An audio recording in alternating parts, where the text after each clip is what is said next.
Hey, this time my face reveals it'll be on time with the countdown. In 5, 4, 3, 2, 1. What is up, one and all? Welcome back to another week of Midweek Muster. The 10% mark grows closer. That's right, we're not even there yet, technically. We're not even a 10th in. We're at the beginning of the 10th way in. As we've got the 3rd week now kicking off of 30 weeks of esports action. Whew. We keep it busy. We keep it frizzy in here. And we are going to be kicking off with Voldemar vs. Anavaku. So, you guys may have seen the bracket. A lot of games are coming up, and we're going to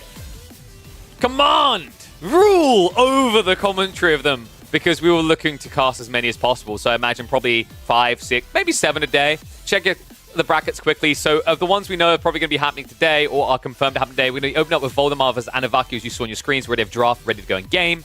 We've got Core vs. Diniskia after this. We're going to have Anatan vs. XLab to look back at a little bit later. I believe there's also a few others scheduled around 7 p.m. UK time, aka in about 6 hours from now. I believe Lash Mahodo is one of those, so we'll definitely look to catch that as well. And I'm sure we can get confirmation on a few more series happening. There are already 1 or 2 locked in for Saturday. Those type of series we can cast on Monday. Usually we have the round of 16 due on Monday anyway, so plenty of good fun to slide into your pockets, folks. Monday, Tuesday, Thursdays, and Fridays every single week. But with that in mind, I believe Voldemar and Anavaku are getting ready to hop in game, so we'll be able to shift across to that in a moment. Should be an interesting one, actually. I think Voldemar is like, is it 10th seed? So it's not absolutely tight, like some of the series we have in terms of seeding expectations, but I thought it'd be cool to show Anavaku, show some new faces. And what is up, Kevin KV? Thank you very much, my friend. Appreciate the sub. Welcome to Swarm. Remember, guys, use those Prime Gamer subs.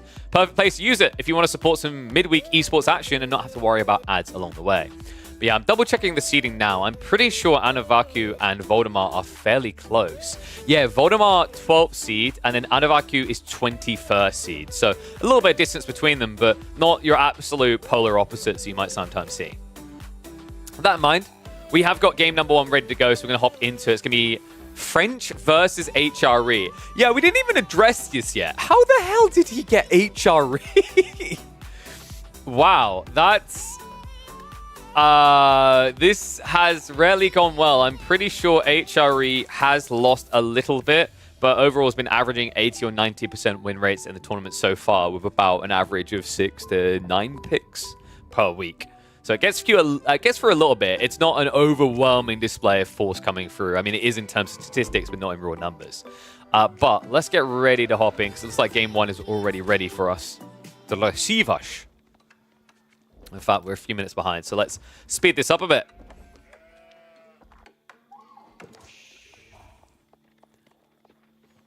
New week, different map to kick off with. Welcome, one and all, to the Midweek Muster number 3, the 3rd in our 30-week esports circuit. And we've got a fun one to kick off here. We've got the Kid going up against Anavaku. Seed 12 versus Seed 21 here. French HRE. And I am already trying to figure out, has Anavaku checked the map before? Because I'm... Oh, Anavaku. Oh, buddy. No.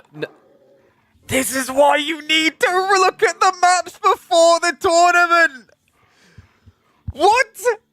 Oh, this is a catastrophic start for Anavaku. So, folks, look at the map and you might be deceived in thinking there's fishing. But Avali's latest creation, Shargard, is a little bit different. It doesn't have fish. There's none to be found. The value in this map comes later in the game. The boars on the islands, the golds and the relics, as well as sacred sites and the trade posts. It's all about mid-late game presence on water. This is a catastrophic beginning to Anavaku's game, and a reminder to people why you need to put in the bare minimum effort here. If there's a new map, load a seed, have a look at it, figure out the basics, draft a strategy, even if you have not got hours and hours to scrim beforehand. We give you like 24 hours notice ahead of time of what the map draft's going to be. Actually, I think it might be longer than that. I have to double check. But there is time to quickly open the map after you download it and have a look. And Dude, he definitely did not have a luck. This is a terrible start because it means Anavaku's villager advantage in the beginning that you get French just isn't there at all as he was idled out. Meanwhile, Voldemar's spear here is going to hit even harder. Oh, wow. Let's speed this up a little bit so we can get close to live. Guys, do your homework. I hate to be the teacher here, but you can't just come in blindly with these maps. So a little bit of background on this map. Outside of what we just described, there is deer everywhere. You only have 5 sheep which start near your TC and 3 deer. The rest of the food is out on the map begging you to come and slay it. So yeah, a very cool design of a map. The whole idea is to push people out, shove people out to actually get their hands on the mid-map resources, not to just camp at home.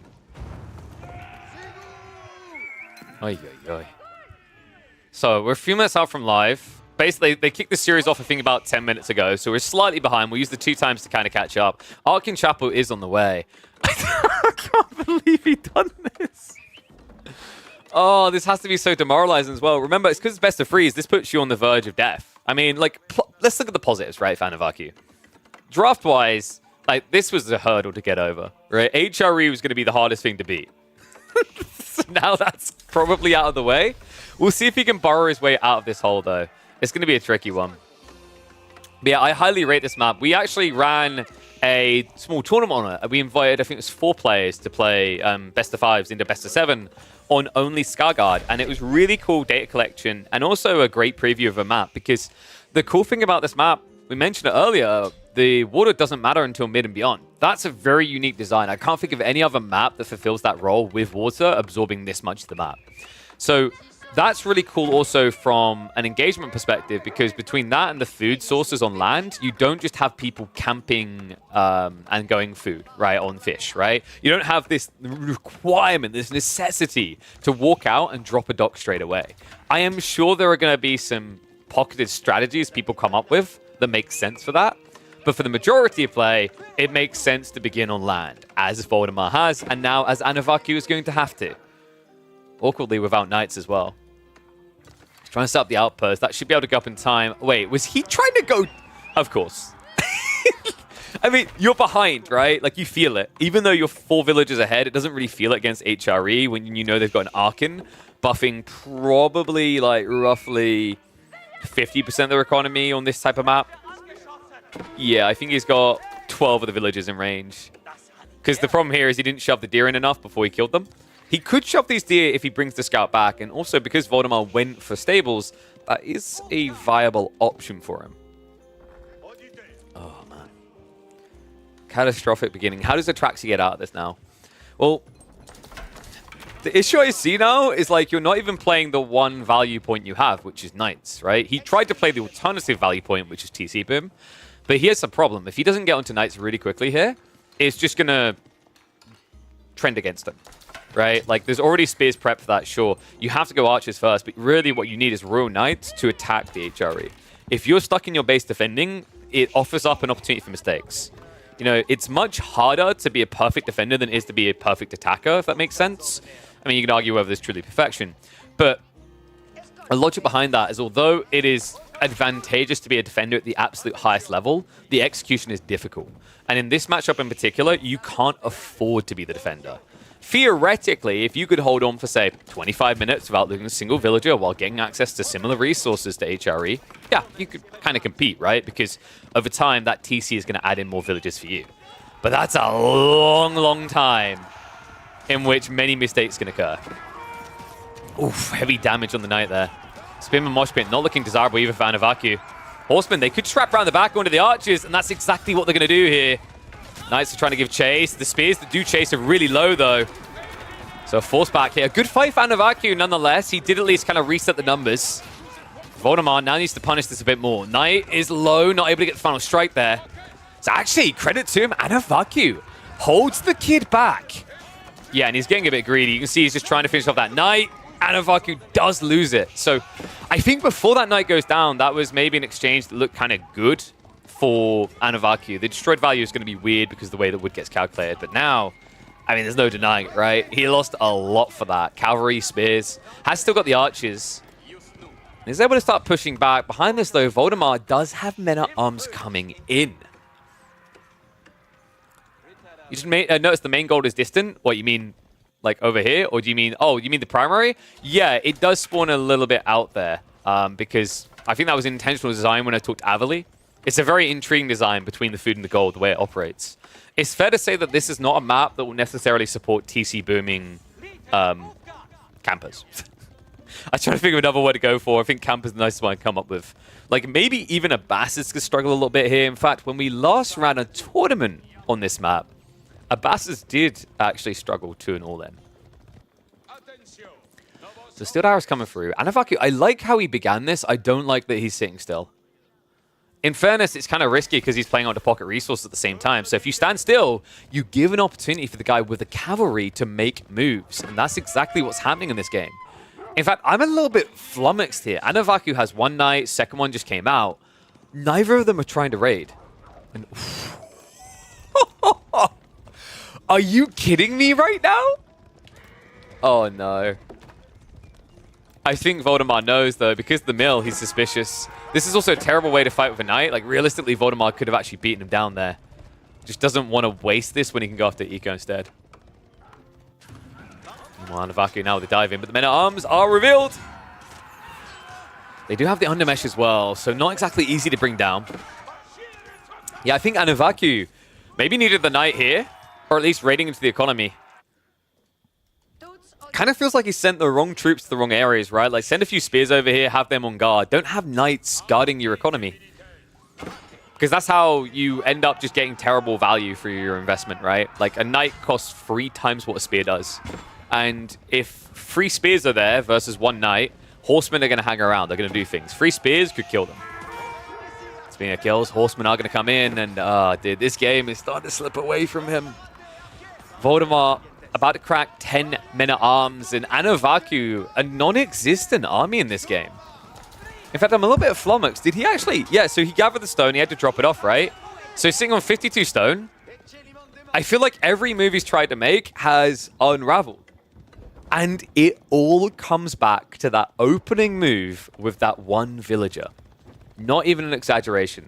That one villager kind of unraveled the plan. You're talking about at minute 0 having 1 less villager gathering for you for a good 2 minutes. Was it 2 minutes? Maybe like minute and a half.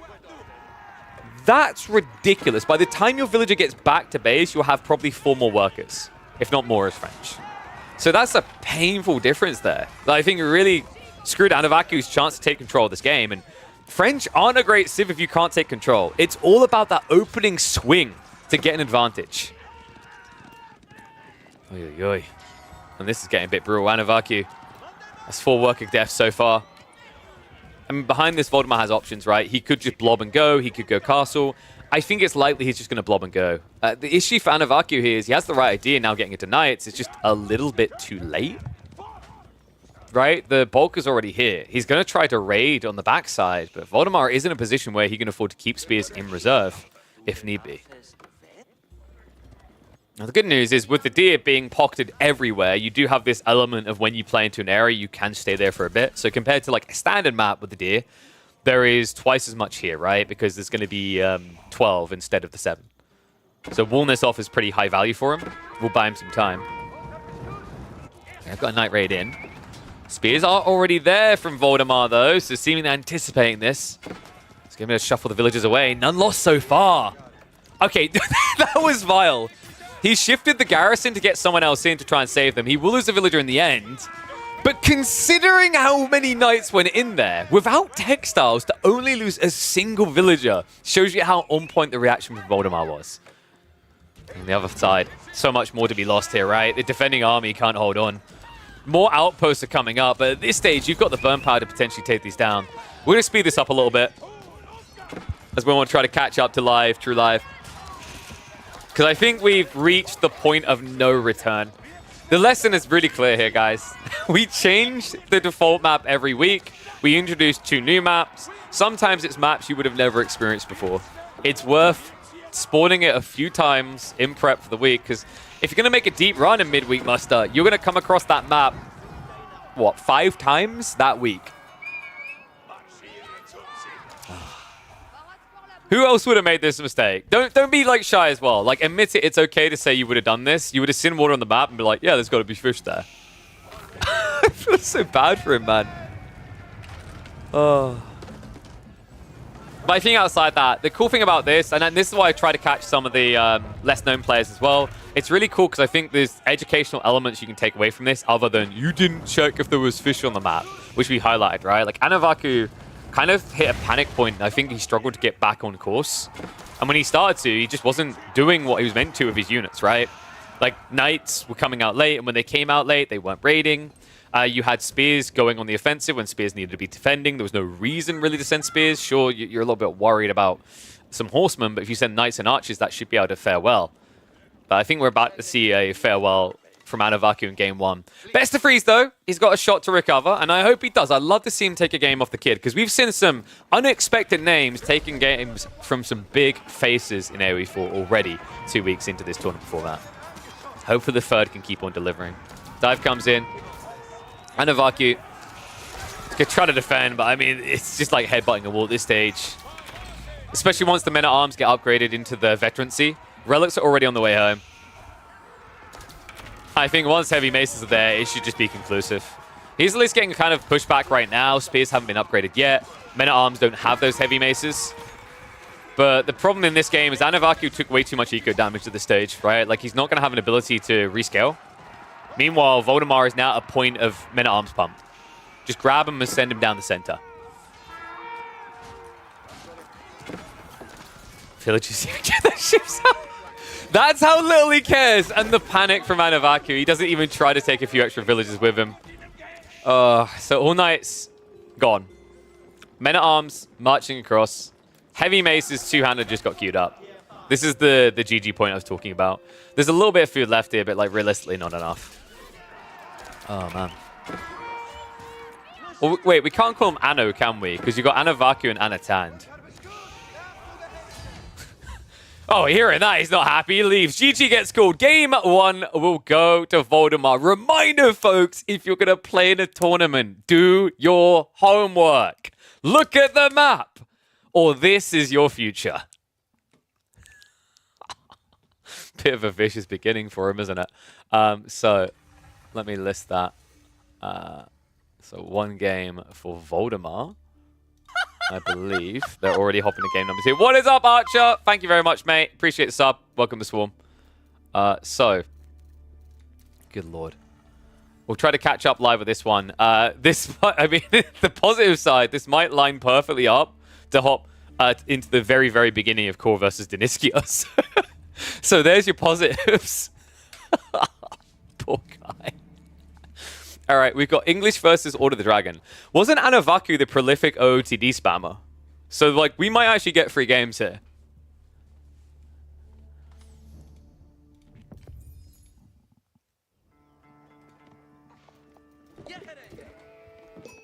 One sec. I need to... Oh.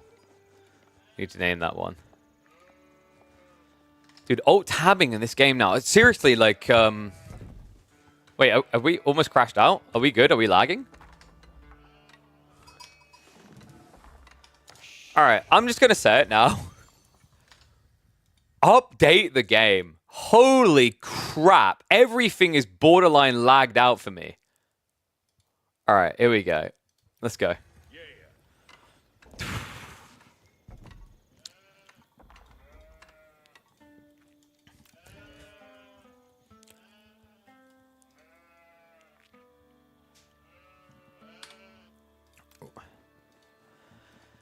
One and all, welcome back to the channel.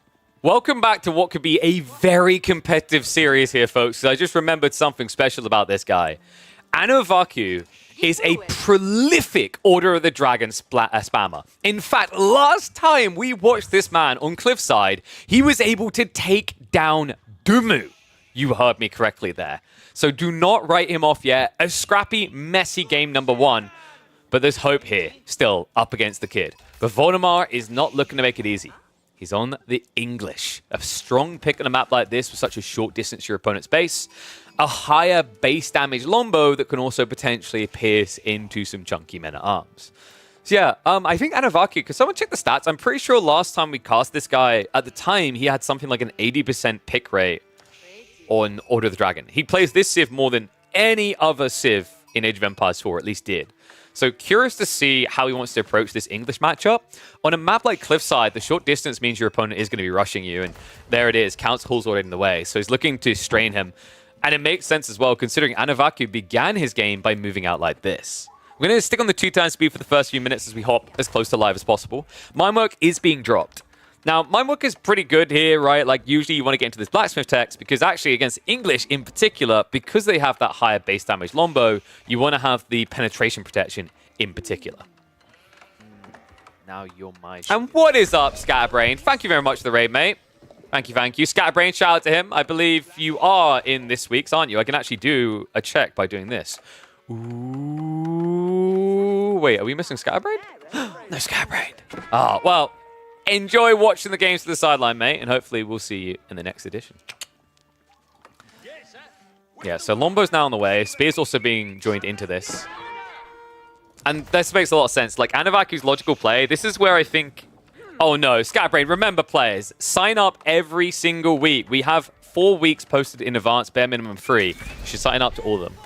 Yeah, this is an awkward matchup now for Order of the Dragon because this opening. Like, you're expected to go into stables here, right? Because you need to be very cost efficient. Your buildings are very expensive, your units are very expensive. You can't really do stables and archery range straight away. So actually what Anavaku needs to do is archery range. Right now, it looks like he's just trying to do a fast castle build. No, like this is very much how you just lose series. I think we've got a 2-0. Sorry, I'm trying not to be negative about it, but Anavaku has, on a map which is likely to get rushed, even with a back gold, like look at his gold spawn. There was no backup option here. If you're going to play like your Japan, you need double outpost against English. You can't just go one. And it's difficult because Japan will get access to arrow slits because they'll gather stone from the gold. You'd have to then go get stone. So a bit of a tricky situation. He's going for the stables now, but there's already spearmen with each group. Not just that, the Lombos might just deny him. Voldemort might still be able to get the snipe here. Not able to quite min-max it, so nicely done. Anavaku doesn't lose another villager. Difficult to get the Vili kills this early with just a few Lombos. But when you look at the health bars, it does look a bit scary for blue. First horseman is now, of course, on the way. How did Anavaku do on the sheep? 6! Oh, boy. It's 6 versus 14. So this is tough because Voldemort can actually just starve him out. Voldemar's biggest goal right now should be the blacksmiths to get into Steeled Arrow. In fact, I think we're going to see, yeah, shuffle across into gold now. So this is all about either Steeled Arrow timing or siege engineering. Voldemar knows this well. Once you're at about 10 Lombos, it's worth it. And also, because your opponent's just dropped a Rax, you need it. We should also have Undermesh, but the reality check is the Anavaku shouldn't be able to access gold. So as long as Voldemar remains in the correct position here, this game is going to feel almost impossible to scale Gilded Men-at-Arms in. They're not gilded cheap? Damn, could you imagine? But you gather from them slower because they're a bit too meaty. They're harder to cut into. Lombos starting to frustrate on Anavaku's gold line again. He did at least gather 100 here. Undermesh is already on the way. It's going to put him up to the 4 armor. But we should have the 5 coming in very soon here. Or rather, 7. I got distracted. Yeah, no Steeled Arrow. Wait, is Voldemort rushing Castle? He's actually going to rush Castle Age here. That's kind of wacky. I'm a little bit surprised he didn't lean in. When he had the gold strangleholder like that, I think you could have actually held on because Anavaku's just so far behind on a pivot, right?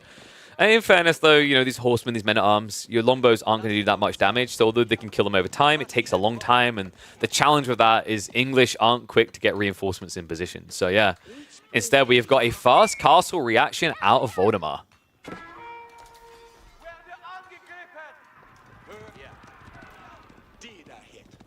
So he's going to shove back around towards the deer.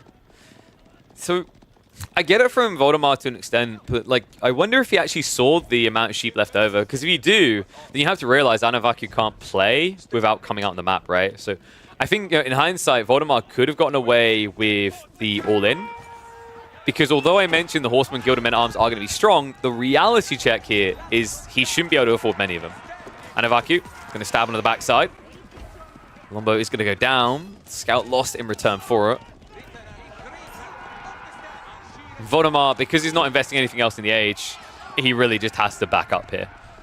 It's just trying to be optimal. You can't afford to let your spinner go down, otherwise your Lombo's a forfeit. In fact, he may have actually given too much ground over already. A little bit of a panic retreat here, starting to make it more obvious what's actually happening in this game. Anavaku looks to pressure. Seeing the outpost on the gold should give it away to him. This is where alarm bell should be going off, and Blue should realize he's been shenaniganed. He's been bamboozled here. King's Pass on the way behind this, as tight as can be. The Horsemen are going to try to dive in here. They've got the Bloomery, they have got the Undermesh, but they don't have the capacity to stop this tech up. All of them heavily injured. The Men-at-Arms count not looking good either. Anavaku, the only option he has now is to fast castle himself. Voldemort will need to micro away the injured villagers. Apparently not, though. He says, it's fine, guys. I'm going to TC.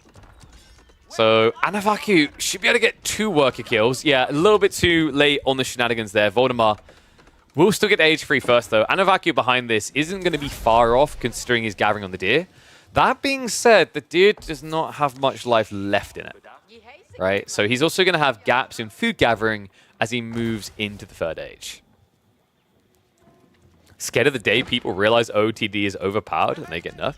I don't think they're overpowered. I think if your opponent's ignorant, sure. Like the reality check, we said at the start of this game, because Voldemort immediately went Spears Lombos while he was ahead, it's very difficult for OOTD because they have to do what? Archers? It's like your only option. But you don't want to start with that if your opponent's gone Council Hall, because you'll have like 5, 6 Lombos by the time you have 1 Gilded Archer. So you kind of get forced into Horsemen, but you know there's already going to be a blocker of the Spears. That's the weakness of OOTD. Their production buildings cost the same, they take longer to produce, and their units out of them cost more. So where some civs could be like, oh, I can build both of these units, Order of the Dragon rarely can.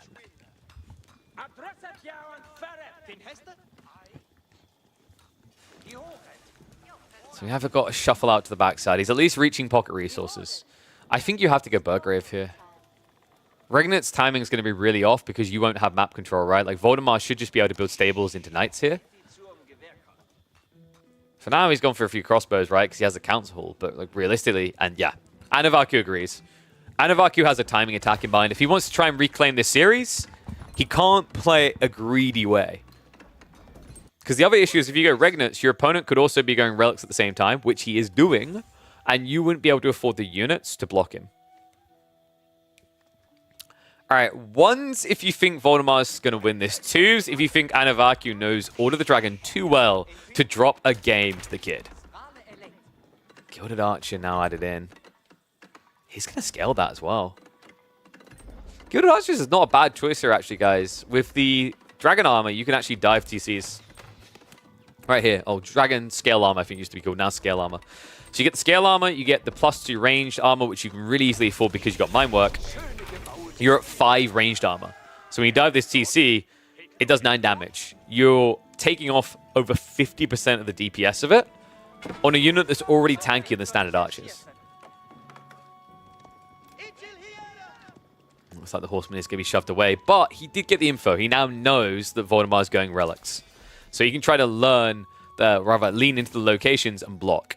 Most obvious one being the center here, which is what you should be looking to play for. He could go for a monastery himself. It's not the worst of ideas, but the problem is at such an early point, you just don't have good unit size, right? Like, you've only got 5 units in total. PopCap shows 10, sure, but it's actually 5 entities. He's going to march out into that center. Good archers are going to be revealed. Veterancy isn't in yet. And the Monk is going to try to run this one away. Now, interestingly enough, the crossbows could easily defend this. Yeah, and he realizes that Anavaku still throws away the Men-at-Arms. Wasn't upgraded to Castle. The tricky part there is, like, because the Veterancy isn't in, crossbows will actually trade favorably there. 13 base damage versus the mere 6. Once you have that Veterancy, it's a whole different ballgame. Especially with the attack speed difference, but a little bit too late there. We do have Scale Armor locked in and confirmed, though. Voldemar, he has to be suspicious, right? Like, he just saw Gilded Archers. So at this point, alarm bell should really be going off for the kid. Imagine if you're just so used to seeing not gilded archers, you're like, what's that unit? I've never seen that before. I'll just keep building crossbows. I mean, crossbow is a very good unit in the eyes of a lot of players, but it's dangerous to do here. You do need them against the men-at-arms, so you need someone to assist. Like, realistically, Voldemar could have went for 2 or 3 knights. Would make a lot of sense. He's got a lot of farms, so he's actually close to the point where horseman even becomes affordable. I know that's kind of taboo in Castle, but once you're up to about 28 farms, you should be good for it. He's currently 18 and trending.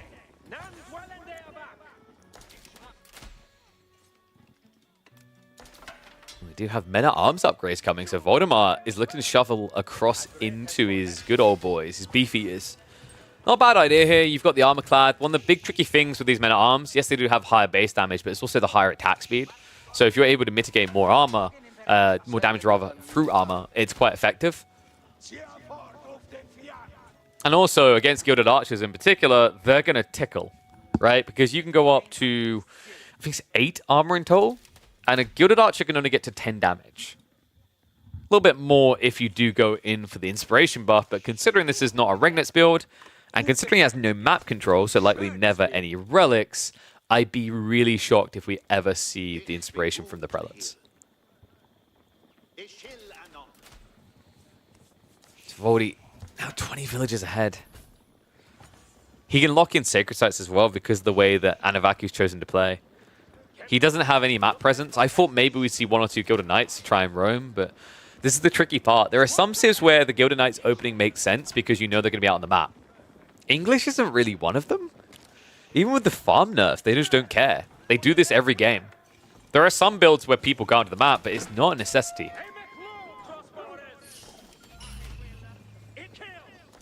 Monks are underused on OOTD, being they have more quality, so keeping them back. I mean, the value in Order of the Dragon monks is the inspiration buff is more efficient than on HRE because you need less monks to buff your entire army, so it's more pop efficient. That's the logic. And because your units also have higher stats, it's just more beneficial. So smaller army means less prelates to buff, also means you get more value out of each independent buff. But it's very weird to try and do when you're not naturally going Regnants, as you're seeing here. So Anavaku is ready to roll.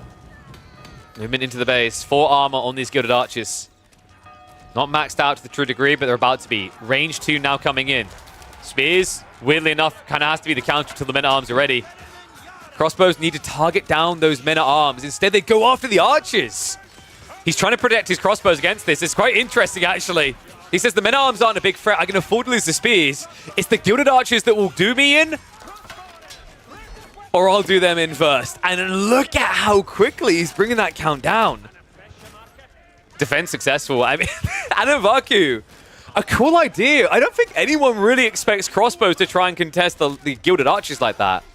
I do think Anavaku could have microed that a bit better, right? Like, you have more range than crossbows. They should not be able to reach you. More movement speed as well. So a little bit of a miss-micro from Anavaku means he does lose the first Vanguard. And now he's going to be switching into crossbows himself. It looks like he did scout out the fact that men-at-arms are on the way, but he's doing this from 0. It's going to be tricky because also food isn't going to last much longer. You're already seeing him adding in the farms. He's going to have to add in quite a few in the coming 2 to 3 minutes. Faye, come on. I mean, you are right. This is exactly how Voldemar always plays. He's like, game going more than 15 minutes? We're going to have to get some of them walls.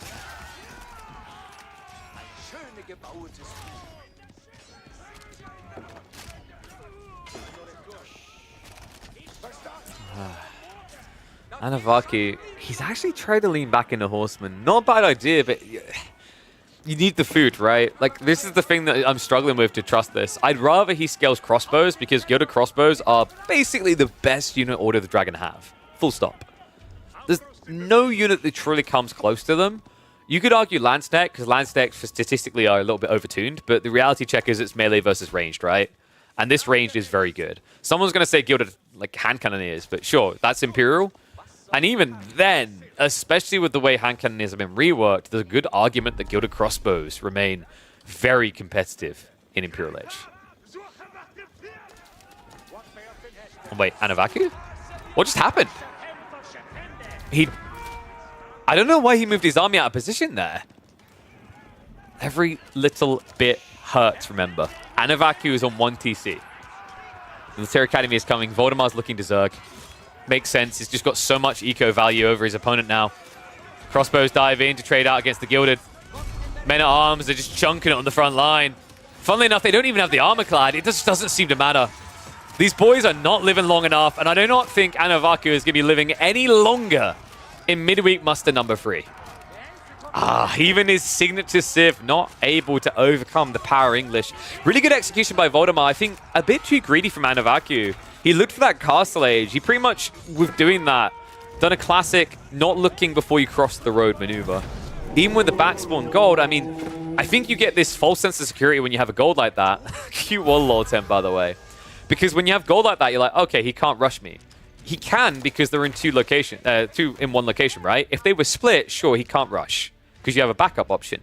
But all he needs to do is anchor here. So, yeah, a little bit gluttonous. Hope Anavaku learns from the mistakes of that one.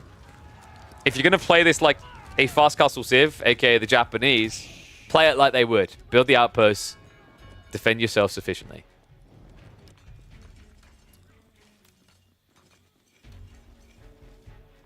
And I think, wait, did he even... He literally just got out here and had to run away. Someone needs more farms.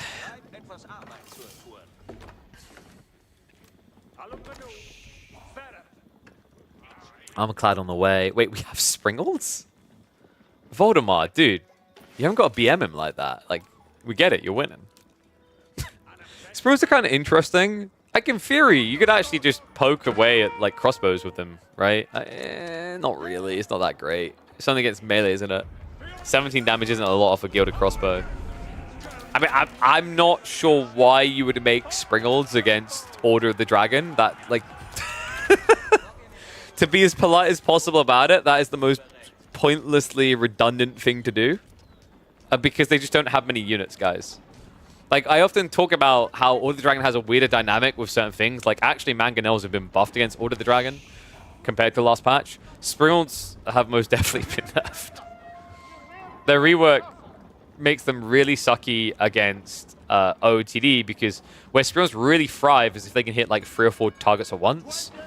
Order of the Dragon's armies aren't big, so good luck. I mean, in theory, he can, like, what was it? Is it 4-hit a villager? There's no textiles, so maybe it was just his way of sniping eco. Then again, I feel like the men-at-arms and crossbows are quicker. As we're seeing, is the Springles simply can't actually reach anything. There we go, guys! The Springald value! Woohoo! I like how Voldemar is just so in the driving seat. He just goes, huh, why did I not build this unit before? Let's have a look. Oh, okay. Fuck, who doesn't want to deal with the shame? Let me know what you thought about this one, guys. Really tricky opening. Would you have done the same as Order of the Dragon? And also, why did Voldemar build that Springald? Was it a PM? Was there a reason? I'm not convinced. Let me know down in the comments. I'll see you in the next one. Springald got 1 kill. That's true, and they're very cheap. So if they kill 1, they pay for themselves, right? Oh my god. That is brutal. All right, so that's 1 series done. I believe we've got Core versus Deniskia next. So let me pull that bad boy up. And we can hop to.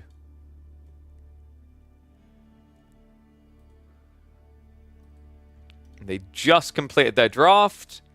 So let me load that in. And we've got Coastal Cliffs and Frisian drafted. So let me go ahead. Yo! What is up? Anonymous gifter with the 10 gifted subs. Thank you very much, you mysterious legend. Much love, man. Appreciate the support. Am I seeing Yaki in here? There's a name I haven't seen in a while. We just hit another one of our sub goals. Rack it up. Time to target. Was it 260 next? Keep them coming. Absolutely love all the support we've been seeing. You guys are superstars. Well, I got to keep being greedy, guys. You get a goal, you set a new goal. In fairness, I think I said, like, someone asked me, and I was like, honestly, if we hit 550 on the first month of doing this, subs for the month, I'd be mind blown. All right, so, wait, Core got Byzantines. How? Rogan?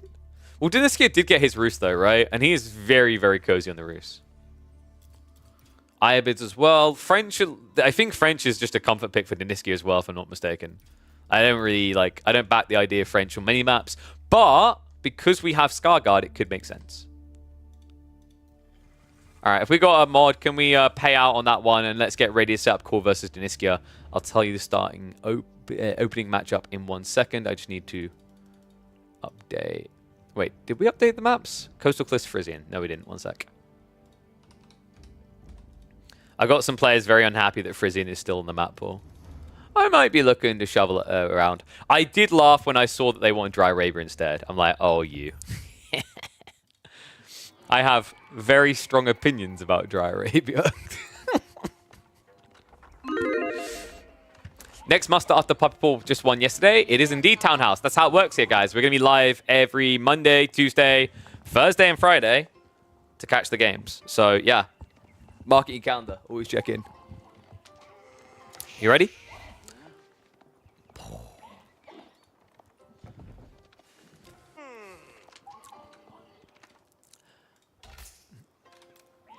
Last time we saw this map, someone forgot to check if there was fish. But I think these two know better. One and all, welcome back to Age of Empires for action. We're back for week number 3 of the midweek muster. And what a way to kick it off in the round of 32. The legend Core on his Chinese going up against the Rising Star in Deniskia. As cozy as can be on what I believe is his most played Civ, if I'm not mistaken here. The Rus. We are going to be on Scarguard. A new map introduced in the map pool, one that I think you will most definitely be seeing in EGC tournaments in the future. This is an absolute gem. Avali created this, the guy who made Coastal Cliffs, the guy who made Bridges, Basin, and a few others. Really talented map creator. The way this map works is there is water, but there is no fish. That's right, none at all. The value is on these islands later. Boar, gold, relics, and a sacred site. So what that means is that the early game, water is completely irrelevant. The mid and late game, jackpot. That's what I love about this map. That's why we ran a tournament on this map, and I was blown away when we just on one map how many different kind of styles of gameplay we got. Because you also on land only start with 5 sheep underneath your TC and 1 free stack of deer. You then have to move out very gradually in a direction to gather more and more deer, as the resources, as you can see by the minimap, are plentiful but spread out in the open grounds. Whew. So, Chinese versus Rus. Is this just going to be Fast Castle Rus, or is there a TC race? I feel like Rus don't want to engage in a TC race. It just feels really redundant against China because of Song, plus the Imperial Academy. I reckon we're going to see, yeah, Imperial Academy is obvious, but I think it's going to be Golden Gate from Deniskia. I mean, there's just no value in Kremlin, right? Like, Kremlin might make sense very situational against pseudo-aggressive civs. Ones that, like, poke you but don't fall, and you, like, night spam is like French. Even then, though, Golden Gate feels better from what we've been seeing. I mean, there is a world in which he goes 2TC, right? Like, a deer spot here is kind of crazy. Boar plus 9 deer, and it would secure the gold would be insane. But I have a feeling it's going to be Fast Castle. So, I'm seeing a lot of bets against Deniskia, poor guy. I mean, I wouldn't write this guy off. He has been Rising Star, right? Like, if I'm not mistaken, I think in the most recent seasons, he's been cracking the top 100. So, very capable player. And Core has been getting back on the grind recently. He was a little bit AWOL earlier this year. I think there's just something about when Core plays Chinese that almost just embodies him. He loves to get set up for that mid and late game, right? Like, we're all familiar with his HRE play style. It's quite one direction, shall we say. I don't want to call him one-dimensional, but there's a very specific style of HRE he loves to play if he can get away with it. And China, he can usually treat the same way. We'll find out in a second if he moves to the stone. I wonder if we do just potentially get a castle race. Oh, I just realized we're like 2 minutes out from live, so we can actually speed up a little.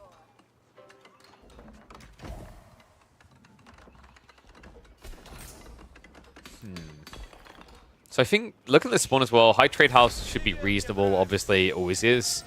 You've got plenty of deer. Like, you could argue you don't need it for that reason, but like the reality check is I don't think Abbey Trinity is very high value here.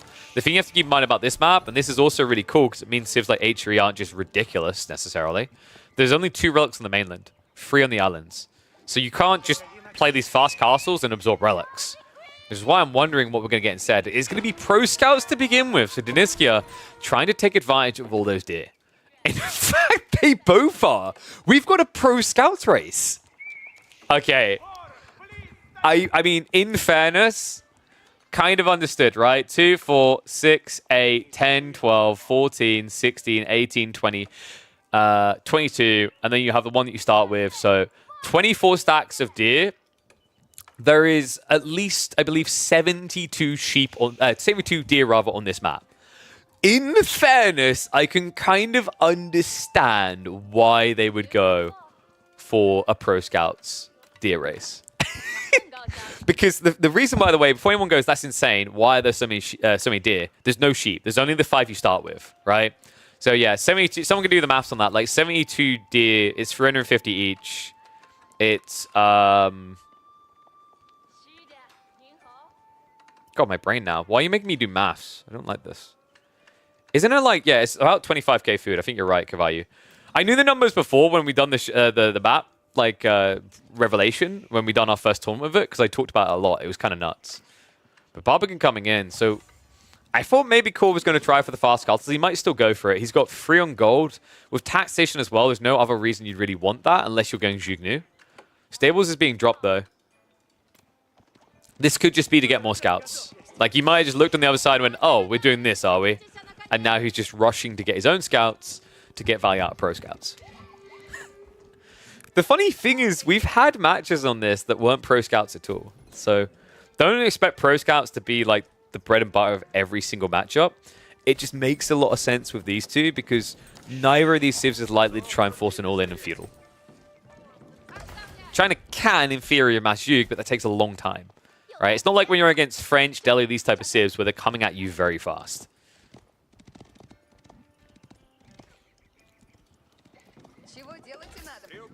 So Deniskia, not too far off the castle. I wonder if you even bother with Horse Archers knowing the potential for Juke. I mean, they're not there yet, right? So realistically, Horse Archers can be very good against Song, especially if you're paranoid your opponent's going to do 2 TC. Cool, that's going above and beyond. I know someone said, why would you dare get into a Pro Scouts race with Roos? When there's this much deer on the map, you most definitely can.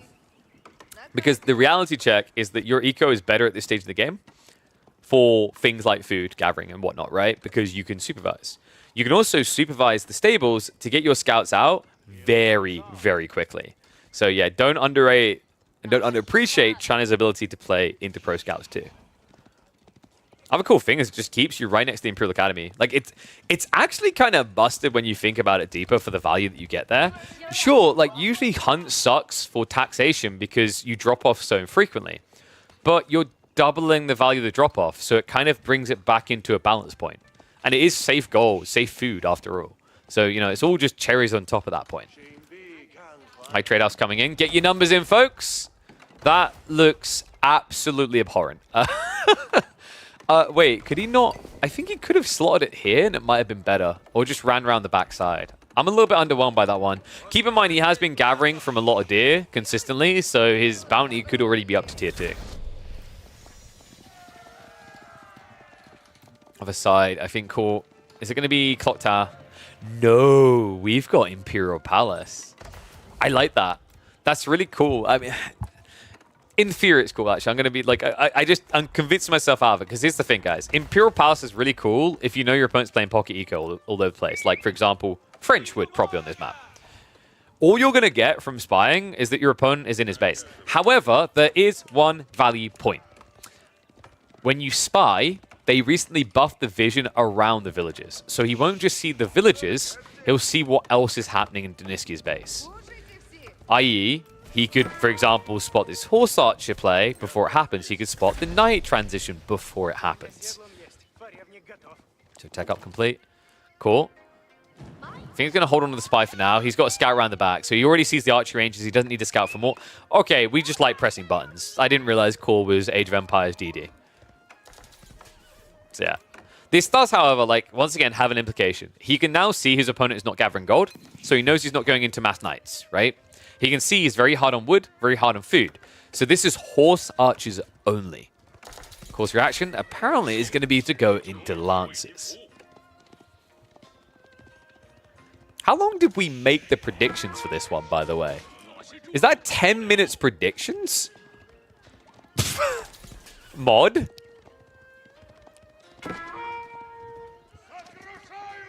Oh, for series. Okay, I guess it's for series then. Yeah, we're just doing it for series at this point. Oh, you're right. Yeah, I see it. Yeah. Got you. Fair enough. I mean, that's different. We usually do for game, but I kind of like that. Means we don't have to worry about doing predictions every single game. Lance is on the way out. No undermesh, though, so the Horse Archers really do sting. Relics are already coming home as well.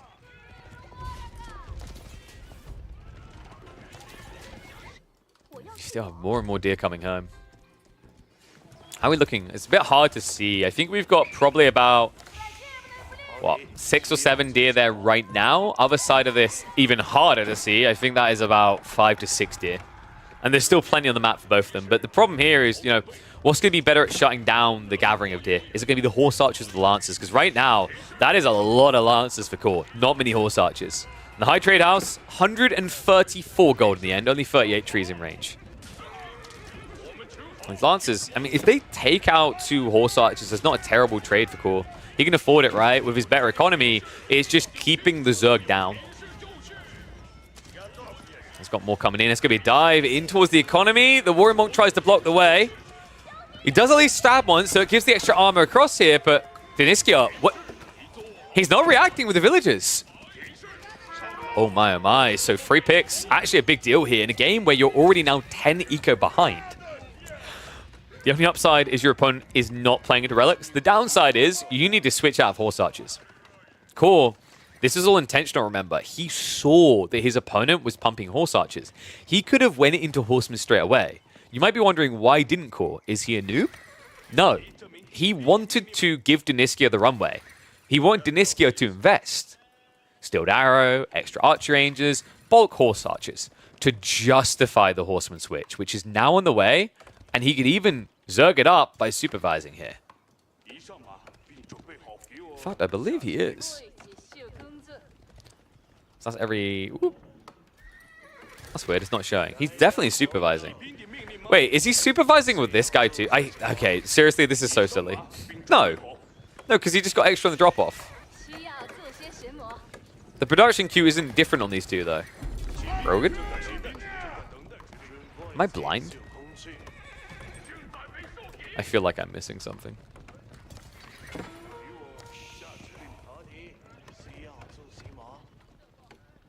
I don't know. My brain is in weird mode. Raid coming again. Where's the off point here for Deniskia? I guess he just needs to attack into the economy. The problem is it's now mass horsemen, right? So I don't think horse archers do enough. And there is now a dock. Good eyeballs. Deniskia did just drop one, so he's looking to make that play. Yeah, but if he's not supervising either, is he just standing here?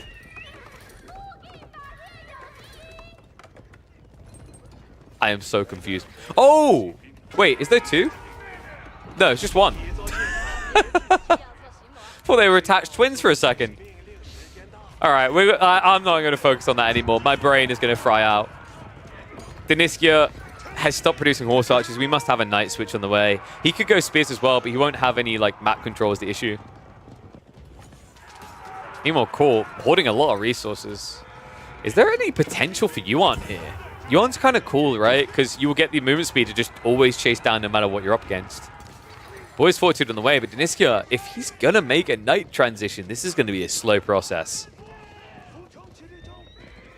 He's at least playing for those extra relics. That guy just actually hangs around for hunting cabin drop just to get a bit more resource here. Okay, Deniskia just looks stuck. Yeah, he's trying to mass spears to recover. The problem here is like his eco isn't safe and it's going to be moving out soon, right? Like, you know, he doesn't have scouts anymore, which means he doesn't have more deer coming home. He hasn't got much of a tree line left here, realistically, especially with 26 villagers on there. And also, the spears aren't even here yet. Horsemen riding in. Big auto time about to be achieved. And also, not enough safety for all of them. You see the panic. Deniskia tries to rush up a wooden fortress for safety here. Dive comes in. Just going to whittle away at the few spearmen that do exist here. Villagers, there's still not enough room. This is going to be a heavy hit for him. He hasn't even fully garrisoned the TC because he can't reach it. That has to be game one. Core just way too far ahead at this stage. And Deniskia, with no recovery arc that's visible. Damn. Korin is Chinese, man. Yeah, we used to always talk about his HRE, but I got to give it to him. He adapted. He's always been decent at playing China, but I feel like it's really starting to become his signature civ because you're just never going to be getting HRE. You can't expect to get them. It's such a bannable civ right now, right? Rus, China, like Rus, I don't wonder if Rus will come back in as pseudo-bannable, like not first or second, but a little bit later. For now, I mean, like, realistically, what I would expect Core to play a lot of, China, Rus. China can sometimes be bannable, but I feel like there's just too many high-pride picks. You usually get them through as a first pick instead. Question mark is what else has he been cooking with? What are you doing as well? We do have crossbows on the way. Wait, no, Zhug. Okay, Zhug. I thought he'd go crossbows because he'd be paranoid about a switch. Like, realistically, Deniskio should be looking to get the men-at-arms, not just spears. What the f... Core. Are we saving for next game?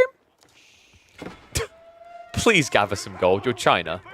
Have some self-respect. This is the problem with getting too many deer. You're like, well, guys. You know what? What if he just builds 4 TCs now to spend?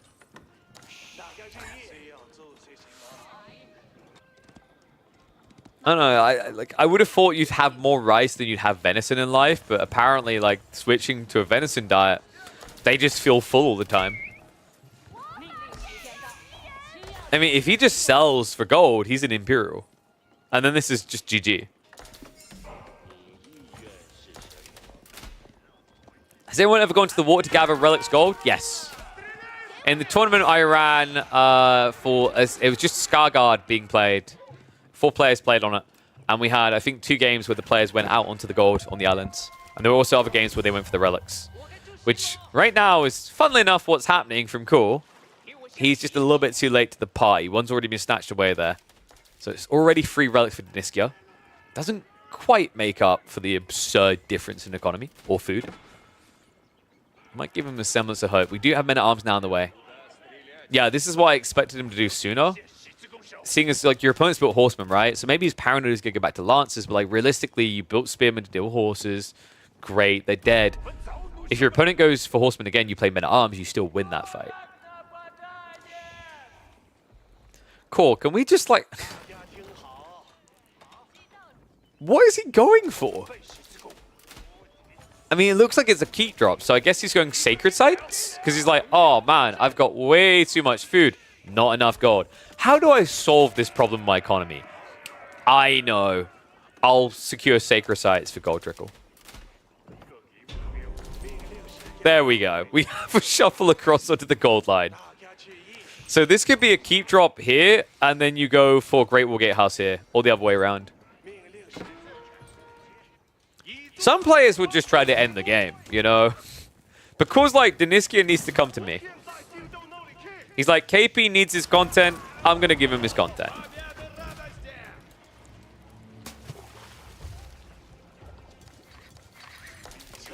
So how does Deniskia win this? Bribery may be an option. I mean, Knights aren't really counted right now. And he has got Military Academy coming, so could come in quite fast. The negative of this is Core is about to go age 4. Or he could be saving for age 5. He could also be saving for a Wonder. That is a possibility at this stage. What did he just spend on? More horsemen, crossbows? Yeah, the weird part is he has so much extra resource in bank, he could afford to tech up while building an army bigger than Deniskia's. Which is just crazy. Wait, Core? Yeah. Run. That works too. If only this had been an archer ship. Oh, no. So, not able to really get any worker kills out of that. He did at least force an outpost on the wrong island. What is Core looking for? He knows where the gold is, right? Is he trying to get to this one? Why? I think he's trying to take gold from his opponent's side first. Getting Sacred Site? Maybe, but he needs to put a lot of outposts around here for that. Yeah, you're right. He's going for... Good eyes. He's going for the Sacred Site, but he needs to build an outpost here, here, here. I feel like I've just signed into a campaign mission, you know?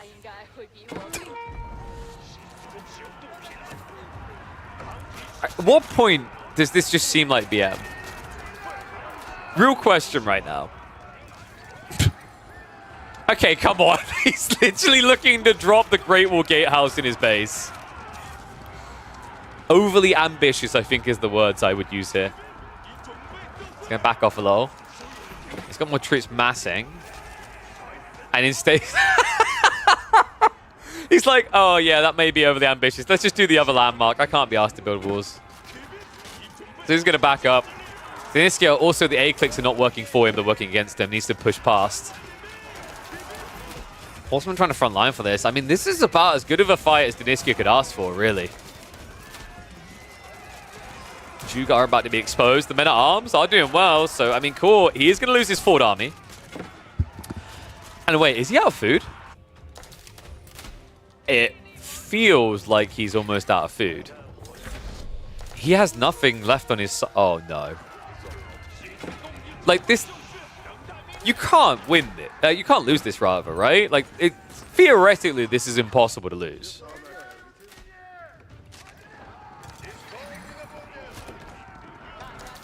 This should be impossible to lose. What is happening? All right, Core is getting the keep up. That will come up in time before death reaches him. Barely. Mate, this is what happens when you play with your food. Your food resurrects and eats you instead. Villagers will be able to get the castle up. It's going to cost him a little bit of economy to do so, though. Good focus fire by Diniskia. Obviously can't stop the Chinese because they're OP. Any other Civ wouldn't have got this castle up. But now you can dive past. You can keep on killing. We have at least got the elite text coming through, so Core is going to start to get quite scary. But guys, this is getting scary for Core. Diniskia is really not that far off of Imperial himself. Oh my god. I mean, what's the upside here? He's going for Sacred Sites, I guess? Yep, okay, there we go. Capture's coming in. Congratulations. It does require Diniskia to not notice the monk here this entire time. So far, the mission is accomplished. Diniskia, no. Don't do this to yourself. Diniskia? He's like, just hide me. Cover fire right now. He's in a gunfight. He's hiding behind a car. Are you kidding me?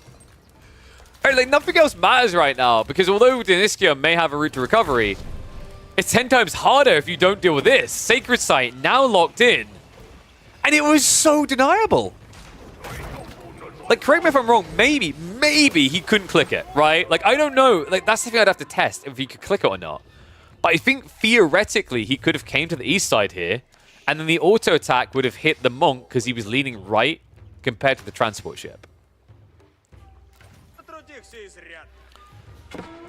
All of a sudden like that, the clock has started, and I believe we are close to being at the point where Core would go for a farm transition.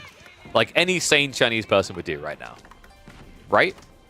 I'd expect so. He's got keep drops as well, so he's nicely secured. Diniskia is close to age 4. But he's at 54 economy. That doesn't sound like a big number for Imperial, does it? Then again, Core's at not even 80, and he's going farm transition plus his imp. So, what do I know about reasonable in AoE 4? Mass farms coming in.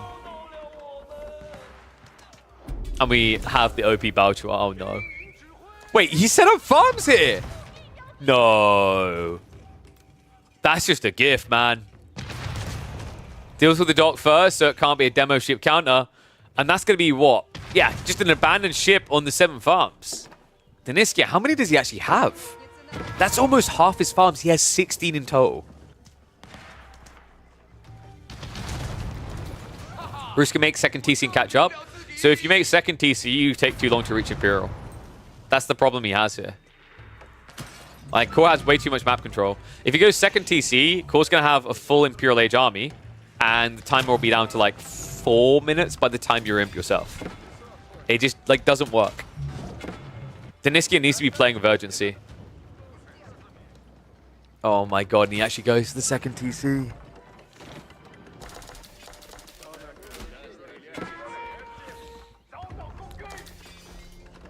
This is bad. This is greed, which makes sense when your economy's behind like this. You know you're going to remain behind, but you're an age behind. In theory, it should be very, very difficult for Roos to fight age 4 Chinese here. Like, you can see it already. Core has got incendiary arrows on the way. If he just goes into mass crossbows with horsemen to support, Niski is dead. He could even just go mass crossbows and spears, actually. Mass crossbows and spears is absolutely fine here because you already have the Unitex. You have a lot of gold float coming in your way with the Relic, Sacred Sites, and the Imperial Academy stuff. So, like, you could even realistically go for EAT, Elite Army Tactics, which means spears would beat these men-at-arms. They're just getting hunted now. That is Juke, by the way, so he could die fast here. Core knows it as well, moves in. A little bit of hate fire in that one villager. We'll be able to shuffle in for the rest, though. Winter Fortress coming up. That's not going to be quick enough here, so Core can also deny that. I mean, this is the difference, right? Like, the choice to go TC while trying to save for Imperial. He could have at least had a Spaskaya building otherwise. Instead, he gets blocked. Trebs have at least cleared the keep, but what for? I guess the worry here is gold, right? He needs to reach out for extra, for additional options. What do the crossbows counter that the Zhug don't counter? Men-at-arms, knights. I mean, in fairness, Zhug do 11 damage, right? But crossbows upgraded, I believe. I'd have to get the number right in my head.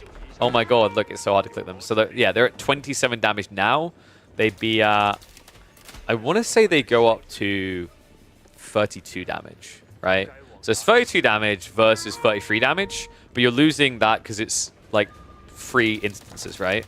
So crossbows will fare better than, like, against men-at-arms and knights, basically. In fairness, Yuganu are cheaper, though. Which is why I think he's leaning into it. The other really important thing to keep in mind is actually this Spirit Way. When Yuganu die, you're going to get attack speed and healing. So I think that's why he just stuck to Chug.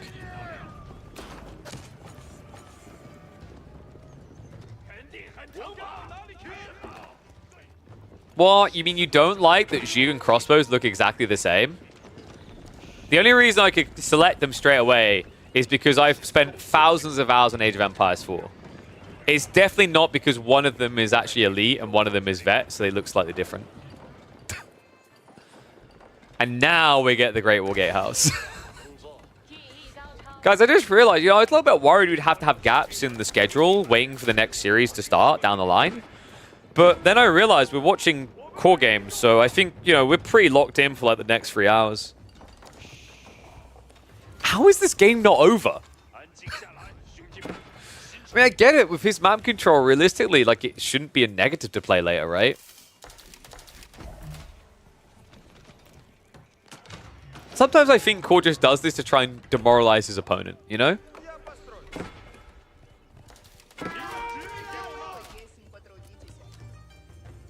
Because he has everything. And you could argue, well, it's Doniski's fault for not GGing. I mean, sure. But, like, Core had the opportunity to deliver the killing blow, but then he kind of played with the meat, right? It's given a semblance of hope. Doniski's chances of winning this game are actually better now than they were, like, 5 to 8 minutes ago. It's still bad. Really bad. It's, like, increasing it from, 5% to, like, 8%. And we're going to see how good those Zhu can be. With the attack speed buffer as well. He also just got his hands on Ming. He just made them his front line. And the front line of the Rooster's already gone. Oh my god. Guys, I've asked you to make Reddit threads for KillerPigeon's Midweek Muster. You probably won't. Can you at least make Reddit threads for this? I mean, he is elite. He is incendiary, but I don't care. Nerf Shuganu. Core takes game 1. Why did it take that long? Let me know if you guys like these type of games. Comment down below. Make sure you share the videos around. Is there something enjoyable about when Core plays with his food? Or do you just kind of wish he'd end the game quicker? Let me know, and I'll catch you in the next one. Oh, man. It's just... like, just kill him. Just shoot the body and move on, right? Oh my god. I mean, if that had been oh my god. If he had let Deniskia come back into that, I would have let him live it down. You couldn't. That was such a beatdown in the beginning. I guess the focus on that one is the Pro Scouts race, right? All right, so 1 game played, 1 game won for Mr. Core. Where are we going next? So Coastal Cliffs or Frisian? Mongols versus French, right? Ooh, no. I think Deniski is probably going to pick Frisian and play Iobids, expecting Mongols. Core could upset him, though, because if Core goes Byzantines, that's a tough one for Iobids on Frisian, I think. One sec. Let me name that video. What are we going to call that?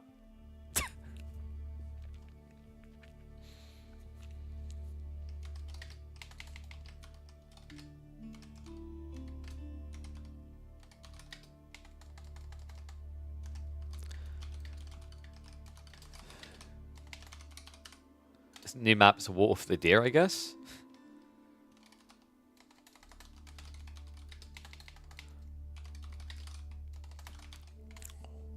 Yeah, I think that works. All right.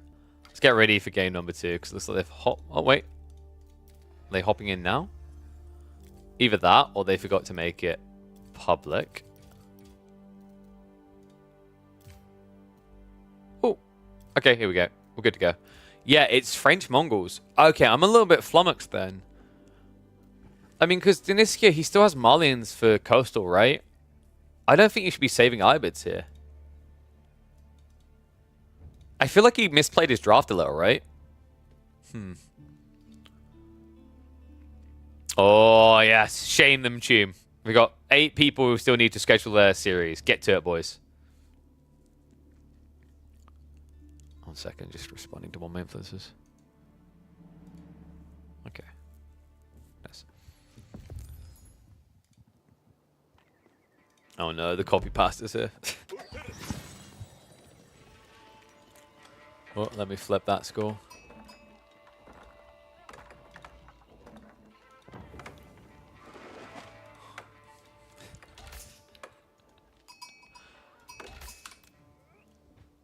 Oh no, the copy passes have begun. Be careful, his head might get bigger. He's taken the first. Can he take the second? One and all. Welcome back to the channel. Welcome back to the Age of Empires for action. We've got Core up against Deniskia, game number 2 on Frisian Marshes. And I'm a little bit shocked by this. Core, looking at his draft, Mongols made the most sense of any. Deniskia didn't sense it. He chose French against Mongols on a trade-heavy map. Now, French versus Mongols, I think is a matchup that France can win. I don't think it's as easy to win as Iobids versus Mongols, though.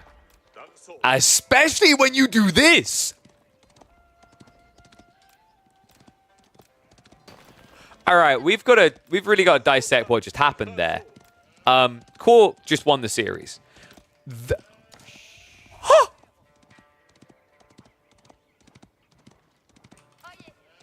Meanwhile, you ready for this? Now, I don't like to act like size is everything, but as you can see, Core's got a lot more length here. A lot more length. That's absurd. 8 sheep to 27. That's inexcusable as well, what Deniskia just done. So there are some civs that you can forgive for having this problem, guys. Like, what happens is you scout initially, and you might be behind slightly when you scout the wrong way. But what you should be doing is like, oh, I need to go back for the sheep around here, right? One of the civs that doesn't have that excuse, there's 2 civs really that definitely don't have that excuse. China, because they scout it so quickly they can pivot.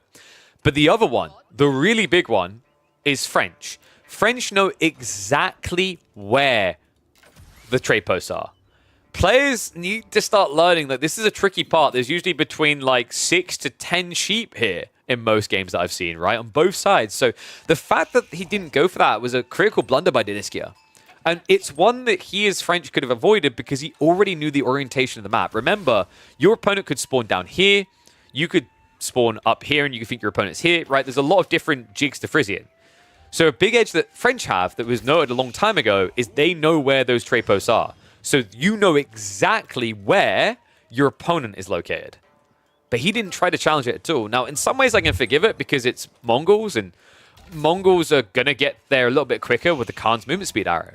But to not secure your initial sheep is really quite concerning. Like, I'm a bit surprised when I see players make this rotation down here first, as opposed to going here and then going down the center, right? Because realistically, your opponent can't move in onto your deeper territory, if you see by my cursor, here, if you cover here, right? Like, this is the area they are likely to contest.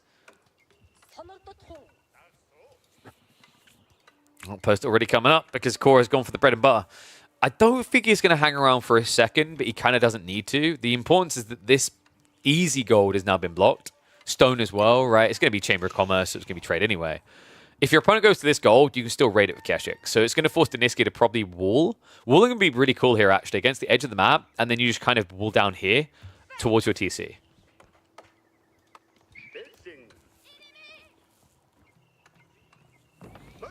Hey, is he going to go for it? I mean, it's very expensive to do double outpost here. The awkward issue as well is, like, if you walk away and you take 2 spears there, what your opponent will do is he'll pull all his villages and burn this, right?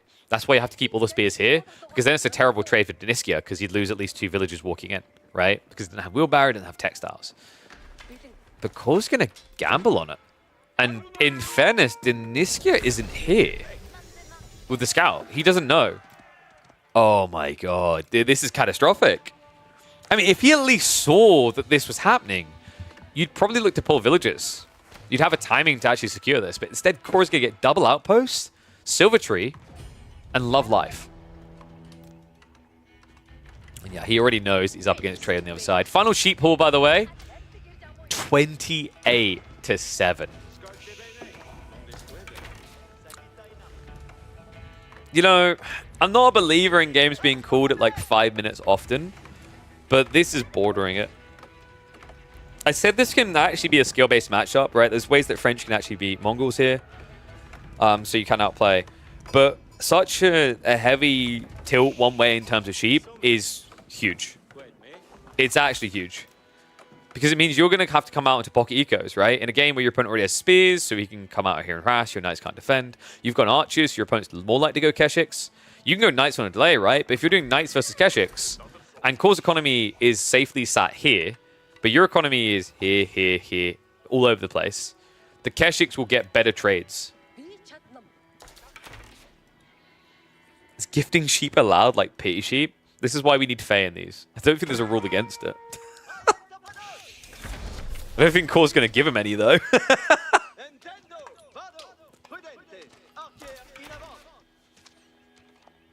So how does Deniskia win this now? I don't think trade is really that reliable because of the Keshik issue that's already coming mentioned. You could try to TC and drop one on the deer and the fish, but your opponent's going to be Silver Tree trading, right? Like, it's very tricky.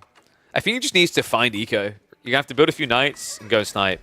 The problem now is, how do you get knights, right? You have to deal with the gold. So the good news is Deniskia has saved 100 wood on a trade on marketplace. So you can buy into siege engineering. You just need to build a ram and clear these outposts. It is going to put Core further ahead, but then you can at least potentially begin to recover this game by raiding. For now, Diski's economy is ahead, right? Obviously the issue being the way he can leverage it. But what you'll see is very quickly this will start to traverse the other way. The reason he's ahead right now is because he's getting the eco techs. It's because he's got the French TC producing a bit faster. Once the Silver Tree starts pumping, though, this is going to start to skew heavily the other way.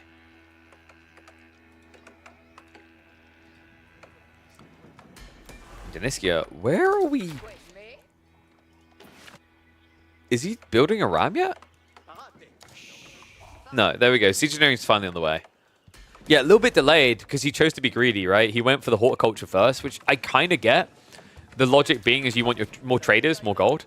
The negative of what you just done is this Keshik's already coming. You should know this Keshik's coming. So your initial trader is going to be in trouble.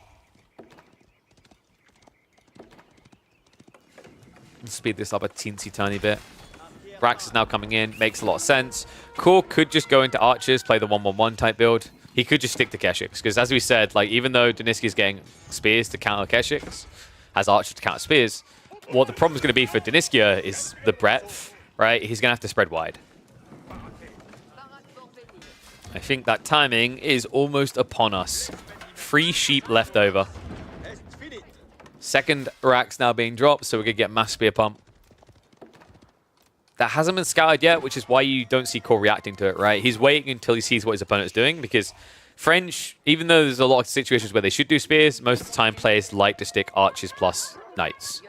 So Core should be anticipating his opponent's going to be ramming to re-access gold, and then building knights is the expectation.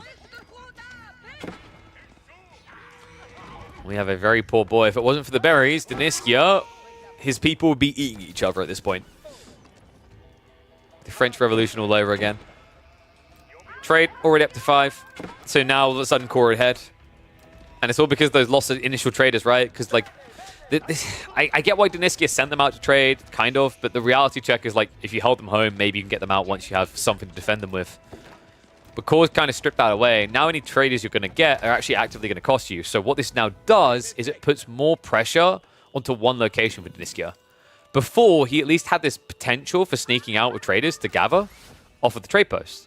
But now, Core's killed them. He knows you can't afford traders because you have no gold. You have to go for the gold veins. So what Core can actually do is, he could switch Keshiks, just keep pumping them as he is, or he could just actually go for a full infantry comp.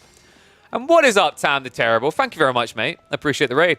Welcome one and all to the Swarm. And here come the Archer Rangers. I mean, it's just more cost efficient, right? Keshiks are almost free archers in terms of cost. He just needs to get bulk now. And with the amount of gold he's going to have coming as well, he'll be able to afford it. Jump in. Keshiks. Oh, no! Deniskia tried to clown car it. What? I'm not even sure why. The Keshiks having a field day here. So unnecessary there. Deniskia trying to be cute. And cuddly means you don't actually look very threatening. So let's explain why he done that. Usually the problem is there's enemies in the tower that will kill the ram. There's only 2 enemies in this tower. Realistically, unless they're villagers, a ram's going to be fine. I think he overthought that process there. Cost him a lot of archers in the process. And that's very important because now with Core trying to switch into mass archers, the gap has already shrunk. And Deniskia is now overcompensating into spears. You would honestly think that the French are on the other side of this, right? Spears, archers, typically what you're probably going to need against like a French comp. Lots of spears mainly. Dive comes in again, go. A few more villagers going to be taken down. Oof. Expensive to lose the Keshiks, but if Core is just done with them and all he wants is archers now, he doesn't really care.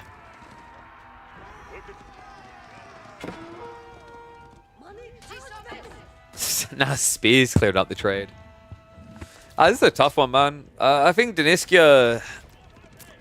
Game 1 was awkward, right? I think it's always going to be awkward with China-Rus matchup. Game 2... 2 things really stick out. One is the draft. You had Ibid.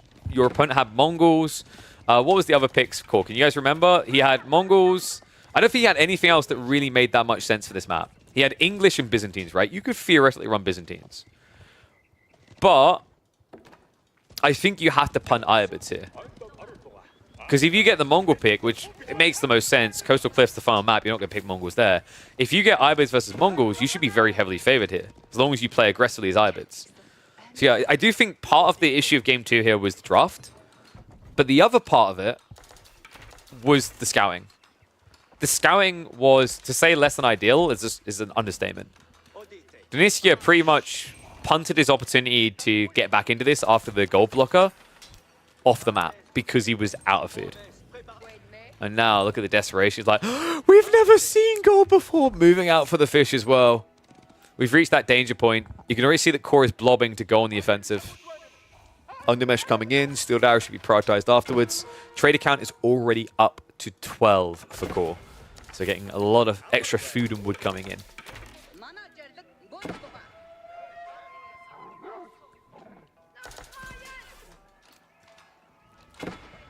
Oh wait, is that Pro Scouts? Deniskia, dude, we're in Game 2 now. Calm down. Oh no. I don't think Pro Scouts solves the problem here. Because the problem right now is, like, there's an army blobbing and coming to you. I think Deniskia's, because he's blind, like, we have God Vision. We can say this is the wrong move. Deniskia, I think, believes that Core is playing a macro game because of the way that he played in game 1. And because you're up against Mongols on a trade map, it kind of is believable. But we can see that's not the way Core's playing at all. He's looking for a killing blow. Stilled arrow plus undermesh is going to be an overwhelming advantage. They both have the same number of archers, but they're different breeds.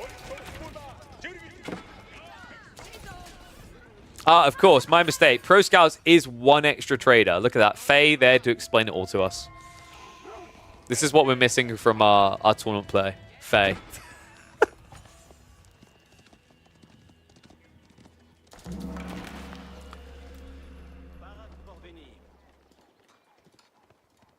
More stables on the way in. We're getting towards the last stand here. And what is up, Anonymous Gifter? Thank you very much. I appreciate the sub you gifted to Faye. Much love.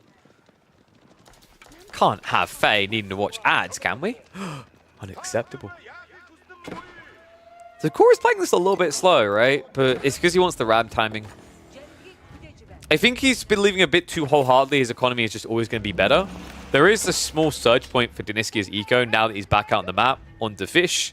And he has a decent number of traders, actually. Like, he's back up to, what, 6? Obviously, it doesn't really compare to Mongol trade, up at 18, which means he's got all 3 tiers now. He's getting the food, wood, and gold. But Core is looking to make his move. I do think Core probably should have been going a little bit quicker, just because of the fact that his opponent didn't have any of the blacksmith techs. He's now going to have undermesh for the defense. That being said, it's 14 Keshiks and 36 archers. Look on the other side, and you see there's a lot of kind of dead weight military here. The spearmen are, in theory, good to deter an attack, but you can get torn asunder, right? Like, with this many archers, you just die over time. And even then, you might trade out against the archers, but the payoff at the end is that the heavy cavalry of the Mongols will be the last thing standing.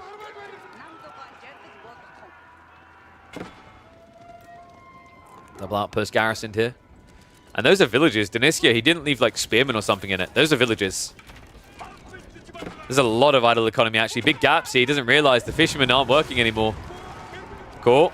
Able to instantly break the tower. They'll just need to shuffle away. There's so many spearmen too far forward here. Yeah, that's exactly how you don't want to fight. Deniskia, the archers back here, the spearmen all the way up here. It means Core can trade out efficiently there. Usually what you want to do is you want to try and keep the spears as close to the archers as possible, wait until the Keshiks come close, then reveal the spears. Otherwise, your opponent is just going to snipe down way too many of them. And that's what just happened here. In the first wave, he lost almost half of the spears. Didn't touch a Keshik. Now the trade's going to get blocked again, but not just the trade. He sees him. The Khan reveals it. Deniskia out on the deer. Oh, dearie, dearie me. He went pro scouts, but never actually brought it home. But Core, he's going to be bringing this series home. He's going to be qualifying through with an easy 2-0 to the round of 16. Commiseration to Deniskia. It means he does not automatically qualify through to midweek muster number 2, but the lad has been a persistent grind on the ladder. He's kept a high ranking. I imagine we'll see him coming through again via the 16 sign-ups for next week that are up for grabs from members of the community. We have a peasant rebellion here. Historically, French revolutions are a bit scary, but in this one, they're pretty underwhelming. Oof. That, folks, is the grand old difference that a directional choice with a single scoop can make. I don't know why you went went Scottish for that one. Just get me out of this game. GG! I'll catch you all in the next chapter. All right. That's another series done. So good job, Core. See? Look at that. Core can make it pretty deep in these tournaments when he remembers to sign up. So let me mark that one up. Let's see who we can check in on next. So, I believe... I mean, Yaki's... I was going to go there. Yaki done it for me. The French and Scottish basically spitefully got along, you know?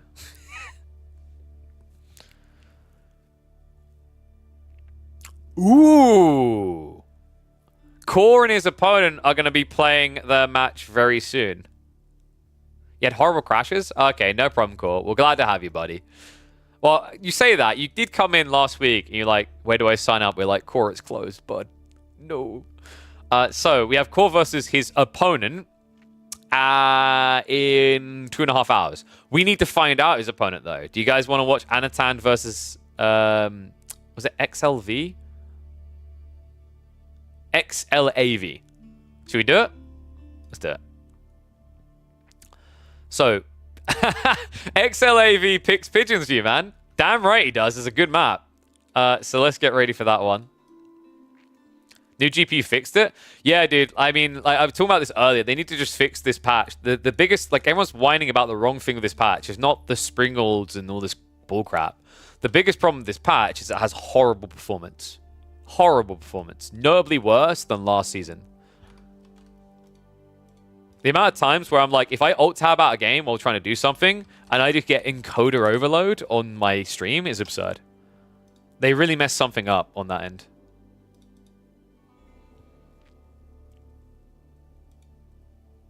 Horrible performance.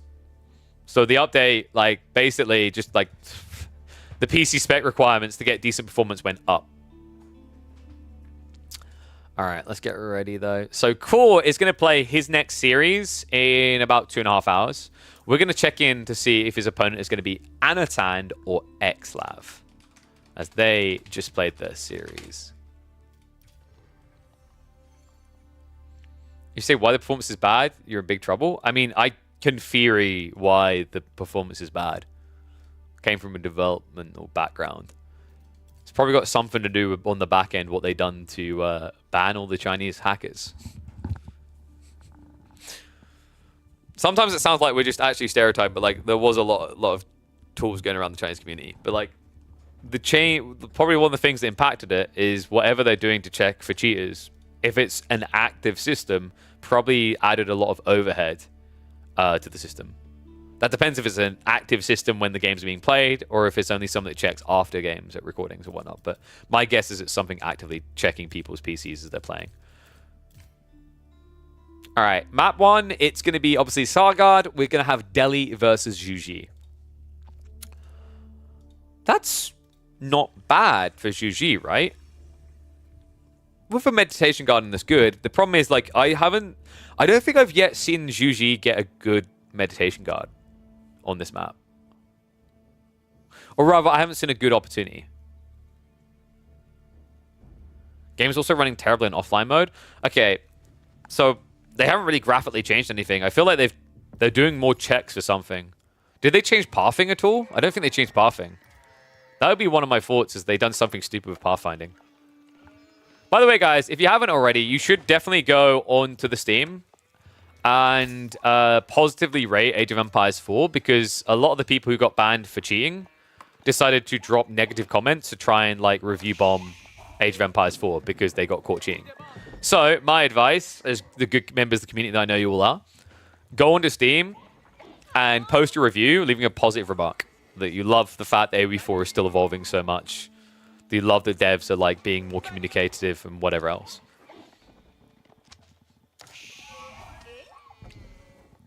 All right. I just remembered I need to message my partner quickly. Please? She was meant to bring me out my Protein Works jug like 2 hours ago so I can make myself a matcha latte. Because it's very hard for me to carry those things out when I'm on crutches, basically, guys. But then she ghosted. I think she's asleep right now. Well, that's why I waited as well, because it's about time for Ezra to be fed.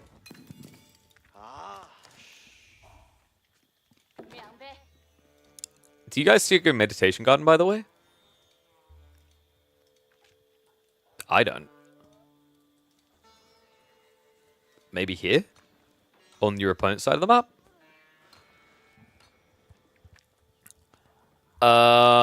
There we go. We found it. A good meditation garden location is just on the opposite side of the map from the Juji player. One and all, welcome back to the channel. Welcome back to AO4 Action. Week number 3 of the midweek muster. We kick off on Scarguard with a new face, someone we haven't actually casted before. We've got XLAV on the Zhuji Legacy in the orange. But Scarguard is not a nice map for Meditation Garden placements. Hence why I had to look so hard. I had to check the other side of the map to find a reasonable one. So don't expect a big edge there. But it could be a big edge in this matchup. Anatan on his Delhi. In theory, what makes Zhuji good against Delhi, same thing what makes China good against Delhi. Eventually you get to the Zhuge Numas that trades out really well. In practice, there's a very big difference though, folks. And it's that you don't have the easy peasy Barbican to block the Sacred Site win condition. Upside for Xlav is Delhi on this map is a little bit of a bait. They are decent, but they aren't ridiculous because the third Sacred Site is on water. And there's no other reason to come to water early on but capturing that. So you can kind of see that as like a double-edged sword, right? Your opponent has to play the water too. And what is that? Okay, I'm going to give it to him, actually. It's not great, but like probably the best he could have got unless he wants stone there. He basically got the 36 food, the 25 gold, and then he got about 5 or 6 trees. He could have got the food, stone, and wood, or he could have basically just got gold, food, and stone. So it's not great, but that's what it is on this map. And what is up?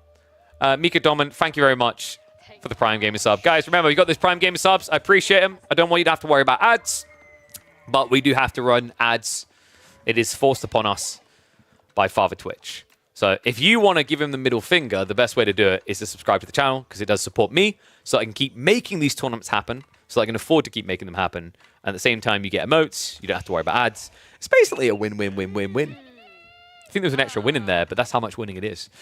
Dome of the Faith doesn't feel like the biggest of winning against Zhuge Nu spam, though. Typically, the reason why you have to go Tower Victory in the Chinese matchup is because of the Zhuge Nu threat. It's the same here with Zhu Ji. So yeah, a little bit peculiar to see this.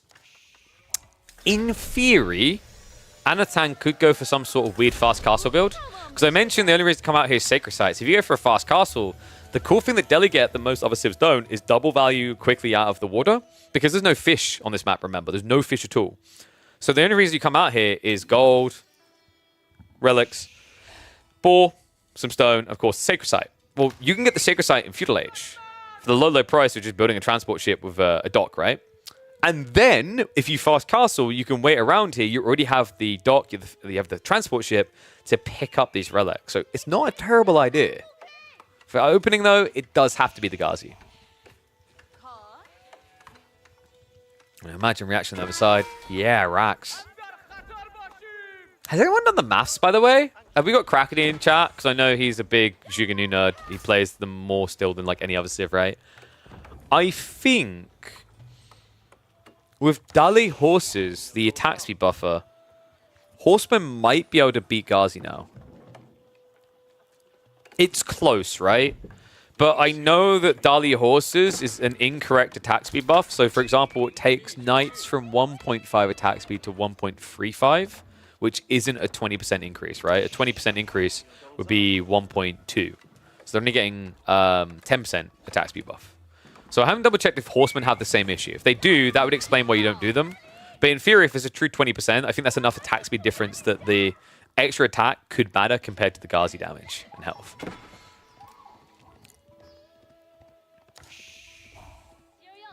We do have the Zhu plus the spears coming through. Last Gamba hasn't been applied. We'll sort that after this series.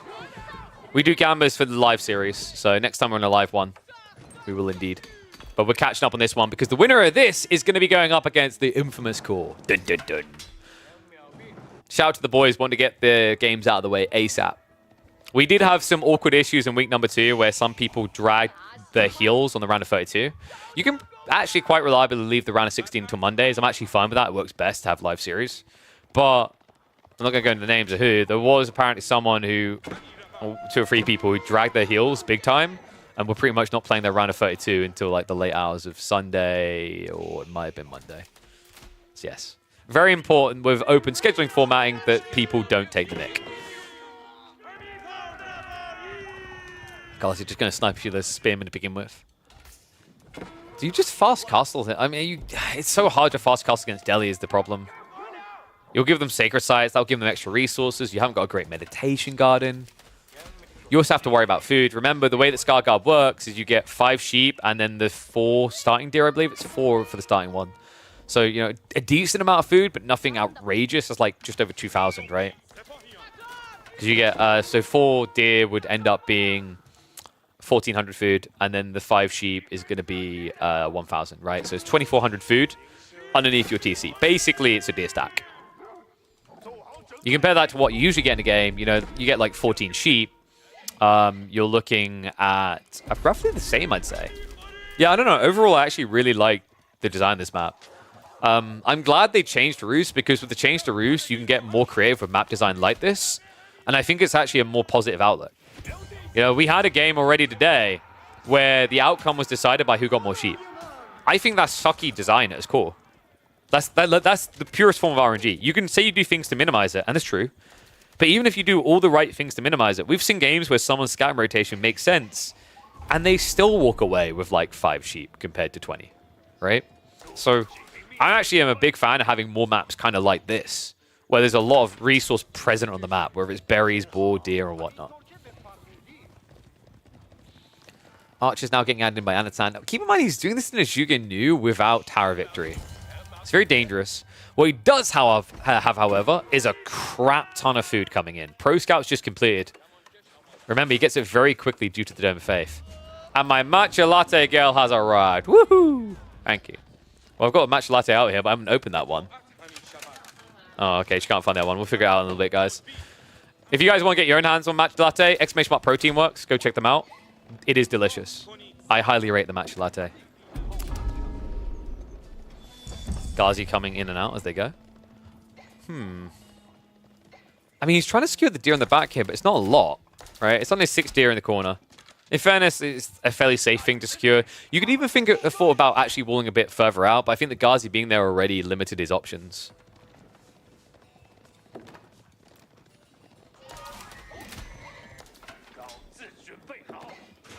And no, the map's name is Scarguard. The World's Edge in the corner is the sponsor involved with the event. Spirit. Wait, how many people don't know that World's Edge are like the people behind Age of Empires? I'm kind of curious. And remember, guys, if you say Scarguard, like Scarguard, Cow loves the way it's like Scarguard is the every time you say Scarguard, Cow, his toes curl. It makes him so happy. So be sure to type Scarguard. Like Scar from The Lion King.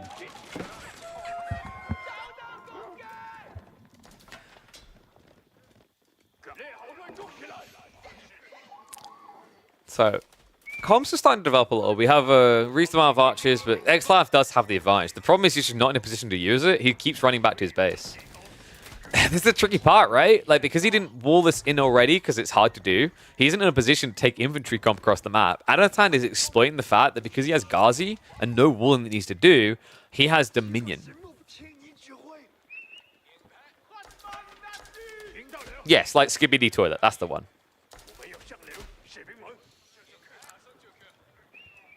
You know what my favorite part is? I actually began by calling Archipelago for some reason. I admittedly do now mock Lidicor for calling it Archipelago.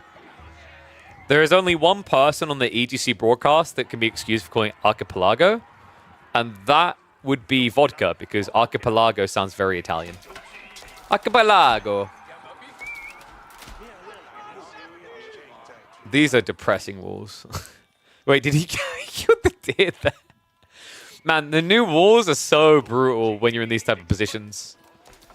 The problem is I think XLife just needs to leave Spears at home and go.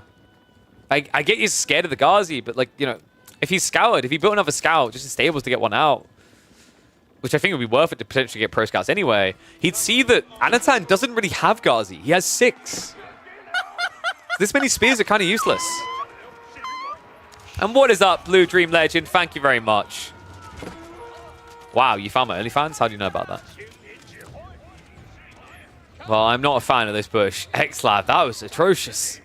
Diving not really working out for him in a situation where he should have had the edge. Steel Arrow plus Undermesh.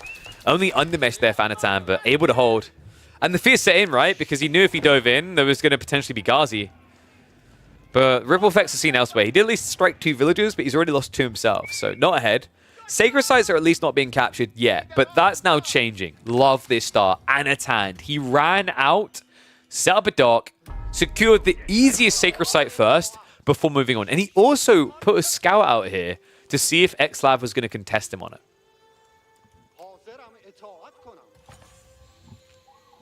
Well, the reason why he went back with the Zhug is I think he was worried about Ghazi.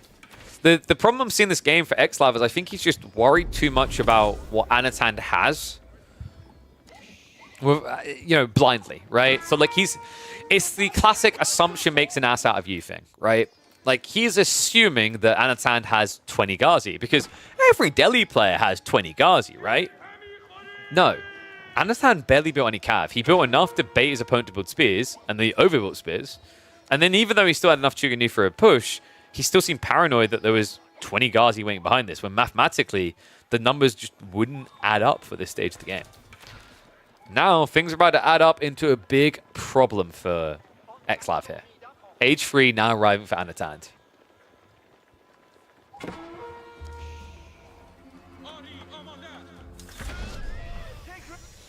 And he has to go. I think he knows it, right? Like, it's too late to turn around. You're way too far away from castle. Am I happy with the success of Midweek so far? I think it's on the right path. Though I hope people saw what I was talking about yesterday in a productive light. There's some things that need to be sorted. So, like, one of the tricky parts is, like, just having the finals on Thursday can be tricky because if the broadcast is short, which is likely going to be, then the metrics don't really represent very well. But I think it's on the path the right way. I think I set a goal by, like, week number 6. I want us to be at, like, 450 average viewers. So we'll see if we keep trekking. But first 2 weeks have looked really good. Let's see if the third can follow up too. Dive comes in. Xlav trying to get the trade well as possible. Veterancy isn't in yet, but with the first men-at-arms coming out, it may be too late. The difference the dive timing can make. If he'd just been there and committed in last time, he would have had the breach through, but that hesitation due to a lack of scout, guys, that's what killed him. When he showed up here, he had no scout. That's why he pussied out of the push. It's understandable when you think about it from his POV. Often I see people criticizing players for maneuvers that they would have actually made the same mistake in their position because they didn't have a scout. Now, they might go, well, I would have built a scout. Sure, in hindsight, right? It's very easy to forget to do in this type of game, especially when you have a civ like Delhi pressuring you. But unfortunately, Xlav, the fact he didn't have a backup scout meant he didn't know he could go further. It meant he didn't know the spearmen weren't needed in that mass. He didn't know that there were no Ghazi protecting the Delhi base. What you don't know can hurt you. I think it's going to hurt him for the final time. I'm going to speed this up a little bit because this is GG state.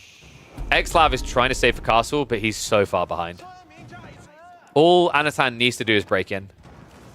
Men-at-arms are trying to do that now. All is about to break. Relics can also start being picked up. 2 are already on the way home.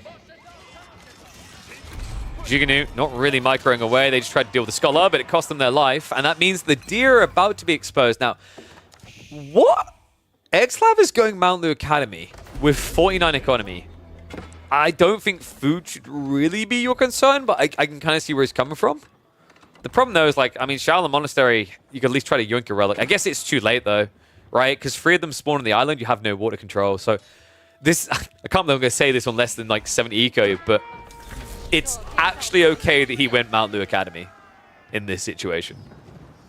By okay, I mean every other choice in this game would have sucked, so firm handshakes, lad. Firm handshakes as Xlav finally makes it onto the broadcast. Just not the way he was hoping for. Game 1 and Anatand win. I mean, tech up complete, right? But Palace Guard, they're only now getting upgraded. Veterancy Archers will actually fight back really well against that. He should have Steeled Arrow 2 coming in. He could have had it if he wanted. He chose Undermesh instead. But even then, Steeled Arrow is only, like, what, 3 minutes away? It'll be quicker than that once the Scholars are re-garrisoned. But before that, the Men-at-Arms will kill you. GG comes out. Game 1 will be going to Anatand. The question is, can he make it a 2-0 to get a showdown up against Core in that round of 16? Stay tuned, because we're going to find out.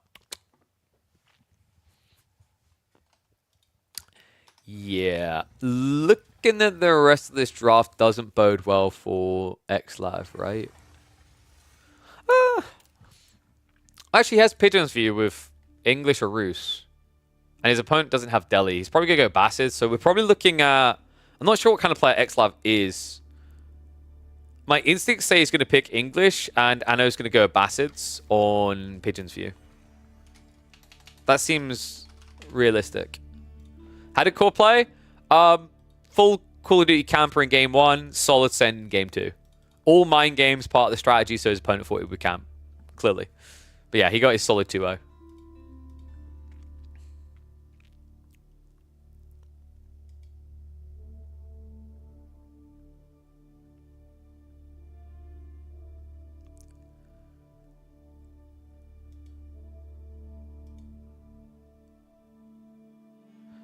And a small update. Looks like Crackety can't play this week. He forgot to decline the invite. So, who gets the free move?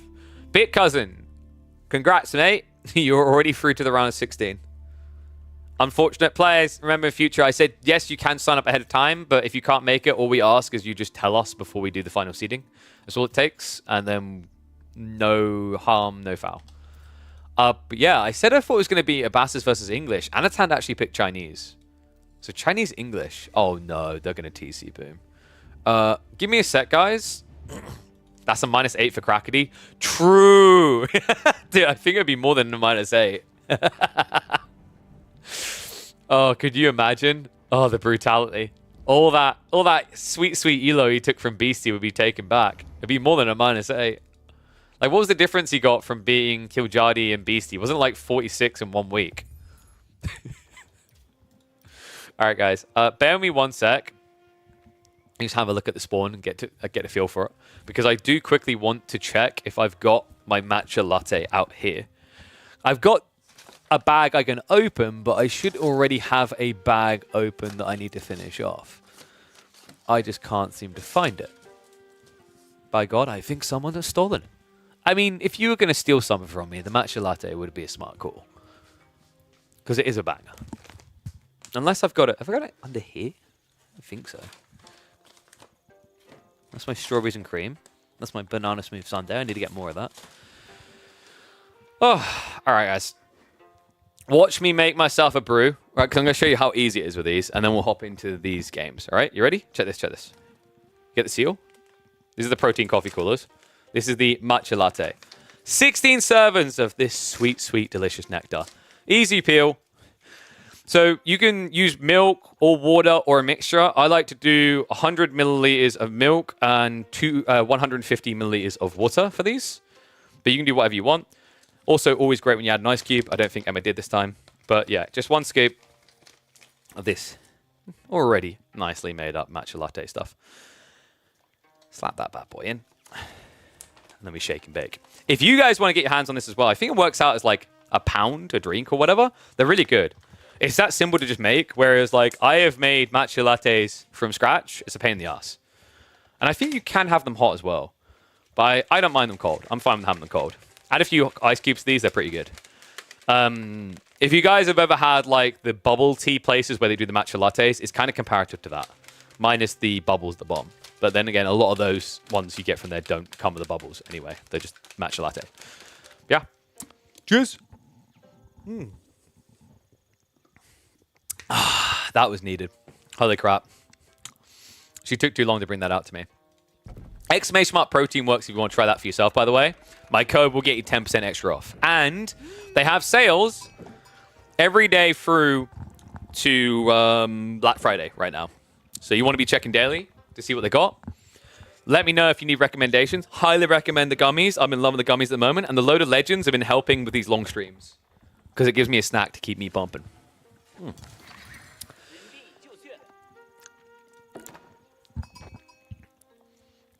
A familiar sight back again in number 3. Right? Like, we've seen this recently.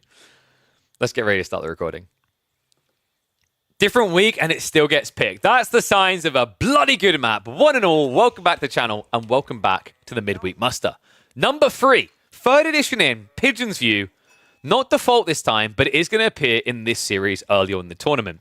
A new and improved version. This is how quickly We rapidly respond and iterate the process. Check these spawns. We have improved it. Kavayu grinded it out and came up with a more solid solution. We now have consistent double gold spawns, consistent 5 relic spawns, and consistent full berry spawns. Big shout out to Caillou for pumping those changes so quickly into the game.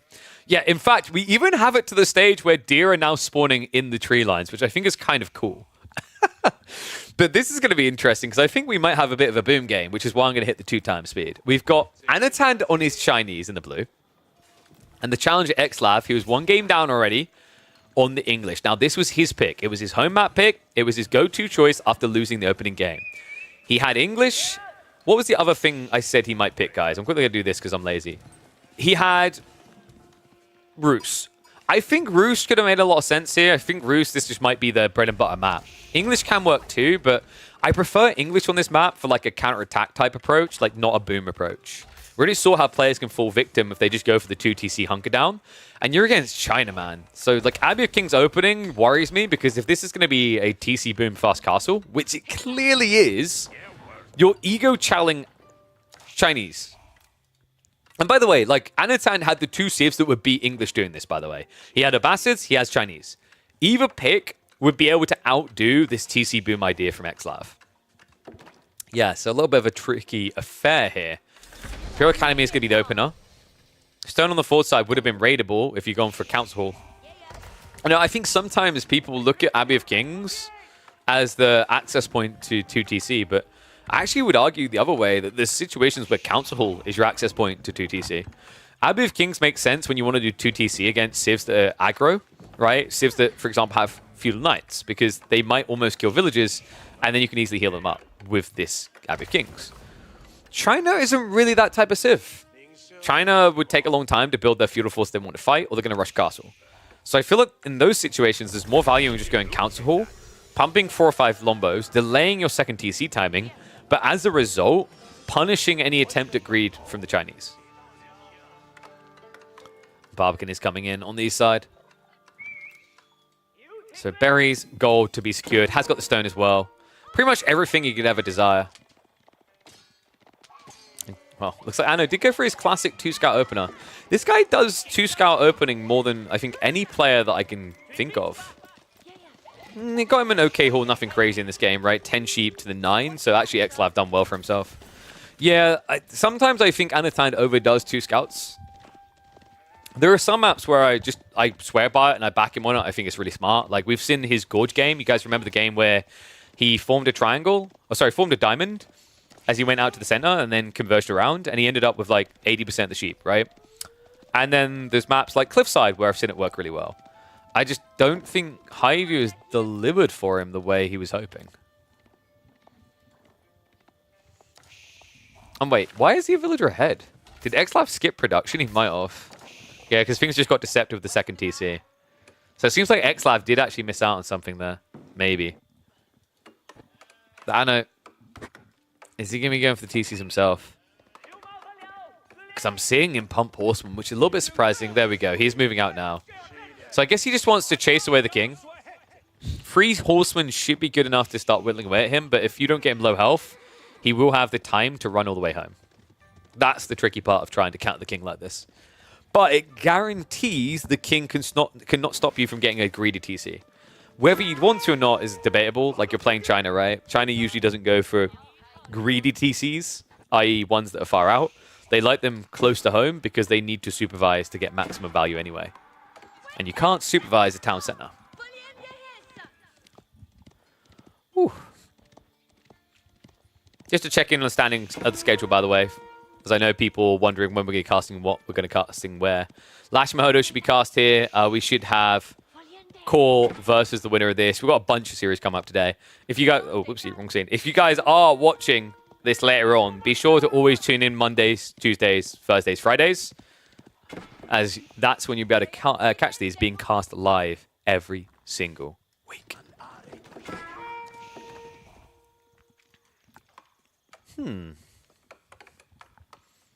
So what is the plan from here for XLav? Even if he goes Castle Age... Wait, what?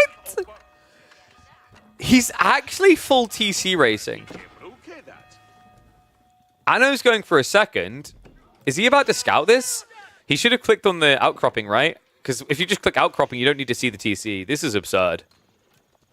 He sees it now. So it's free TC. You could even mirror, but I actually don't think you need to, folks. Song 2 TC is really, really strong. You're at 2.5 TC anyway. Plus Imperial Academy, like, you can just get a faster castle timing here. It makes more sense. I mean, there's no way XLav would build King's Palace, right? He might. And a sneaky shuffle out onto Deer. Big walls coming up from Anatan. All right, I'm going to speed this up, guys, because you can already see what this game's going to be. When I see a Chinese player building walls like that, an English player going free TC, it's a no-brainer. We are going deep into this game. So, Anna, what's his win condition now? With free TC on the agenda, like, he's going to need a trim timing into castle. Relics are a very feasible objective after that. In fact, it definitely looks like he's rushing for castle. The wall didn't go up in time, by the way. So a little bit gluttonous. King obviously can hang around here. So horsemen are on him. That should be enough to create the space. This is where XLav should have alarm bells going off to what his opponent's doing. Oh my god. Can someone check XLav's data and make sure he's not secretly Divine DFP? Every single thing that I'm seeing here is giving me flashbacks to Divine. Free TC, mass farm transition, before Castle Age, by the way. It's kind of crazy he's trying this. I mean, in the hyper late game, right, there are some things that really got buffed for English. For example, Lombos, Archers and Generals being better is really good for English. Also, the Royal, but so men at arms. So yeah, I mean, England can do okay in this matchup. But I think the problem I have is the tech timing. Look at what's happening. Anatan is about to reach castle. He's already got gold stockpiled. He can just supervise a monastery and rush 5 relics. At which point, this free TC play doesn't really pay off for XLav.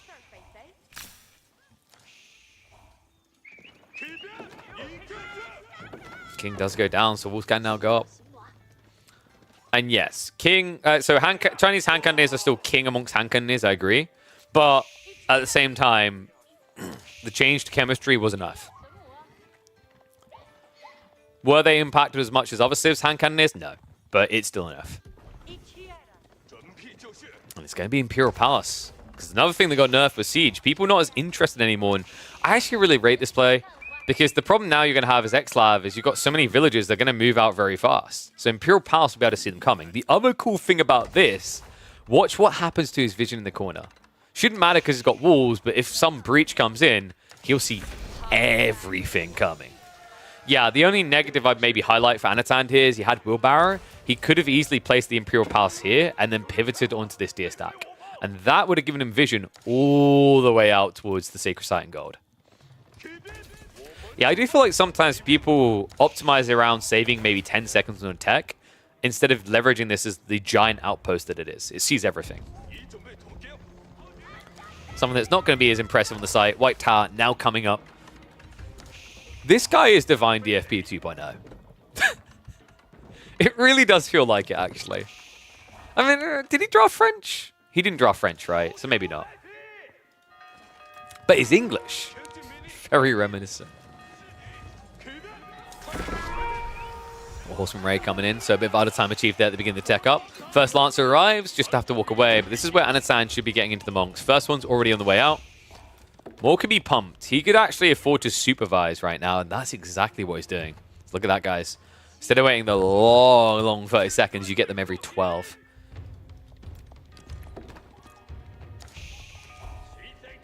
And yes, Crackety, I believe that is XLav. Wait, should I know this person? Does he always play English like this?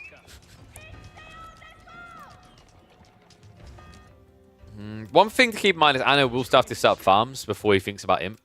Really, or you just don't have much pump afterwards. He's got a decent amount of berries and deer nearby, but it's not going to last for long. Deer pretty much already expired. Second already being gathered from. Sacred Site's not going to be locked. He could actually grab the relic, lock them on the way home, but it's a bit of a gamble when your opponent has White Tower, because it means you can get Knights out. You've had PTSD from this guy? Yeah, I'm going to, let me asterisk that for Crackety. He means PTSD, guys. I don't think he means he's been sent Photoshop photos from this guy. Actually, maybe he does, because then you try to open the Photoshop file while you're playing OE4, and it does take 3 hours for it to load. Well, the weird part is, like, he went to free TC into a Chinese player. We were just talking about this, so I can imagine how you ended up at 3-hour games in the first place. But Imperial's just around the corner for Anno. He really is just going to do this without farms, huh? I mean, it kind of makes sense, right? Just get the true premium units. You have full map control. You have no pressure. We're going to hit the 2x speed. Now that you've said that you've had 3 hours game length, I want to try to, like, not... I want to try to prep myself for that situation, because the winner of this is going up against Core in under 2 hours. His troops are marching out. Aston will clock down the way. Wow, so he goes back for Yuan. I mean, it makes sense. He's good. You need it for a defense, right? Nestabees are really good here. This is why I thought he'd have to go back for the farms, is because reality check is the only thing you really build without these farms is siege.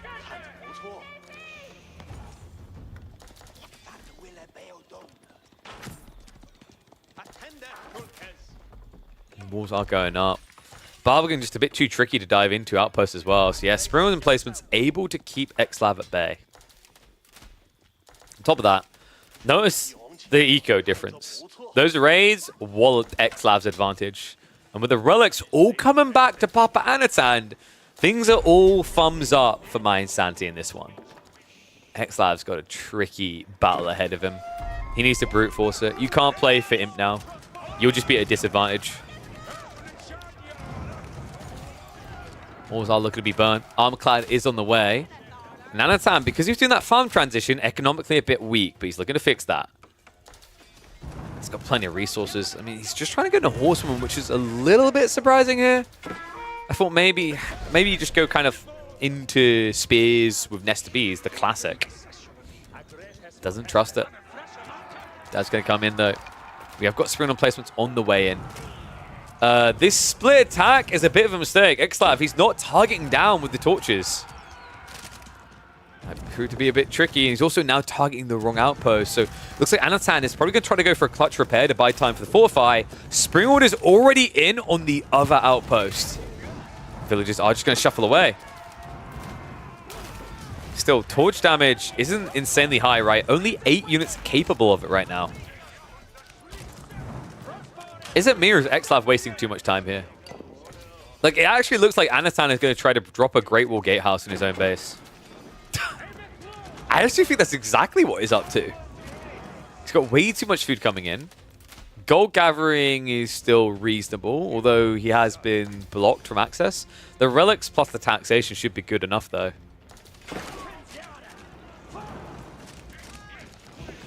Xlav is zerging. Men-at-Arms on the way across here. I still don't really know if I like the horseman detail. He's at least got crossbows to assist here.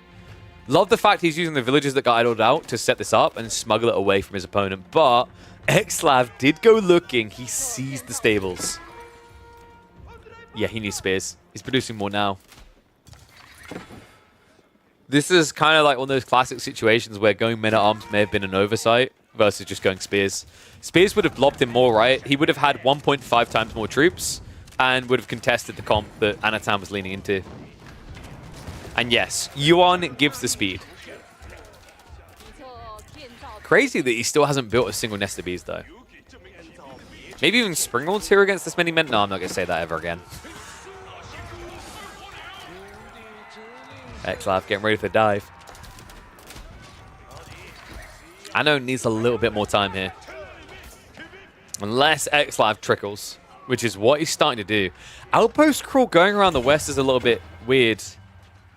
I think he's trying to block gold, but keep in mind, your opponent has 5 relics. He doesn't care. This idea of blocking gold works if you take him relics. In this game, blocking gold veins is not going to save you. Horseman jump. Crossbow's trying to clear that front line quickly. Interesting that he's not just bypassing under the crossbow mass. Yeah, Anatan, that is not the way you want to fight into the English. A clicks in and gets stuck in the meat grinder. Yeah, like that fight, the way it began, it was almost like just getting a piece of fabric jammed in the grinder. You just get sucked in, right? Didn't feel like he could disengage, and as a result, takes a terrible fight there with the first wave of Horsemen. He does have about 2k food income, so he can afford to replace. The crossbows also did survive, but not a good start to the defense for My Insanity's member. Crossbows. They don't have protection now, so a trickle of Horsemen could have a good impact here. And the crossbow numbers in this fight do favor Anno.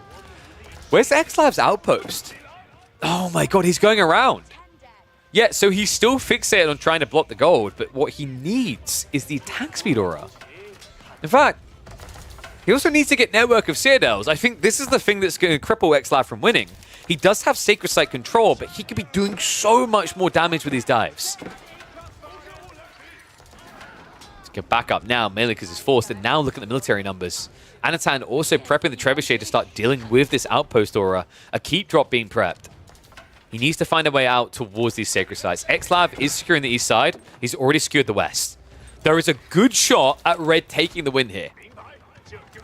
But he needs to stop throwing away these troops. Outpost about to go, keep Rob about to go up. Crossbows buying enough time for it, so that's going to be a reset. XLab likely going to have to go for Siege next.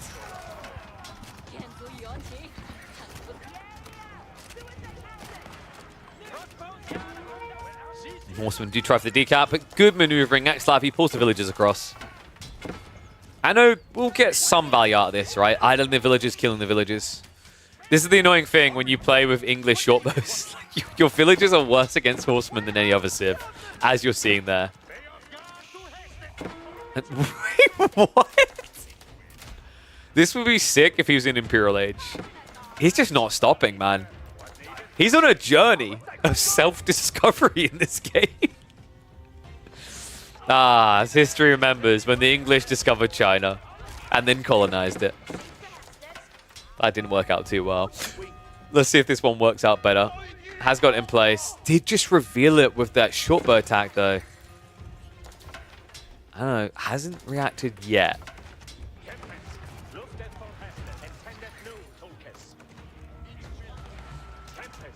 Looks like I'm now backing up. I mean,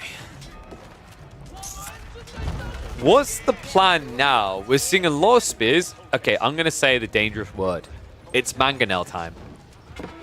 I don't even know if that works, though. Because Yuan Dynasty, guys. These guys move at 1.29 movement speed. They're too fast. Like, they can just dodge, right? Think about how hard it is to kill archers with mangoes when they're moving. Crossbows are the same like this. Villages have been pulled. The colonization is being rebelled against, so not going to be able to get any more cheesy outposts rushing around the backside. It's going to be chased all the way home. I've now got Keats being sieged.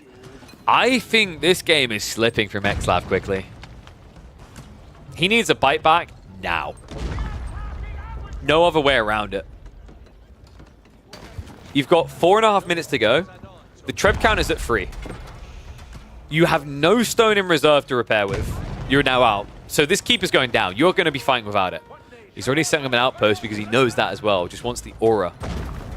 Aura that is still only network of castles.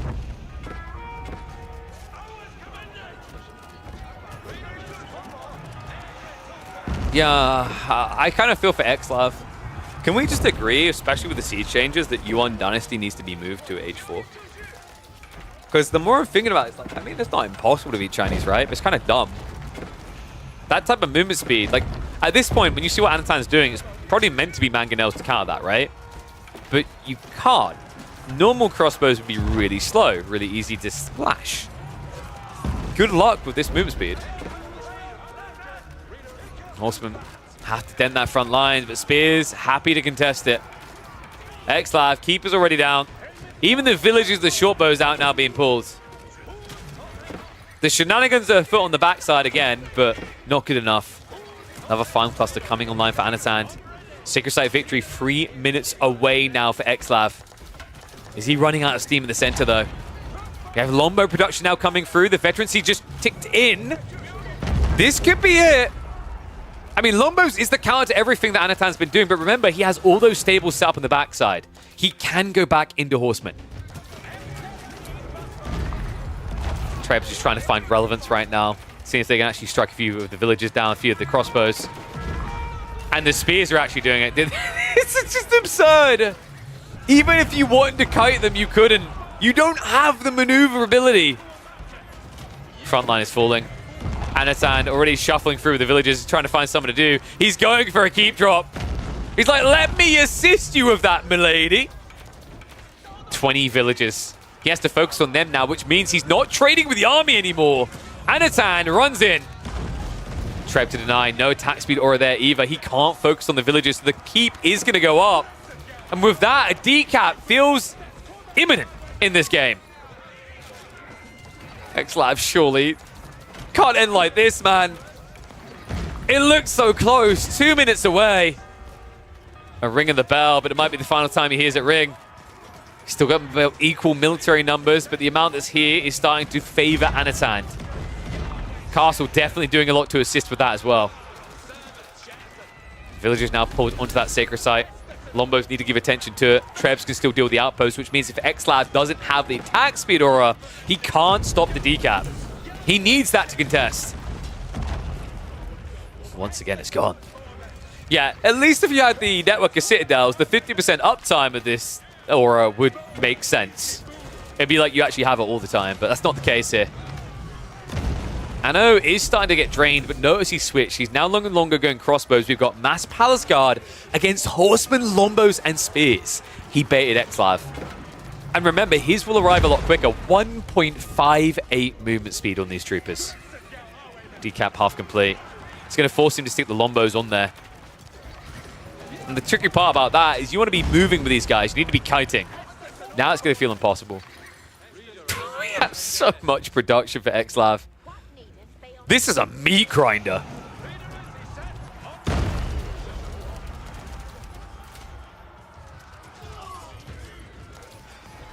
Villagers just trying to rush up that outpost. I mean, even if they could get it up, it's going to get deleted straight away, guys. At this point, you're just sending villagers to their death. Second keep drop now coming in. Anatan. He's not going to do a wham here. He's going to park one on there. Gold also secured. You're China, you need a lot of it. 5,000? Yes, please. Oh, man. And I think that is the turning point. X-Lav is just broken. It's so many Palace Guard in a game where he doesn't have any stone walls. The flood is coming. The apocalypse is upon him. He doesn't have the crossbows to defend against it. He doesn't have the gold access to get those crossbows.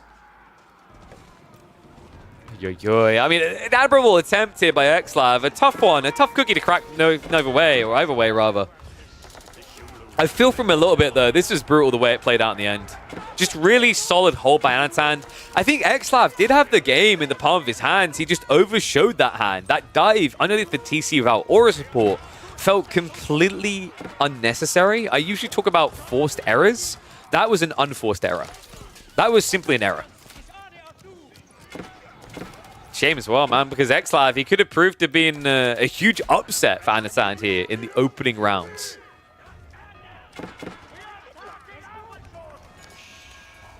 Villagers getting out a little bit. The Palace Guard are at least being dealt with. But this is wave one of the Chinese zombie apocalypse. More coming behind this. Trebs. Well, they're done with one keep. They're moving on for the other. One knight to try and save the day. But I'm afraid he's not going to be the King Arthur of these lands. No stone either. X-Lav is going to lose control of the east side. That's once again gold blocked. Spirit Way on the way behind this. This is the kill point. Anatan, he has full gold control in the center. An age-up advantage. And X-Lav, he's like me. Actually, he's worse than me. He doesn't even have one leg to stand on right now. See, that was a joke because of the fact I've got a cast on. It's just a few more weeks, guys, and then it's off. I can almost walk again. You don't realize you take it for granted until it's gone. Kind of like gold in this game. Enjoy what they're carrying, X-Lav. It's the last you're going to see for a long, long time. I know, now just setting up the outpost, not for the aura, but for the vision. It's a type of aura of a different design, right? This vision is going to make it impossible for X-Lav to make any crafty maneuvers. And why am I seeing Wingard? What does Wingard give you here?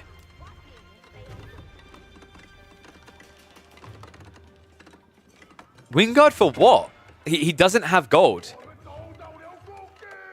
I mean, I guess if you get enclosures, it can kind of work. But my worry now is, do you not just get Dove? I'm a big fan of Wingard when it makes sense, but he doesn't have any static defenses. He's got the white tower, sure, but like, there's no protection on the east side here. So yeah, once he has enclosures, theoretically it can work. It's very efficient then, getting your hands on things like the Footmen, the Rangers.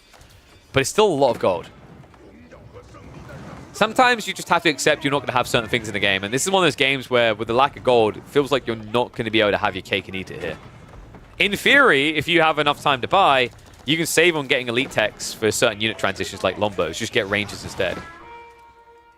But yeah, this may be too long of a wait. Palace Guard upgrades already coming in. The battle hardened as well, so these boys are about to get chonky. I know backing up's a little bit surprising here, though. Yeah, especially considering the tech came in and then he backed up. Probably looking for a strong force push down the center. He's got, what, 50 Palace Guard. Xlav's got plenty of crossbows, but Xlav doesn't have the ability to go for incendiary arrows, right? So those crossbowmen shouldn't really win the defense. I mean, they're not even upgraded yet, guys. He's got some Footmen on the way. Footmen against these Palace Guard, though, once again, kind of questionable.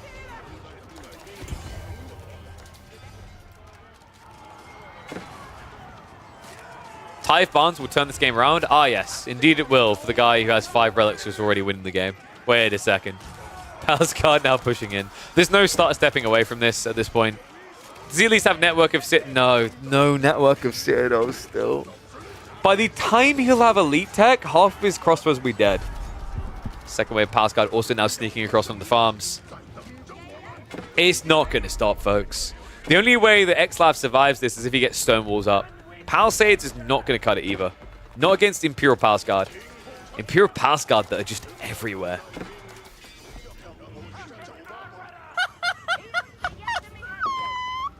And what is up, Diavuz? Thank you very much for the Prime sub, mate. Welcome to Swarm. Get those subs in, folks. Quick, this game could be over any second now. If you want a chance to be on a video, you have to subscribe now. Elite Army Tactics is coming. The end may be nigh. He did at least get the elite tech for the crossbows. Xlav does have enclosures, right? And in fairness, enclosures still feels quite broken. He's looking to creep some gold. That's less likely. Oh, God. I mean, the upside is there's no spring order or cannon emplacement. What is happening here? Anatan!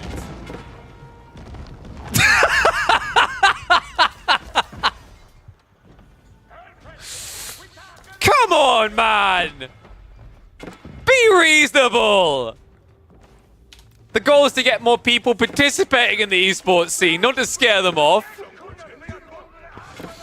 Oh, no, guys, you misunderstood. It's not GG, it's 66. If Mind Sandy ever bothered to print a jersey for Anatan, 66 is his number. Wholesome Anatan would never toxically write GG in the tree line. I don't think Xlav, he can't even see that. All he sees is RR. He's like, is Anatan a pirate? I don't get it.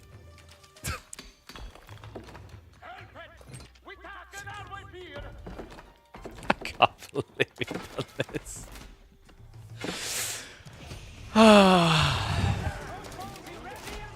Well, that is ambitious from Xlav. He's trying to get into the Wingard army. Now, guys, in fairness, if you can get like 10 trebuchets with Sharon projectiles? Maybe? I'm shocked that he's trying to pump into Mass Knights, though. With such little gold. Like, he literally already ate it.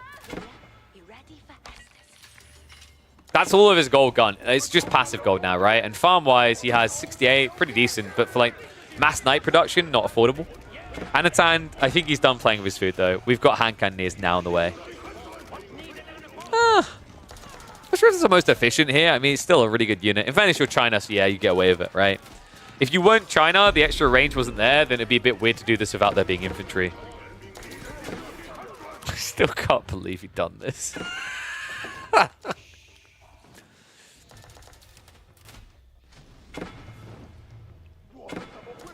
99. There we go. Maybe that's the jersey number. Unbelievable. I gotta give the man points for style. Actually, we don't have a point system, but if there was, he would get them for style. So, commiserates to X-Lab. That means he is going to be going out in the round of 32. It means he does not auto-qualify, but I have a feeling he's signing up for next week. And who knows, maybe next week it will be Dimu or someone else writing GG on his lawn.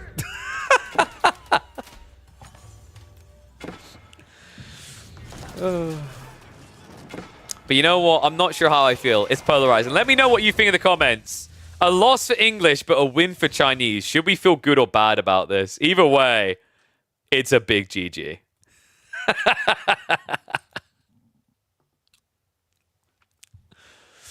Oh, dear, oh, dear.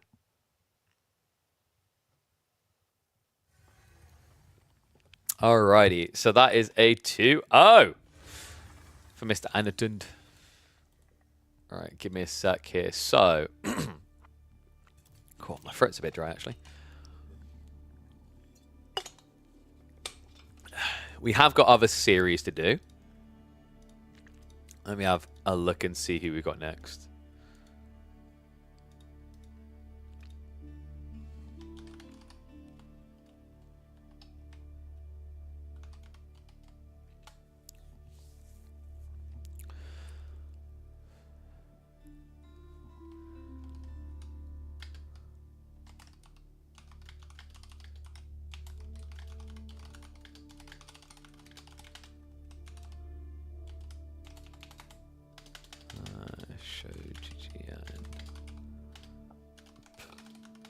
Oh, mate. Excuse me, sorry. There we go. What's the context of that laughing track used for the Twitch notification? So, Zinu, the context for the laugh, I mean, if someone subscribes right now, they'll hear what you're talking about. There we go. Is that line can be found in Dota 2. That is actually a usable line in-game for Dota 2. So, my voice is literally in Dota 2, and that's the line. Very tilting for people who are on the receiving end of it. So, let's see what else we've got coming up. So, we got Core in about an hour and a half. We could watch B versus Mjertikla. There's also...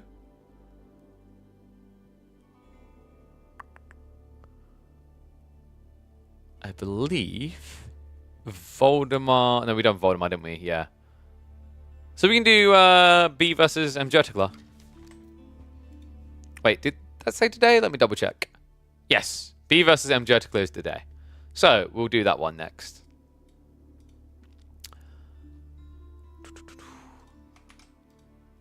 And let's see, what maps are we getting? So Frisian, Coastal, and of course our starter map of Scarguard. Give me a sec, guys.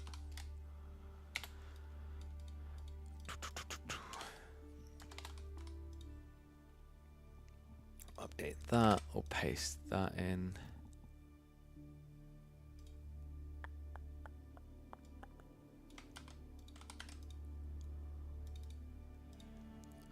All right. I'll catch up on chat, and then we'll hop into game. What we'll do now, actually, guys, is I'm going to... So if you chatted at me and you haven't subscribed, whoopsie, sorry. I'm going to run a minute and a half of ads now, so you guys don't have to worry about it when we're in game. And I'll catch up with chat and reading chat in the meantime. Whoop. Oh, your voice is literally in Dota 2, yet we are casting A4. Shows dedication. Right? TI caster here. Whoop, whoop. Most cringe part of this game is Mongols need to spam static defense so that the traders don't get wrecked. Yeah, I mean, Palace Guard are kind of weird for that, right? But that's why the infantry nerf is definitely welcome. Yo, what is up? There's the laugh. So people spam that in their pub games to tilt people. What's up there, Santiago? Thank you very much, mate.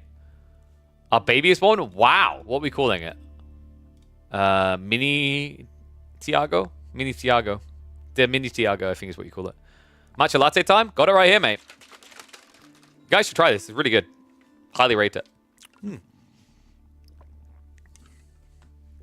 She didn't add ice cubes, though. I'm a little bit disappointed. I'll forgo it, though.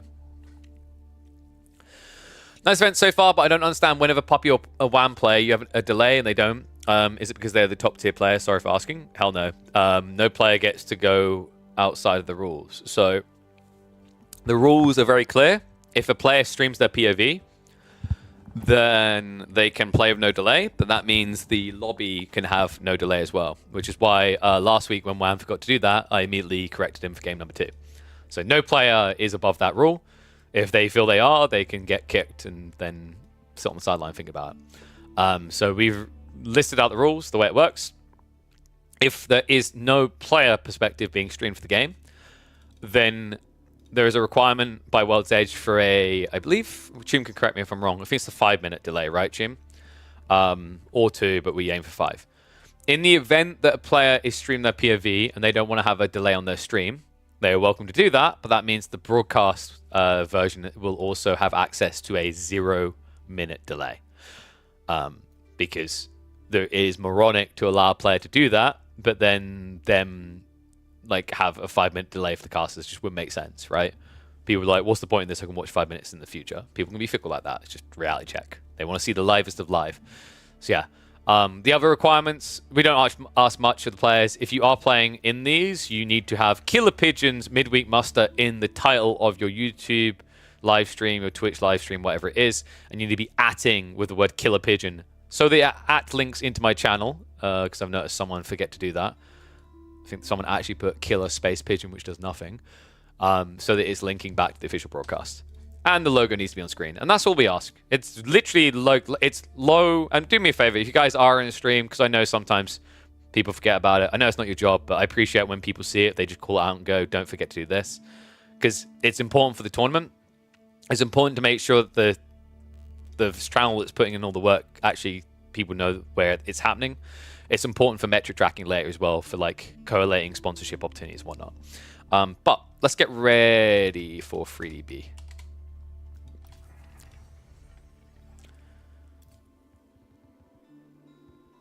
I think the ads are done now, yeah. Yo, sup, Captain Boba? Is it Captain Boba or Captain Boba? My instinct says Boba. Thank you very much, man. Welcome to Swarm. Appreciate the Prime sub.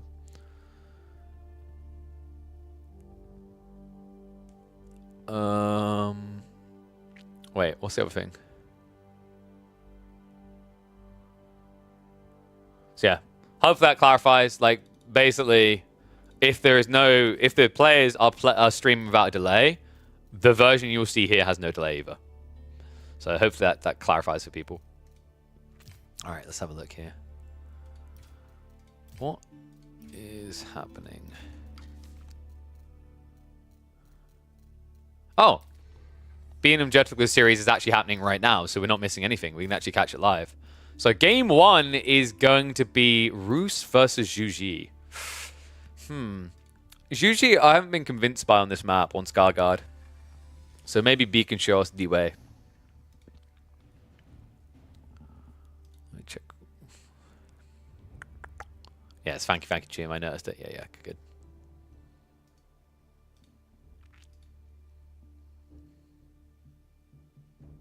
All right, I'm just checking if there's any other lining up. So it might be. I mean, you know, if Mjertical is able to take us to 3 games, right? Because I think B's expected Victor here. But if we can get a 3-game series, that might line us up perfectly to slide straight into Core versus Anasand afterwards, which would be perfect. But let's get ready for game 1. I'm quickly gonna hobble across my room and put the heating on. Oh. Bloody hell. I kind of need to come up with a remote control option, but it's a really cheap heater. Because I am not a millionaire. So I ain't got one of those fancy central heating systems out here in my studio. Ugh. Maybe even long game be enough? Maybe. I mean, I think Objectical could maybe take a game from B. I mean, potentially, like, anyone can take a series, right? On paper, B should be favored here, though. Oh. So yeah, I reckon we'll do this into Core versus Anno 5, and then the next live series after that is at 7. So yeah, we'll probably be live for about 6 or 7 hours today, I reckon. We'll see how it goes, though. I think that's feasible. Because we should have just to let people know, so we've got B versus Imjertica now, Core versus Anatand, and then starting at 7, there's Elyona versus Stay Frosty, and I believe there was also, if I can find it, Mahodo versus Lash. We might check in on Mahodo versus Lash, and also Stopper versus 3D Cat. And then if we want after that, there's Wham versus Red Darksider. So there's options. We'll see how long we can go, because obviously I've got at some point tonight do some prep for the weekend, because I'm going to be hosting Age of Myth Saturday and Sunday. What's the idea behind the map? Best to pick the mind of Avali, who made it. But I don't know if it's intentional. I think he was focused on the food, but he created something very intriguing around the no fish and the way water functions on this map.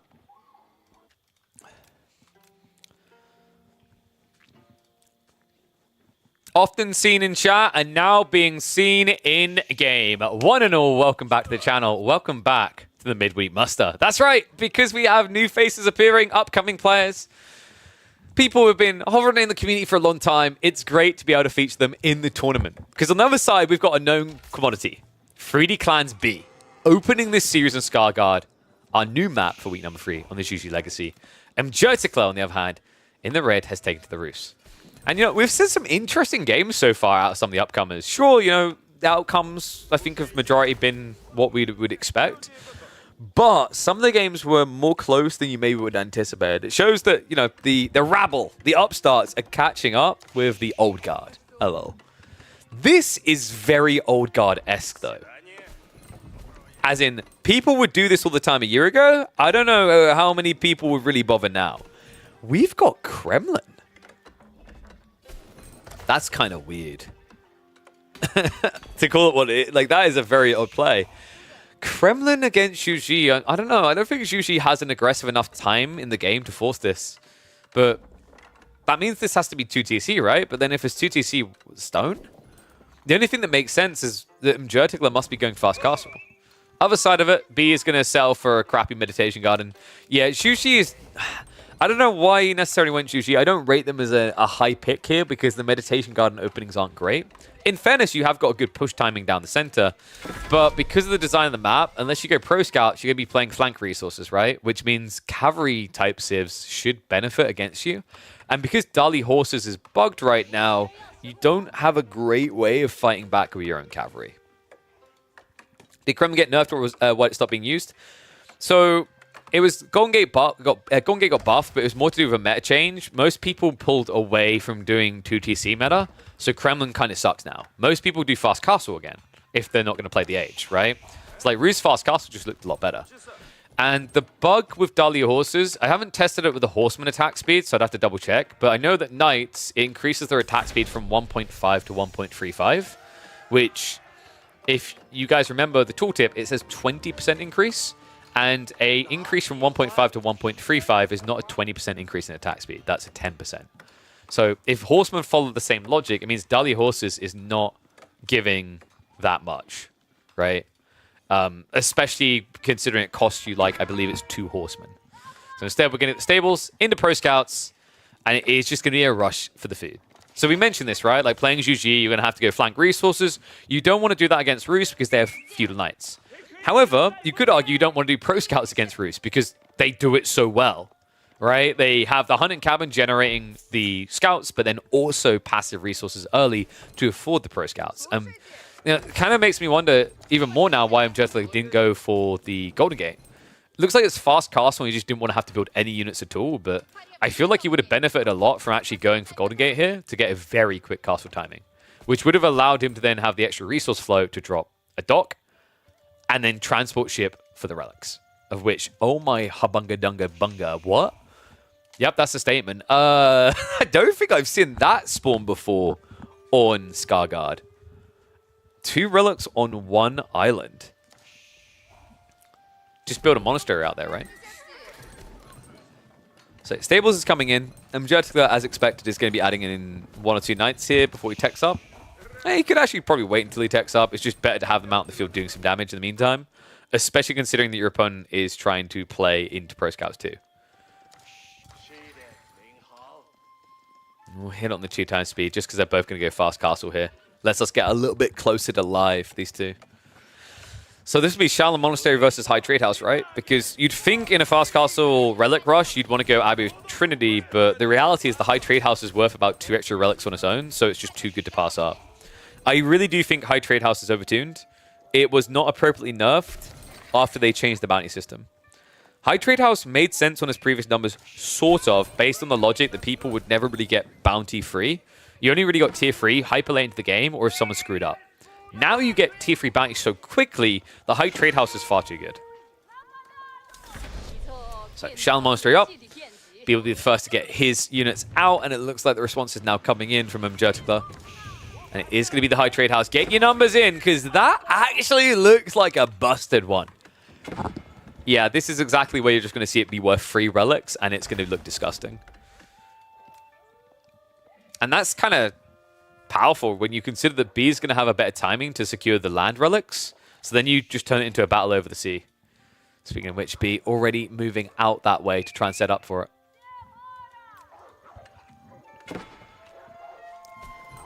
Is it going to be the archers?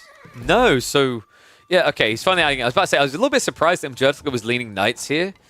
Knowing that your opponent's likely going to do knights as well, you're just going to go horse archers and kite him out, right? It's much more cost efficient here.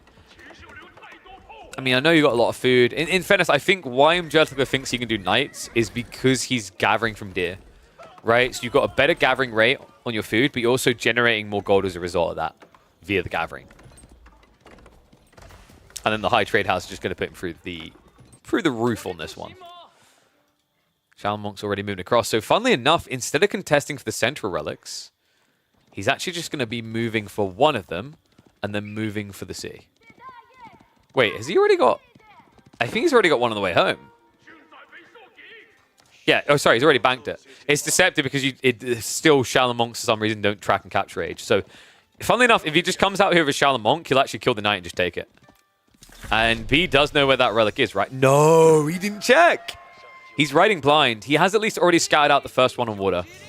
What would be really cool is if B just kind of built a monastery here, but I think instead he's going to shuffle them home. He's got plenty of monks coming.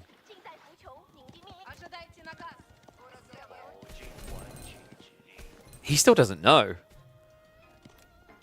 I'm a little bit surprised B hasn't checked at this point. He's got Shaolin Monk coming out, but I think that's just a rally point.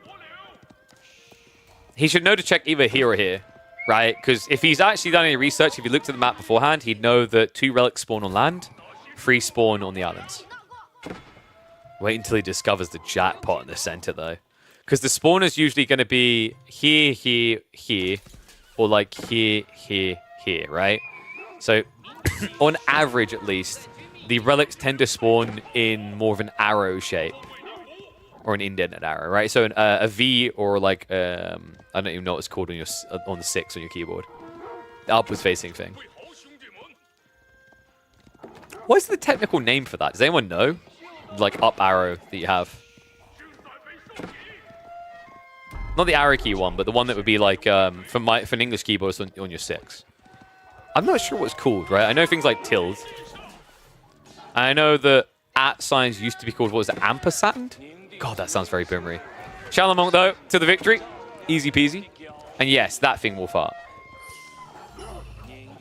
Horse archers have started to arrive, but the lancers should be able to protect. Like, if you now die for the Shaolin Monk, you lose both. You don't even kill the Shaolin Monk. It's unfortunate. I mean, you know, he hasn't got many relics, but at least Mjertikla has got 181 gold from his High Trade House. Oh. I think B, is he about to discover it? Yeah, he just got a glimpse of it. Wait until he shows up on this island and sees the second one, right? He's going to have dollar signs in his eyes. Does he see it? He might not see it, right? Because he hasn't spotted the relic yet. He's only seen the cart. And he also just mismicroed. Oops. Oh, no.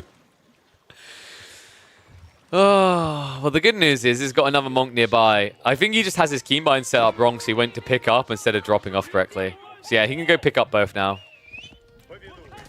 However, Mjertikla for the time being does have mid-map control. Ah, thank you. Okay, ahoy sailors. It's called the carrot key. Really? Why? I mean, then again, I don't know how ampersand comes from that. I'm sure there's a story behind that. Decap didn't actually complete there. Mjertka kind of missed the windows. That means B is now trickling gold off of that. Oh my god, there's so many weird shift cues here from B. Monk didn't hop on board. That's the one that I think he thought picked up the relic. So, Mjertka, he has got full cav. He's done a really good job of maintaining military numbers with his opponent here. I mean, part of that comes from the fact he didn't go into relics at all. Let's see what he can do. He's got Boy's Fortitude coming, so he could do a lot of eco damage. Funnily enough, this map makes you play like Mongols. All your food is on one spot. Positive, but also a negative in moments like this. Dive comes in. What? Mjertka, he hesitates. He says crossbow's too close. Not able to peel a single one there. Name Carrot arose from its visual similarity to the official proofreader's Carrot. Oh, okay. Interesting. Well, that's too much reading for the day. Back to watching people club each other over the face. Lancer's winning. And Mount Lu Academy coming. So, wait, B? Really? He's going for Yuan, which is quite rare for Zhuji, actually. We don't see it often in games, right? You'll see Tang, you'll see Song, you'll see them go Ming, because damage is incredible. But yeah, it's all about the pagodas. It's not bad in itself as well. It makes your taxmen really, really good. And also it gives you a little bit more food, which means you don't have to rush to farms as quickly as your opponent does. I think also just there's some value in getting into Yuan. And we have Dali horses coming. Okay, there's no value in getting into Yuan. Screw Yuan, we're going into Song. He's actually getting Dali horses. So here, watch this, guys. So you see the Lancer? 1.5 attack speed. Ready. Set. Okay, actually, he stopped supervising. So 1.5 attack speed, a 20% increase should take that down to 1.2, right? Maths makes sense. I don't have a university degree in maths, but that ain't the right maths. 1.35 attack speed. So yeah, Dali Horses is currently bugged. I don't know if it's bugged for Horsemen to the same extreme because he doesn't have any for us to double check. But yeah, even on Scouts, if I'm not mistaken. In fact, we can check that. Direct correlation on the two sides. Scout is 2 attack speed. Goes to 1.75. It should be 1.6. Wait. Yes. So, across the board, really, the numbers seem to be wrong.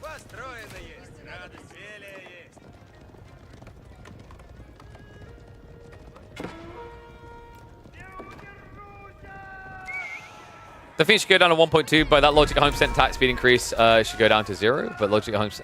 I mean, at the same time, Avali, do you actually think Dali Horses is any good? Let me put it that way. Flash coming out in the center.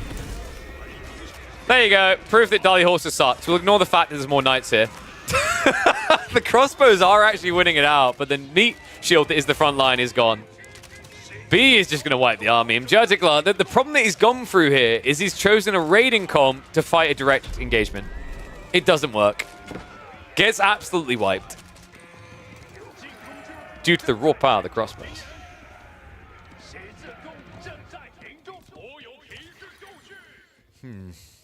So at this point, you'd think Mjertka would try and get off the train, right? Shift to a new line of fort.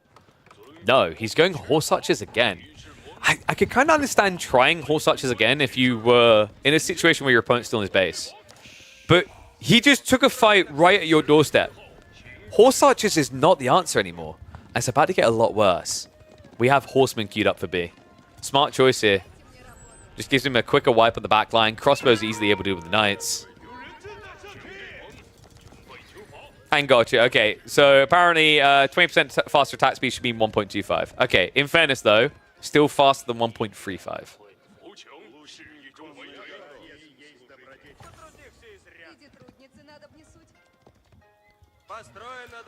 Also, I hate the way that Age of Empires 4 does calculations. I understand like the building up to 100% thing shouldn't work, that you get down to a 0 attack speed if you were talking about multiple buffers. That I support. Like, for example, diminishing returns makes logical sense.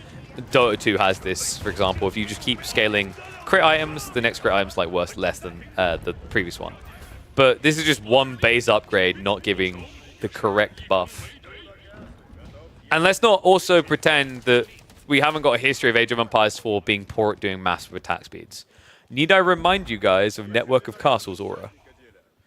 Which we don't complain about the missed maps of anymore because we just hate how OP English is.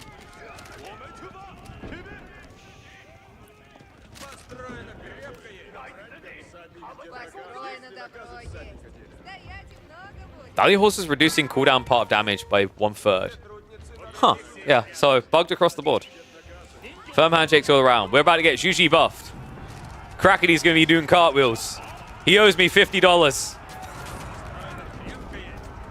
Let's see if you can get close to that $125 this week. Clash coming in. Horseman to spread out, to create that front line. And we do get the Horseman now. 1.56 down from 1.75. Someone do your maths. Does that make sense? Is that good enough? Or does that also seem to be calculatively incorrect? I've done enough math today.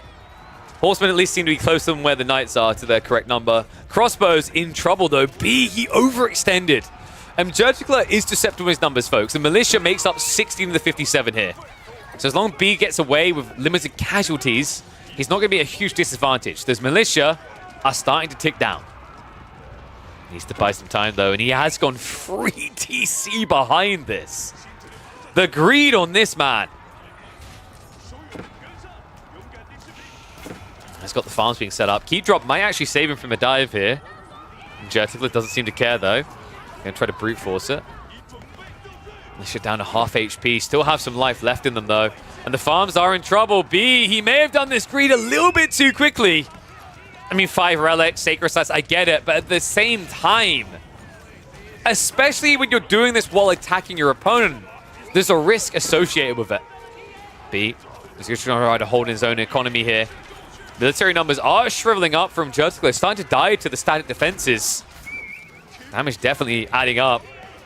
More Knights are shuffling in, so it's going to be eco damage done. But now that Jurtikler knows that it's free TC plus farm underway, what does he have at home? No farms. OP high trade house worth 200 gold, sure. But that's kind of it. He at least has safe gold gathering as he's moved out into the island. But his army's dead. And I would definitely say he didn't do enough damage.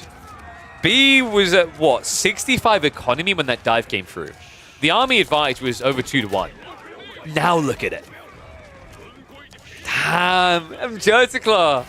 Looks so good for a moment, but the obnoxiousness of what B has done here, it's kind of smart against cavalry comp. There's just so many safe points, right? You can keep a total of 31 villagers. Actually, more than that, right? Because you've got the keep as well. So you're up to 46. Then you've got the outposts, of which I think there's one. So you can keep 51 villagers of a total of 65 safe.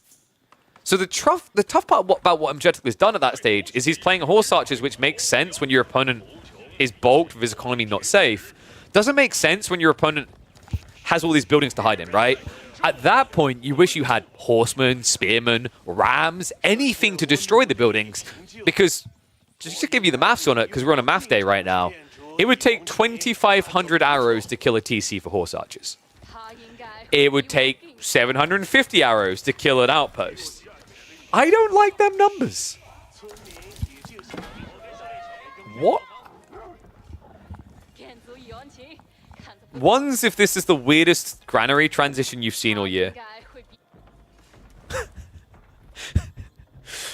We've got granaries at opposite ends of his base. Now, I've seen some funky setups. You know, the one granary, the weird triple where it's a line, triangle. I've even seen L-shape ones. I think this is the first time I've seen this in a competitive game. I mean, in fairness, against raiding, right, your entire food can't get shut down now. Oh, guys, we got the Fragger Boys. Hard case bombs is also research. Remember, this gives the 15% damage buff when attacking units. Really smart when you got things like crossbows that can be quite high base damage. That's cool. Yeah, so there was a really big change that happened with Zhu Ji with Grenadiers. One, they can access them at age earlier. The other big difference that was made is that they now have this hard case bomb, which gives a damage buff. I think originally, if I remember correctly, on Pop, it had a different role, but it got bugged and it done this instead, and people liked this. I liked what they done. They create a support element for Grenadiers. Now, a few Grenadiers can actually provide value, whereas before, it only felt like Grenadiers maybe could work if you spammed like 30 of them. And even then, it was hit or miss.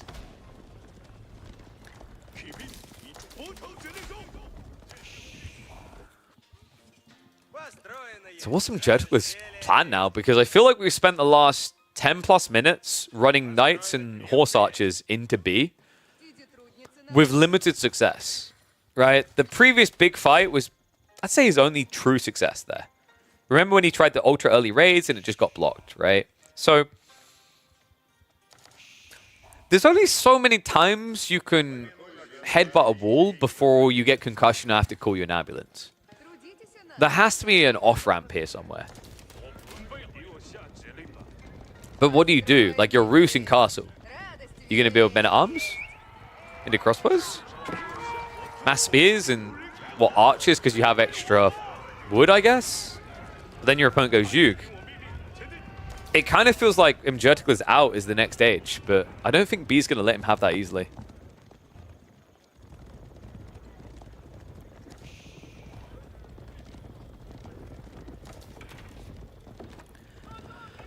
It's going to be a knock at the door. Imjerticler, if he was getting ready for a transition, which it seems he was with the spears, he may be out of time here. B once more into the breach. Grenadiers could actually hit the tree line. So Stays going to focus on the wall. Militia easily wiped out. A bit of a throwaway there by Imjerticler. And this high trade house could die fast. In fact, it'd be smart to get rid of it. He doesn't know his opponent's gathering on the gold on the island, right? So he might think he's limited. So actually taking away this 200 gold, you probably feel like you've just stripped Imjerticler of all his ability to play the game. So from B's perspective, at least, it makes 100% sense to just blitz this. That's exactly what it's going to do. He realizes Imjerticler is not going to defend it. It's a high trade house down.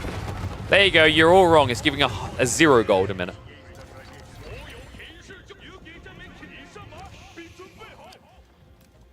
Imjerticler. I wonder if there's ever a world you can consider Mango. No, I'm not. It's too many horses, I think. The Mangoes would kind of make sense against this many range, but now frags are out. The Grenadiers actually making it so the Horsemen can kill quick enough here. Too many bodies, man. Imjerticler barely holding on. The Knights are filling the center of the herd, but they died just as quickly as they claim lives here. And he has no cav left. It's just spears. And against the crossbows, against the Grenadiers, that's simply not going to work. And I think that is going to be game 1 secured for B. Zhu Ji, not a pick that I'm crazy about on this map, but well navigated by him. The play into Pro Scouts, the way he snuck out those relics, a very succinct timing. And then this gradual transition to the blob. A little bit of an overextension in the mid game, which did ultimately get punished, but a quick reset off of the back of some insane greed. But question now is, can Imjerticler strike back? What do you think, guys? Let me know in the comments. Have we seen enough to expect him to come back in game number 2? Or is B just going to remain an unstoppable force in these early rounds? I'll see you in the next chapter. Oh. Imjerticler tried his best. He still has another chance to trance his best. We'll see if he can.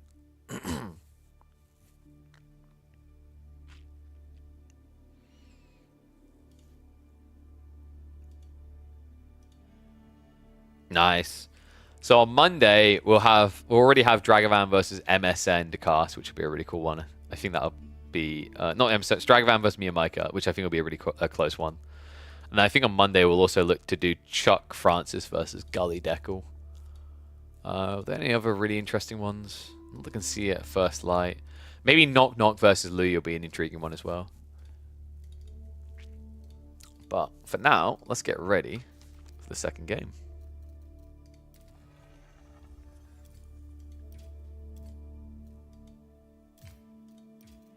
Coastal Cliffs. English versus Byzantine. Ooh. The problem here is you can't do 2TC. 2TC is really hard on this map, guys. That's intentional. So let me just list what they picked. So we had Juji Rouge. And we'll give a left side a win. God, my throat's really stuffy. My daughter's ill, my partner's ill, and I'm starting to think they've got me ill too. Which is not ideal.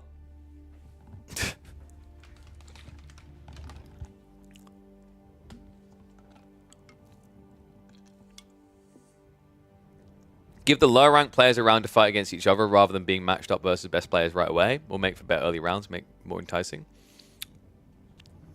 So what you just suggested there is you want another round earlier on the bracket. But the challenge with that, you see, is that some players already almost screwed it up in week 2 with the scheduling. Like, some players had delays that almost skewed the whole thing. Not another round, but favorable seeding? Hell no. Like, what's the point in that? So you're punishing, like, the players like that have earned the seeding. And that also then makes it impossible to use tournament elo ranking systems. It doesn't make sense. It just doesn't work at that point. The way that we help with that system is that basically the way that the system helps with that kind of issue is we do have a mixture of seeding based on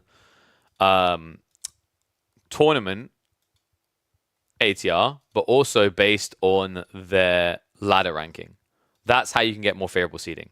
So we actually have provided more ways of getting better matchups than any other tournament format that exists. So, like, you do it any further, it's a pity party that also actually just punishes good players, which doesn't make sense. That's not fair to them. And then what you have is a situation where good players don't sign up. And then when the good players don't sign up, and you've just got, like, Tom, Dick, and Harry, in theory, that sounds cool. But, like, the reality check is, like, people want to see the known players as well. And not only does that then have a negative knock-on to viewership, but it also has, like, another problem, which is, like, what you essentially create is a chest-bumping echo chamber of, like, aspiring players who think they know the game really well, and then when they get to the big tournaments, discover they know nothing because they spent all that time in the bubble instead of getting experience against the top players. Do you see the problem now? So you actually want them to go up against the top players because, yes, they're probably not going to win first time they go in, and second time they go in, third time they go. The point is improvement. The whole arc and process of this was improvement. Not to pity party and give someone, like, a ribbon for participating and whatever and, like, make them feel good. It was about providing improvement. And there you go. XLab just proved my point.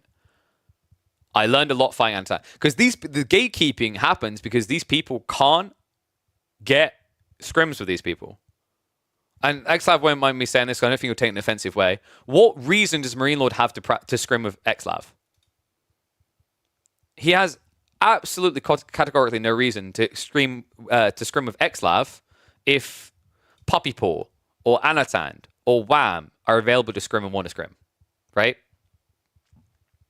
Hope you didn't take that the wrong way, XLav. I was using an example because, like, you're there and we just saw you. But, like, you are case in point my example, right? It benefits there. I don't know. There's too much, like, I just want to, like, you know, I just want to, like, feel good that I could get a win. Like, you will feel good. You know, I almost feel like it goes to the whole notion that nowadays people just want really easy gains in life. You know what I mean? Where, like, but if you think about the things you love the most or you appreciate the most, the things you earned, XLav didn't beat Anatan today. If XLav queued into Anatan for 10 more midweek musters, and then on the 11th, he gets a game, how good do you think XLav is going to feel? He's going to feel the improvement. He's going to freaking feel great. And then 20 in, he might beat Anatan. Imagine that.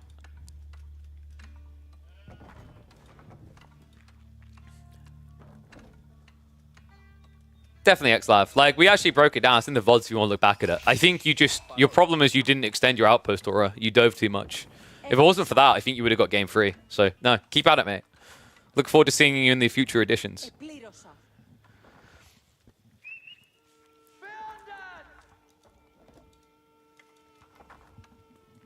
Oh.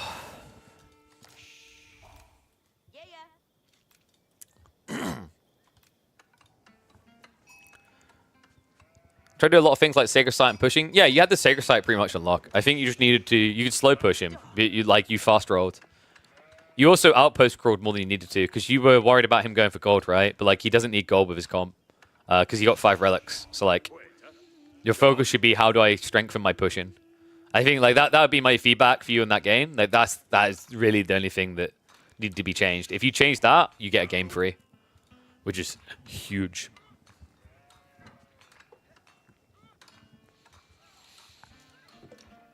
Hey, Phyllis Bow, not everyone, you know, just gives up, all right? Some people sign up and look to improve. I don't see Phyllis Bow competing in these, just saying. Poor Phyllis Bow. He saw that we go to best of 5s. He's like, oh no, I only know Mongols, Byzantines. What next? All right, let's get to...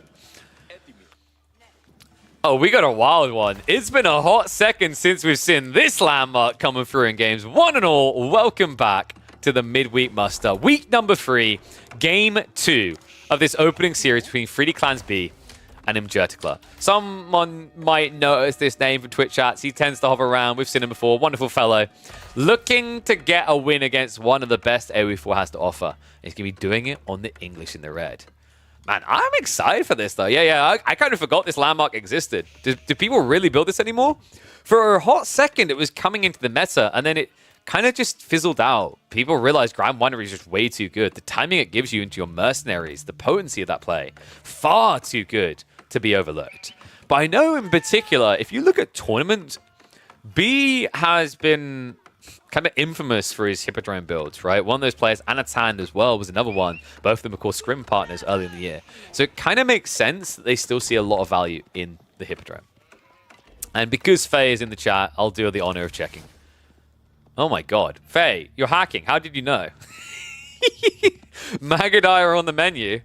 Faye's about to run into B's room, push him off the PC, and say, I'll take over. I've got this. You go take a break. I got an idea. So, Horseman opening makes a lot of sense, by the way, because although you're going to see Abbey of Kings, you can now spam Horseman to overwhelm. And the alternative is your opponent was going to go Lombos, because the issue with Abbey of Kings here, rather, is the stone's too far away to go for a TC grab. The crazy part is Imjertilga doesn't care, and he's already gone out there. That's kind of wild. Horsemen are already on the way. So the issue I take with this TC is Imjertikla is going to have to go for a very defensive one, right? He'd have to drop it on the gold. If you go for the deer, I think you get blocked by the horseman. I mean, we'll see. B, he's moving with the horses now, but he's moving the wrong way. There's no way he thinks his opponent's going out here, so you'd think he'd be checking the tree line. Imjertikla. The rough part is he doesn't have the wood yet, so B can still realize and pivot. We don't have more horsemen coming, though. It's just the 2. He's going to get confirmation in a second. Scout is going to see this, so there we go. He knows about the mining camp. But Imjertikla done this the right way, by the way, guys. If you know there's a risk, you take the risky resource first. He came for stone first. The downside is when you do this and you go for stone first, you lock yourself into the play. Even if your opponent counters it, you now are stuck with a deadweight resource. So, TC now coming up. He did a good job actually going into the racks early on. A lot of players would have skipped this for the faster TC timing, and it meant that the king would have been alone defending. So, he will get it online. The question now is, does he have enough food? 9 isn't crazy. 9 sheep is not crazy here. Yes, you can build farms, but you don't want to have to rush farms. Even English in this situation, right? Especially against Byzantines with the ramp timing they have into mercs. One tricky thing as well is Imjertikla's probably going to have to go for Lombos because he might be worried about the mercs. And if he does go Longbows, he's in trouble. This is fast castle. Holy crap. And he's already got the Western contract. Wait, is he holding on for Landsknecht? I mean, he's not pulling for a Merc house over here, so it's not Desert Raiders or Magadai. I'm a little bit surprised B committed to a mercenary choice. I think in this position, it would have made a lot more sense to just wait. But in fairness, like, think about it a different way. B could theoretically just build a second Merc house and pump his Lombos once he techs, so that his opponent doesn't know. The reason that's good, by the way, is Mjertikla might be confident about spears because he expects his opponent to build into javelins. Because he went for like this horseman opening, and some people like to lean horseman javelin in an English matchup. Personally, I still like rate Lombo horseman too highly. So by stockpiling all this olive oil and teching first, he's still gonna go Lombos. It's just he'll have the veterancy. And then it's an immediate full counter to spears. And Mjertikla hasn't had time to scale horsemen or Lombos to defend himself. It's actually pretty crafty. And there you go. Queues up the first Lombos, 50 seconds out. He'll have the olive oil for a second pump. And he'll already be halfway towards castle when that second pump gets produced. This is a pretty cool build, actually. And Mjertikla hasn't really got that much value yet out of this second TC, right? He's 2 villages ahead. So definitely has not paid for itself. With the farms being added in, it means that Mjertikla is even stuck longer now in the second age. And credit to him finding his way out to these berries. Berries deer. This is going to give a really strong Varangian pump timing. Alternatively... Yo, can someone check? Has B subscribed to Jigglypuff's channel? It's a Kata build. Really smart choice here. I mean, you are up against spears, but you got the Lombos to clear that. Oh, no. This build... You know, it's funny. The last time I saw this in tournament play was actually on this map. And if you guys remember, that was Soldier at the start of the year with a very fast castle build where you would sell the olive oil to get gold. It ended horribly for him against Corvinus. Delhi versus Byzantines. This is a very different style of game, though. Mjertikla, although he's making the right choice building spears, this is not a great deal of spears in the grand scheme of things. They're also out and about, which means they're not necessarily going to be protecting your economy. Second long bow group just got queued up. So tech up complete. He is going to have to wait for the veterancy, though, because he queued the second longbow group. Yeah, I think B's timing on the build was slightly off. Ideally, you want to have a bit more olive oil there so that you are halfway through the pump, so the veterancy isn't far behind. Kingsley marching across their villages. A little bit out in the middle of nowhere here. A bit ambitious. B did jump the gun. Didn't want to go back to that gold on the north side. Army is now reacting, though, so that should be able to scare him away. 3 horsemen is good enough to kill the king here. And Mjertikla is trying to buy time, though. He wants castle. The question is whether he's going to get there, because we do have the first cannons in play. More to follow. All the golpers rise up. Because I think Mjertikla might be at risk of taking his final gulp in this tournament. He doesn't have what he needs right now. He's pulling on the Spearman home. Spearman. Walls going up slowly, but even then there's going to be openings, right? And the crazy part is if the Lombos just pick you apart because you're stuck in this straight point, the Cataphracts ride on in. Even if they don't, right? If you aren't bracing, Cataphracts can just trample over you. It's very, very tricky. I wonder, does B consider going for the monastery? Likely just looking for the fine timing here, right? We've already got the Q on the upgrade. The cool thing about teardrop shields here is like you're basically getting 2 armor techs for free. Still kind of worth getting undermesh first, I think, in this particular situation.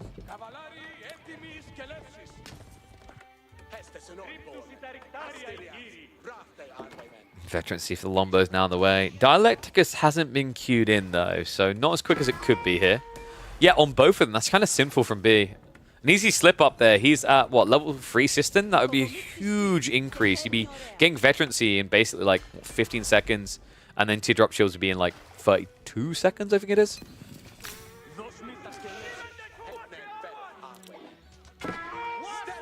Veterancy did just tick in, so villager drawn to the afterlife there.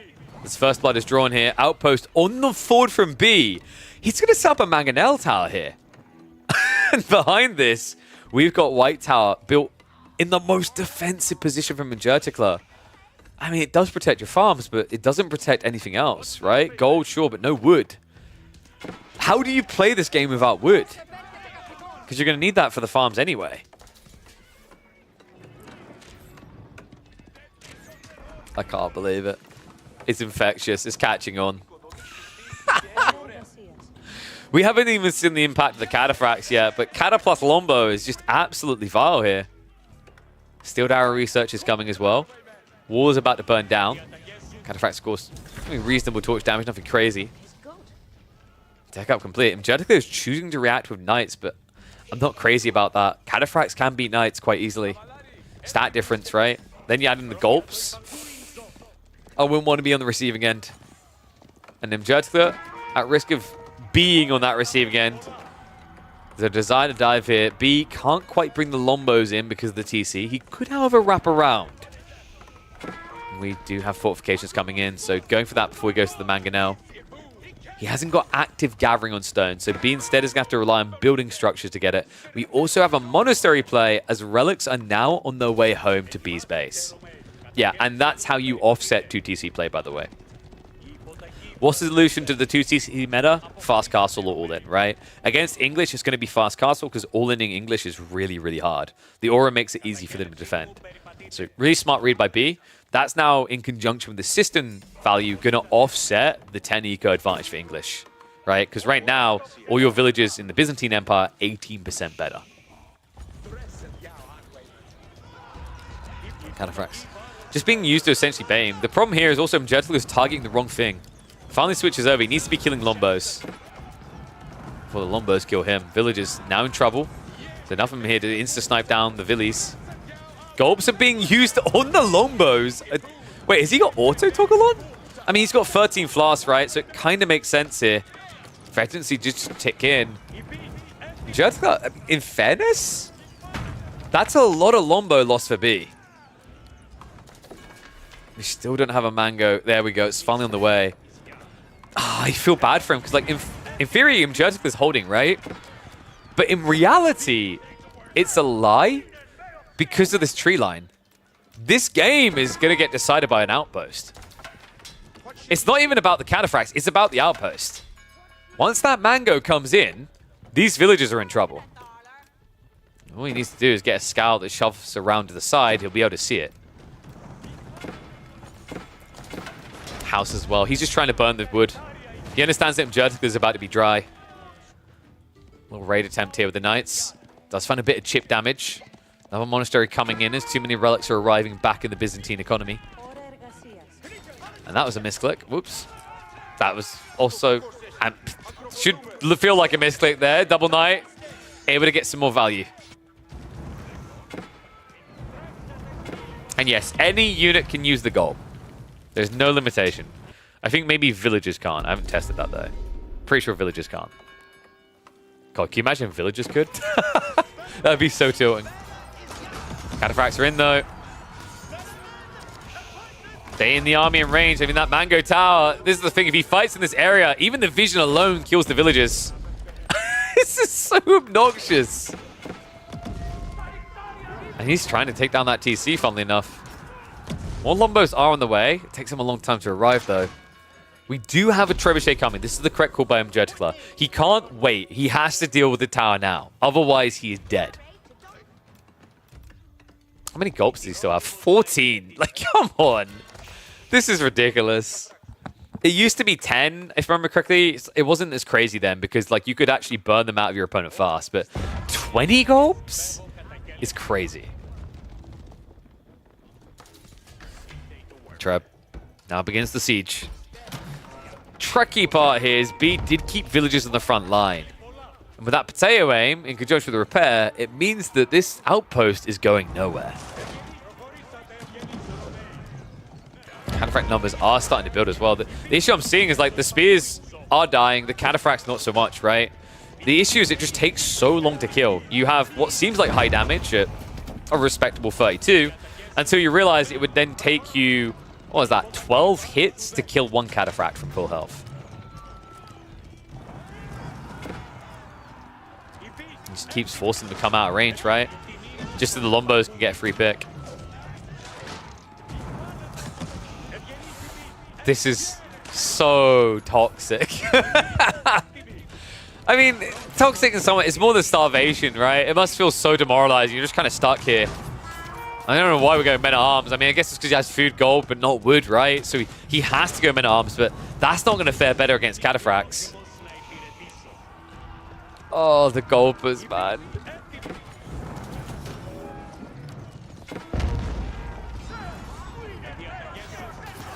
Katas just baiting him in again. Longbows once again getting some freebies. The Cataphracts, they trample through! Doesn't care! He sees an opening. Mjertikla, he wasn't ready for the brace. He loses everything! And that's game. That's set. That's match. B with the 2-0. Patience is key there. Perfectly understanding that this economy did not have the breadth of land to fully flourish. The Cataphracts could not be stopped. And then this landmark combo is mighty dirty. Didn't even use the Triumph the entire game.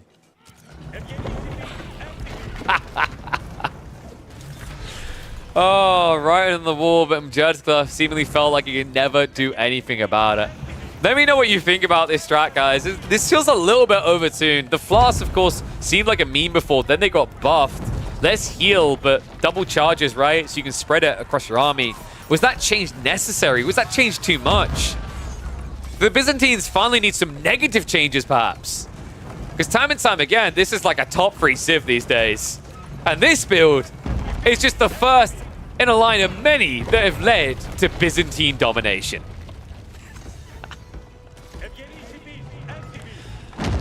Mjertikla, I think he's just processing the loss now. This game definitely over. If you guys like what you've seen here, because I think this one that needs to go up. People need to be aware. Be sure to like the videos. Be sure to comment about them. Share them around.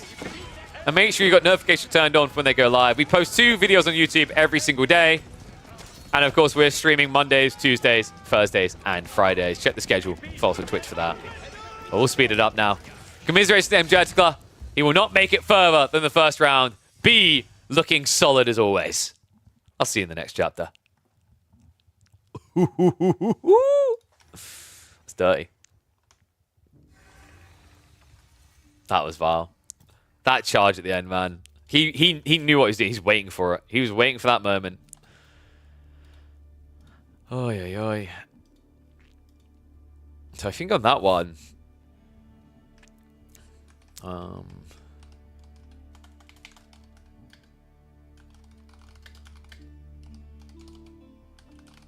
show assistant Hippodrome.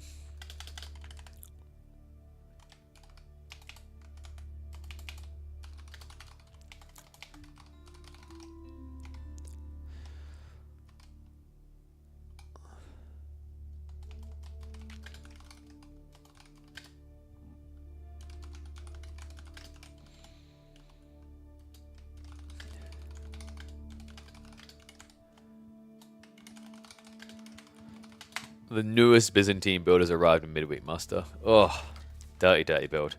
All right, so we have got half an hour.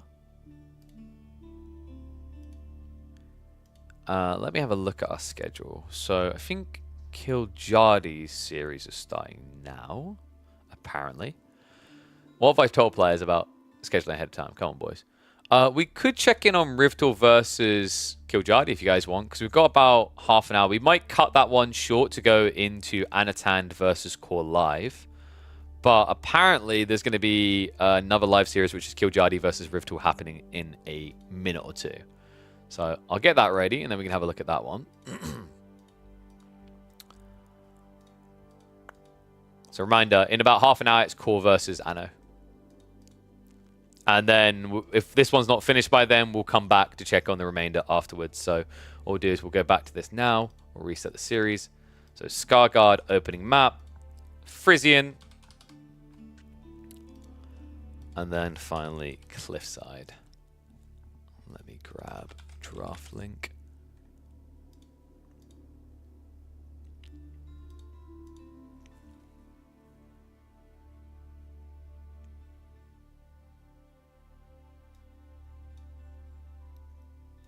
Okay, sounds good.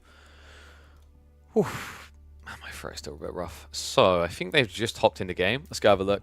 What's it going to be on the opener? I think it was Joan Dark picked, right? Joan versus Delhi. Oh, no. Oh, honey. Oh, this is rough.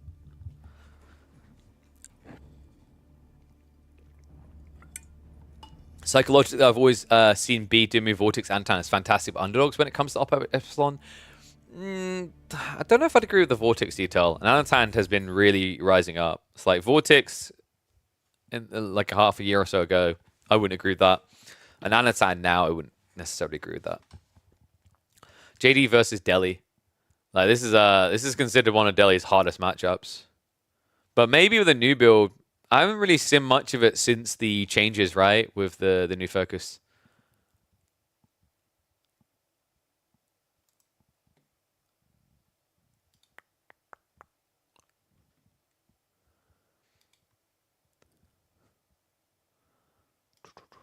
So, I think we're 50 seconds out. I'll switch over now. God, my throat is feeling a bit stuffy. We'll see how long we can go. Like I said, we'll definitely be going until the Anatan core series and casting that. And then I think, like I said, it would be nice if we're able to get through to like Mahodo Lash. If we don't, we've cast like, how many series today? Let me rack this up. So this one, 2, 3, 4, 5. 5? So we would have cast 6 series, which is good. But we'll see. We might be able to do more. I'm just going to try to keep an eye on my throat because I've got to work all weekend, so I don't want to overdo it.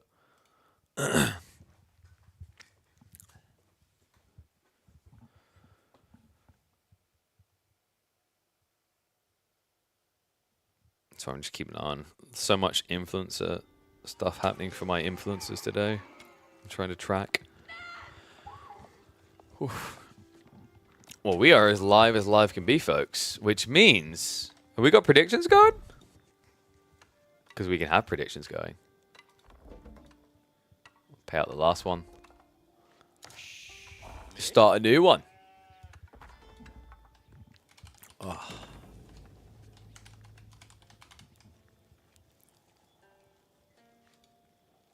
Alright, for the series.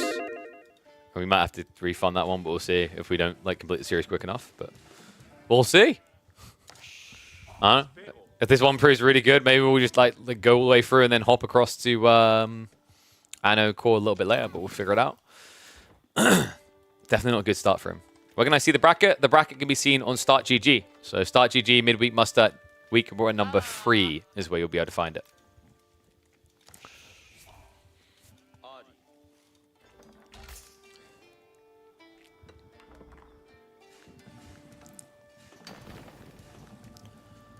Oof.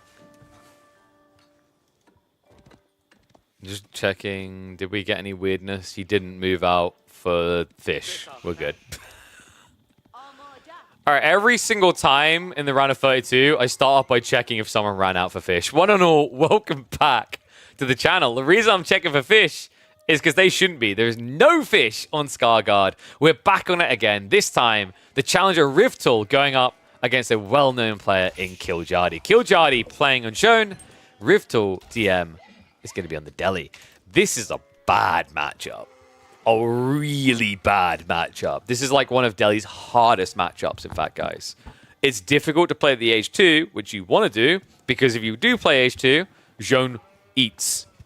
She gets level 3, and the game is essentially over. So, curious to see how Riftul's going to navigate this. In fairness, this is a matchup I have not seen much of since the meta shifted towards Dome of Faith. So maybe there's hope for Riftul here. Or maybe there's less, right? Because the challenge you have here is, like before with Tower Victory Archers, if you master them at least, you were able to counter Zhone Shu and come to fight, your sniper. Now you can't really do that. Right? Now you won't have these fast Gatling gun archers to immediately snipe Zhone down. You will have Ghazi that in theory counter her. The reason Ghazi don't actually counter Zhone quite often though, is because Knights kill too many of them when they try to kill her, right? And that gives way too much XP, because you have to remember that Ghazi Raiders give 14 XP, which means you only need to kill like 30 of them to basically have level 3. And yeah, there is actually, in fairness, there's less gold than on other maps, but there is a decent amount of gold. There's 3 golds on the mainland, and then there's 4 golds on the island. So no, I'd say overall there's a reasonable amount of gold. I am a bit surprised by the amount of people picking Delhi here. I'm just not crazy about it, because another issue with picking Delhi on this map isn't just the fact that there's, you know, no fish for you to play those kind of like fishing fear crafted builds people coming up with. Not only is it likely going to run into picks like French and Joan a lot, but the other big problem is like the thing that really leans you forward into victory is Sacred Site pressure. You can't get that here. Not truly. Not easily anyway. One of the Sacred Sites isn't on land, so you'd have to go onto water first, which against Joan or French, a matchup where both sides tend to put all their military might into a push, means you're putting something into greed. And yes, there's a deer epidemic. It's not 8 each. It's 3 to a stack. There's about 72 deer in total on this map, so about 25,000 huntable food in terms of deer. And then, of course, there are 4 boar in total. 2 on the mainland, 2 on the island. So quite a lot of food. The trade-off is that you don't have much in the way of sheep, right? There is no berries bar the starting ones. Another reason why Delhi can feel a bit questionable here. And the sheep at the start, you only get 5 of them near your TC. So 5 sheep, and then 1 full stack of deer at your TC. Sorry, 74 deer in total. And wow, we actually have total victory. So we're basically playing old school Delhi then. Now the question is it worth focusing on sniping Joan to give up all those tech advantages? Because one thing seems likely here. We saw a lot of pro scouts so far today. It depends on the civs. Joan/French is definitely one of the civs that can do it. They get a discount, remember. Look at the price. You're not actually paying that much for it. 230 resources, 228 to be specific, is a pretty good deal for the amount of food on offer. And Rivtal, although he can build a mill early, he can't get pro scouts quickly. It's going to take him almost 4 minutes to get that tech. First Knight's coming out from KillerPigeon. And he did go melee form Joan, which makes a lot of sense. The reason you go melee form Joan is ranged form can theoretically like play the edge of the fight, but the Ghazi will find you there. What you want to be able to do is take Joan into the middle of your bulk of knights and just send it. And that's why I think Rivdal went for Tower Victory, is to try and just get the archers necessary to snipe her down and to have the spears to deal with the bulk.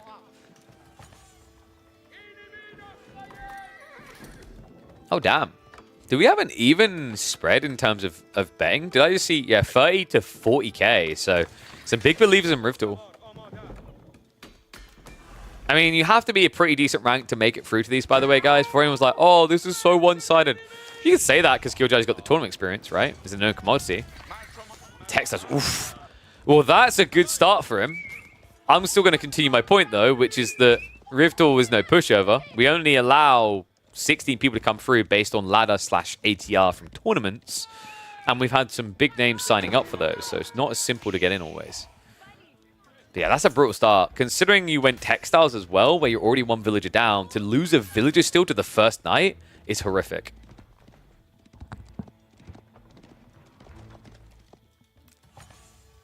Notice that KillerPigeon is keeping Joan at home, by the way. It's the Ghazi. Right now, he's in raiding mode, so you don't want to bring Joan up and have her die. Once he reaches the bulk mode, Joan will arrive for the fight. But it's not time yet. It's actually a really smart read. We've seen similar in like team games is the most clear picture element of that, right? Where you just keep them at home. So now that we've bulked up to 5 knights, there's only 3 Ghazi. You can start to come forward with the army. And you're also now fully healed, so there's no risk of Ghazi sniping you.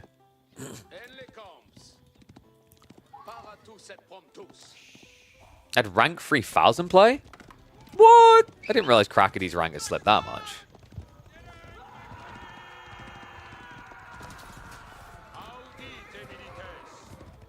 So Ghazi are in for the bad news. Rivdal. Oh no, that's a slow reaction. And a horrific start. 14 XP already pocketed for KillerPigeon.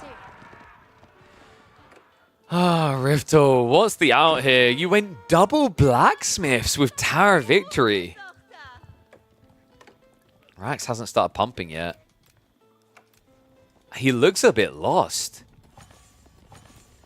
Even if you start going spears now, 3 or 4 spears isn't going to cut it against Joan. She'll cut them down, right? And that's just more XP farmed.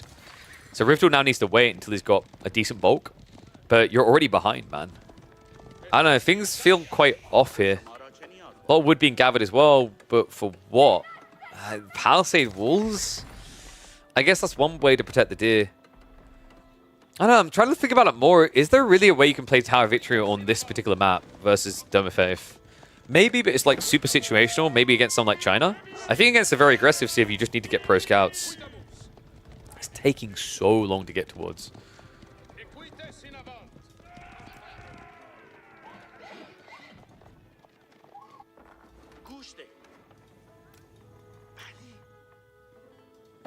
Just realized Phil's boat is more toxic than Sunny D. Jesus. Yo, Phil's boat, you want to hop in the ring with Kiljadi? I mean, your Mongols and Byzantines are probably going to get banned out. You could ban Joan away from him, but he'll get English.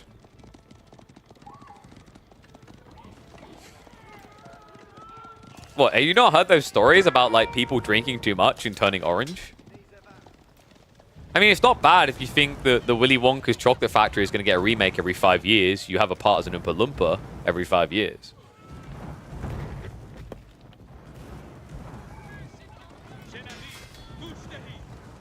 Farman, I can't even comment on your complexion.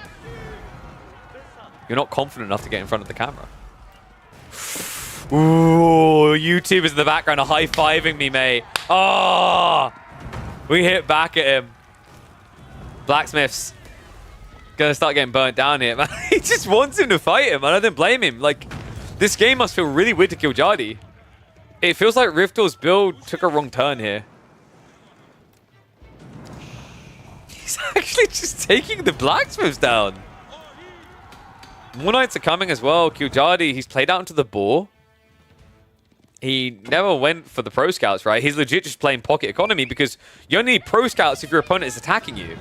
I think the biggest mistake Riftel's making here is he's just mirroring the Knights. I mean, I get the Knights going to do more damage, but what are you doing by standing here? You're just dying slowly.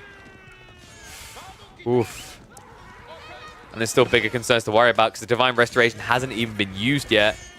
Kiljadi holding on to it for a cold winter, and there we go, he pumps it. Extra health comes through, and that is going to be a swift Game 1 victory for Kiljadi. Ah, man. I don't know. I think Riftel, now he has to mentally reset because this is brutal. It's a hard matchup, that's for sure. But this felt like a guy who was running around looking for a plan where he couldn't even find step 2 on the process. Kiljadi just making the game incredibly uncomfortable to open the series with a win. Oof. Asking for a camera donation to KP. Wait, what does that mean? You're going to give me a camera? Is someone going to give me like a $1,000 insert brand camera? Pog? I'll take that. Yeah, the blacksmith's like, I don't think you need double blacksmiths there. It's almost like he's prepping double blacksmiths to go archers or spears, but then like he's not building archers or spears, right? The comp just doesn't really make sense for his goal. All right, so next up we go to Frisian. English versus Byzantines. There might yet be hope for Riftel. I think Byzantine's going to do reasonably well on this map. It's a bit weird because of the way you don't typically play berries, but you're very defensively like anchored. I guess the challenge is whether you can die the defenses. We'll have to see.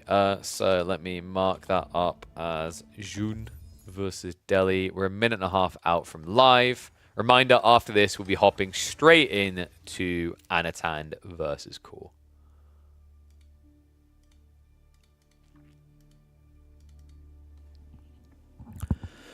How would you put the chances for each Civ in a Delhi versus Jeune d'Arc? I'm pretty sure like Delhi Jeune, most people would put a fair rating of like it's an 80-20 split, right? It's really, really good for Jeune. Maybe 70-30 as people figured it out a bit more. What's up, Injector? So game 1, so we actually went over it. It's in the VODs if you want, buddy. We watched them. I'd say your game 1, your challenge is like the game moved away from raiding comp and you still tried to play raiding comp to defend your base, right? Because like there was what looked like a deceptively good dive, but you were hardened horse archers and your opponent had way too many stacked defenses. And then you just remassed into knights, horse archers. It was already grim at that point. I think you just kind of needed, like, I didn't mind the raiding idea, but you didn't really get any raid damage done, right? And then you kept investing into raid, right? So after you saw raiding wasn't working, you kind of doubled down. Transitions is like one of the trickiest parts of RTSs in general, right? I think you needed to either commit aggressively and take risks with the raiding, or you just needed to find a new composition that wasn't raid-oriented? So what, you mean in the big dive when you saw you had to keep? So he was at 65 eco, you put him down to 57. And that was it. Because he was free TC. He's free TC, and we went over, he had like enough garrison room for about 55 villages. Or 56 villages. It's like, realistically, your damage from raiding is very limited at that stage, right? It's almost like you needed him to be bigger to do that real damage. Like, it's something I talked about before, is the idea of, like, when your opponent doesn't have much, getting kills off of him is harder, right? At that point, you're trying to milk a cow and you're getting blood. Oh, no, for sure. Be proud, man. Like, yeah, this is the thing I was saying earlier to Mjetkla. When we had other matchups, people questioning, like, can we not get easier matchups for, like, the low-ranked people? No. It's, do you feel like you learned some important things from that series that you would not have got otherwise without this tournament? I would say yes, right? It's tournament experience against a very talented player, and that's invaluable.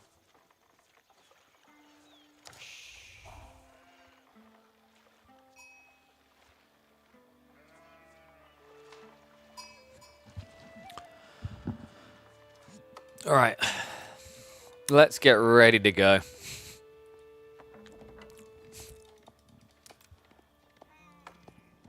There is hope yet for Riftel.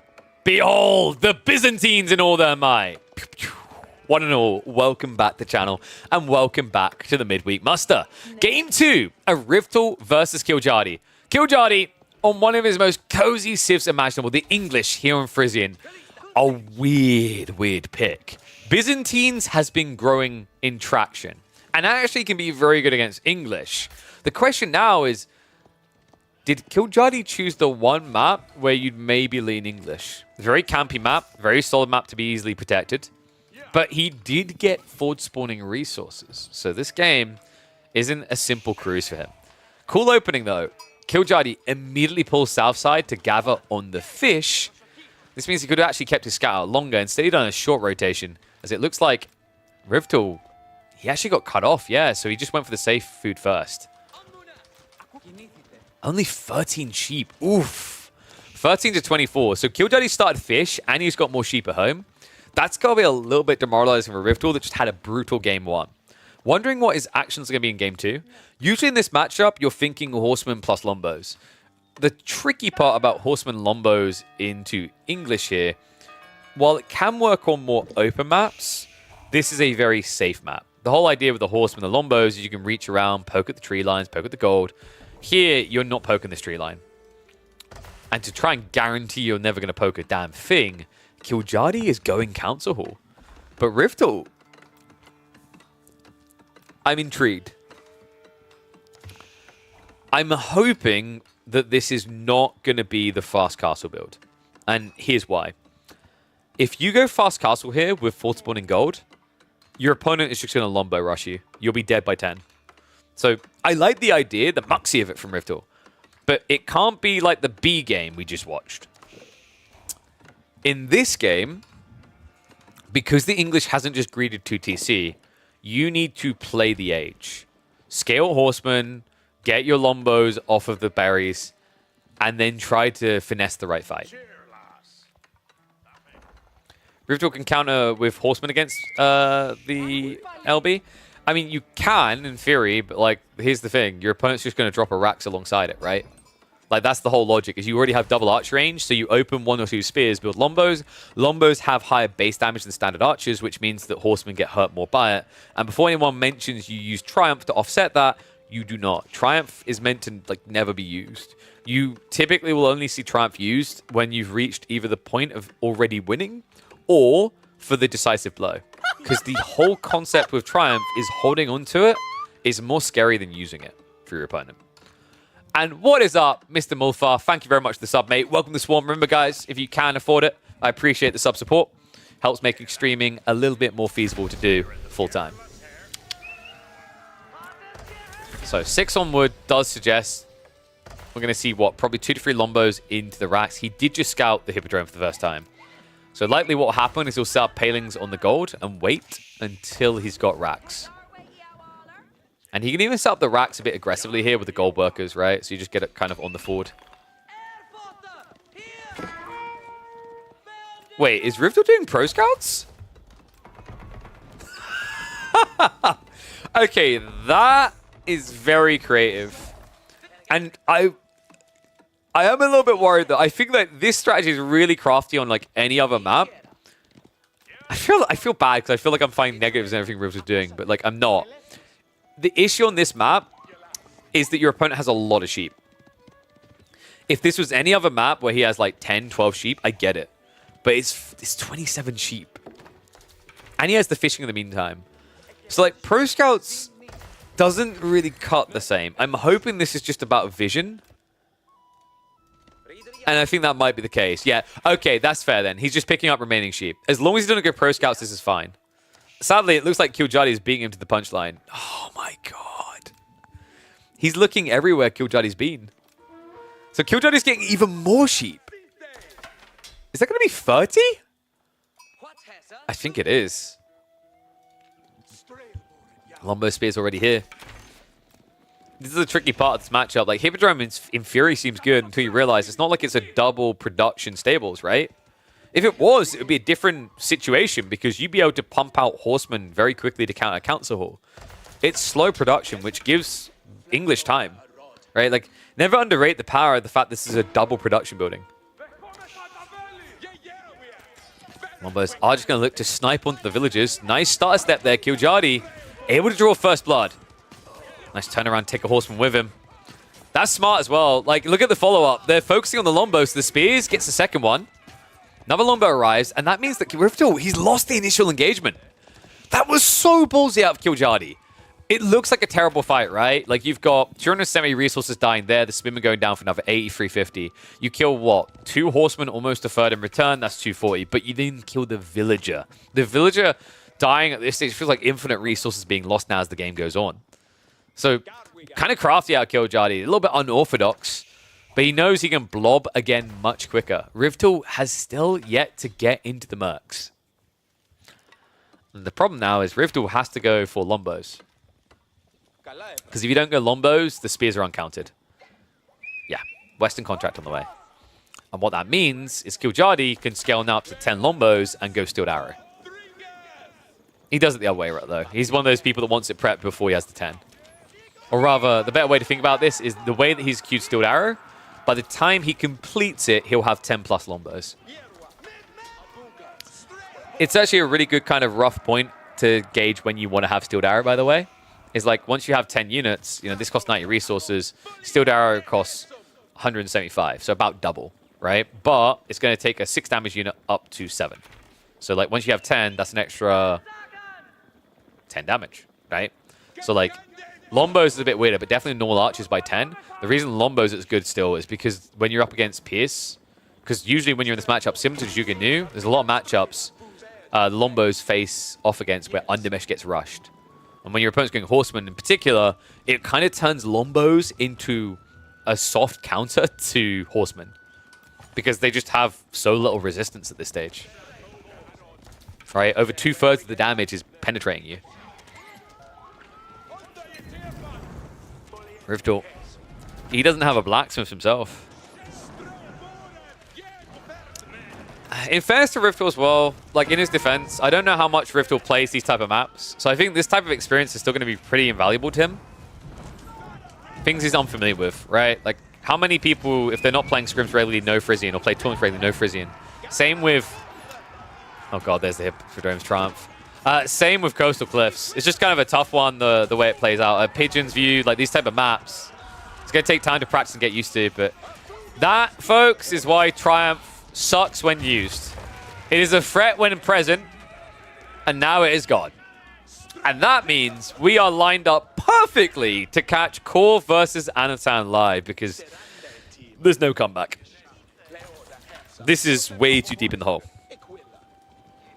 Rivdal would have to pull a Core from earlier and just go chill for like 10 minutes. He's been pulled down to the rivets on this one. Oh, I feel for him, man. I could see the intent, Hippodrome. He definitely wanted to get the Cataphract build going. You can tell he wanted it, but the moment it was a council hall, the option's gone. I don't know if Rivdal was watching him judge this series feeling inspired. And that maybe led him down a dark path in this situation. But yeah, there he is in the chat. Commiserations, Riftle. Keep grinding at it, mate. It's always nice to see new faces trying to come up in the AoE4 scene. I mean, the biggest thing I always like to say to people in these situations, the best players in the world are the biggest losers. Because they had to lose more times than anyone else to be that good. So keep grinding, mate. And I'm sure we'll see you back in more editions of Midweek Muster. But this one, folks, this one looks done. Wait, was he thinking of trading? Were you thinking of trading? I mean, I guess you don't have gold access, so in theory, if English don't want to overextend, it kind of makes sense. Here comes KillerPigeon with his Rams. This filthy, vile English spammer. You know, guys, KillerPigeon's journey as a pro began years ago as a filthy English Dark Age men-at-arms boy. I remember it fondly. Mainly fondly because he stopped doing it, so I didn't have to feel dirty anymore when I watched his games. Yeah, let's be a lesson, folks. Actually, polar opposite builds. People are going to say it's the player difference. You can weigh that in, but it's not entirely the case. B versus Mjertikla, the fast castle build for Byzantines works because it was 2TC English. You can't do fast castle Byzantines with this type of spawn against counterport play. You just die. The Hippodrome is cool in theory, but I think like the only way you can make this work is you probably need a very aggressive blacksmith timing. And you also need to win that initial... Like, that initial fight was a micro battle. And you lost the micro. The better way for Riftle probably would have been to build an outpost on the forward side of the gold, which would have stopped the initial lombos. So you could have gathered the gold for all your techs. And then you don't have to overreact when that play comes. I'm going to speed this up now. The outcome is definitely obvious at this stage. So commiserations, Riftle. Don't forget to sign up for weeks 4, 5, 6, and 7. And hopefully, we'll see you back in the next one. Oh. Mate, how about that for efficiency? Slid in an entire series.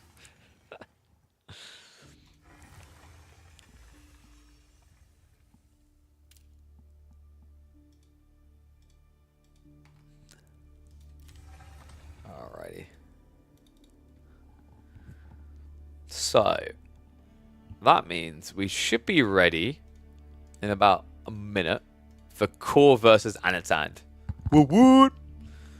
What about week 4? Did I say week 4? I thought I said week 4, 5, 6, 7. Pretty sure I did. Weeks 4, 5, 6, and 7, Shum can correct me if I'm wrong, should all be available for sign up. I'm pretty sure weeks up to 6 are available for sign up, so you can sign up for 4, 5, and 6 now if you want to. Just make sure if you can't make it, just let us know. That's all we ask. Red Bull Gaming Ground, what's that? Isn't that the German events? Yeah, so there's something happening in Germany right now with AoE 2, I think. Because I just noticed on the, you can see it here, guys, on the...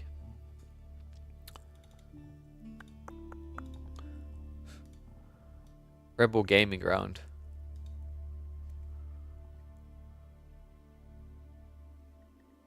Must be a different one in Germany. It was Red Bull Home Ground. But that's VCT. That's not Age of. Don't know. Not sure what's happening there. Alright. Hi, YouTube. Yeah, guys. By the way, appreciate all the support here. Make sure, like, if you are a person who prefers watching YouTube, definitely just keep Twitch open as well. It helps. You can be a viewer on both. So, Anatan versus Court. We have our live draft now. Did they already draft maps? Did I miss that? There it is. Wait, they actually full randomed? What? All right, that's some freaking unhinged gaming right there. So first map is like always guaranteed, guys, but they legit random the other ones. So we have got Scarguard into, what do we say, Coastal and Pigeon's View. What? We're getting more Pigeon's View. You can never get enough Pigeon's View. It's that bloody good of a map. I can't believe they randomed. Alright. So, They should be getting ready in lobby now. What I'll do, guys, so you guys don't have to worry about ads, is I'll run a minute and a half ads now so that we can just be in-game without you having to be ambushed by them. So a minute ads now. That should be enough time for you guys to grab your credit card details and subscribe to the channel so you don't have to worry about this and can even talk to me in these moments. Whoop, whoop. We could have had Haywire. That's true, dude. Are we good? I don't think we've had any games at Haywire so far. I don't know how quickly the AoE4 World stats compile. Let me check. But I don't think... I think it's usually at end of day. Haywire has been banned twice. That's it. But it's only shown 2 Scar Guards, so not many of them listed so far. Oh, man. One sec. We good? Yeah. Takes roughly 24 hours. Yeah. Makes sense. But I don't know. How does it get the results on AoE4 World? I presume that it just extracts the data from the Liquipedia, right? How's the Haywire bans looking? 2 so far. I don't think I've cast a game of Haywire this year. God. I will get to cast one, though. Grand finals, baby. Hoo-ah. What do you reckon, Chum? Week 4, is it time to finally put Dry Arabia in? Maybe? Do we take Cliffside away from them? We've had a lot of Cliffside so far. Maybe take Cliff away, give them Dry. And Transhumans? And then we take Frisian out, right? Frisian's had a nice run. Frisian has had a lot of ban and a lot of play. Transhumans first. Chum really wants his map in there. Look at this. Look at this. What's the word I'm looking for when you just reward yourself because like you're in charge? It's not nepotism. I forget the term. It's self-serve and BS. All right, we're loading now. Delhi versus English. Ooh. I think Core was expecting Roos. Which makes sense because then you have English for pigeons for you, right? Actually, no. Like, yeah, we keep Roos for that. What was Core expecting here? Ibids? This feels a bit rough. We've got 3 minutes until we're live. That's a hard matchup for English, man. Especially if you play 2TC. Going to be all transhumans and Dry Arabia since everyone's picking it. True. Gamba? Oh, yeah. That's true. We can do our Gamba. So, Killjoy won the series. I like how Killjoy had a lower percentage of the votes. And we'll put this up. Who will win this series? Cool. Do we do 10 minutes? I think we usually do 10 minutes for these, don't we? Core or Anatand. 10 minutes. Get your predickies in now. Pigeons Arabia when? That's true. You know what I'll do? I'll half the tree lines. So it'll basically be prairie. Have we got any new maps, actually? I don't think there's been any new ones added recently. Only series can we gamble on games too? I'll leave it up to the mods. It's up to them whether they want to sort that effort.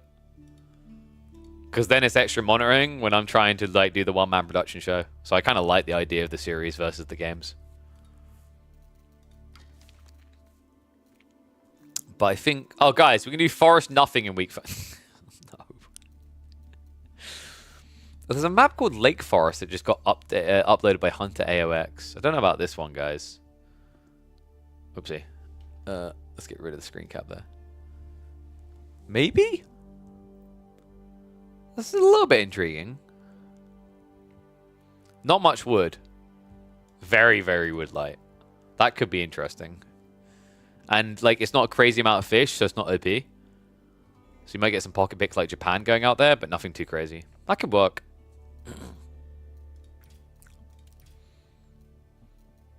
Yeah, it could be an interesting one. I said before, Hunter AOX sometimes has good ones, but I don't know how intentional it is for 1v1. He's usually focused on creating, from what I can tell, team games and free-for-all maps. But obviously that's a 1v1. So I don't know how much, like, I mean, he obviously he's going to put some thought into, like, the balance and design of it, right? But usually he's thinking of the bigger maps. Like the 4v4s and the 3v3s and whatnot. Whew.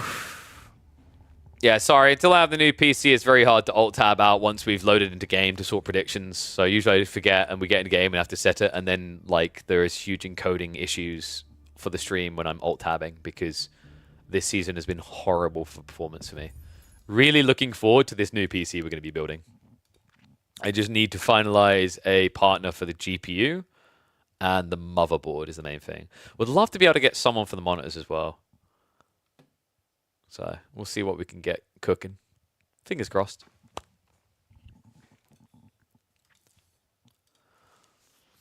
Okay, just a few seconds out. Let's get ready to go.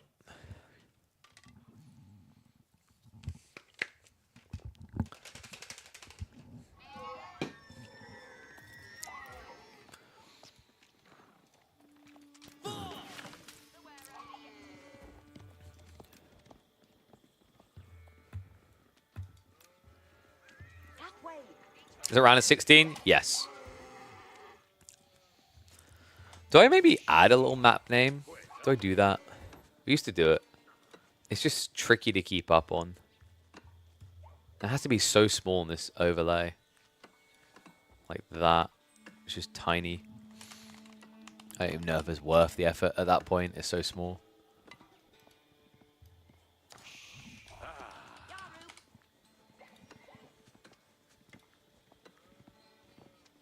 It looks terrible, right? I don't like the look of that.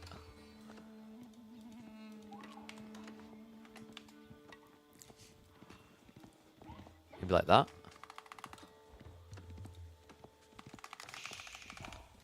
I don't know. I'll think about that. Not sure if I like it.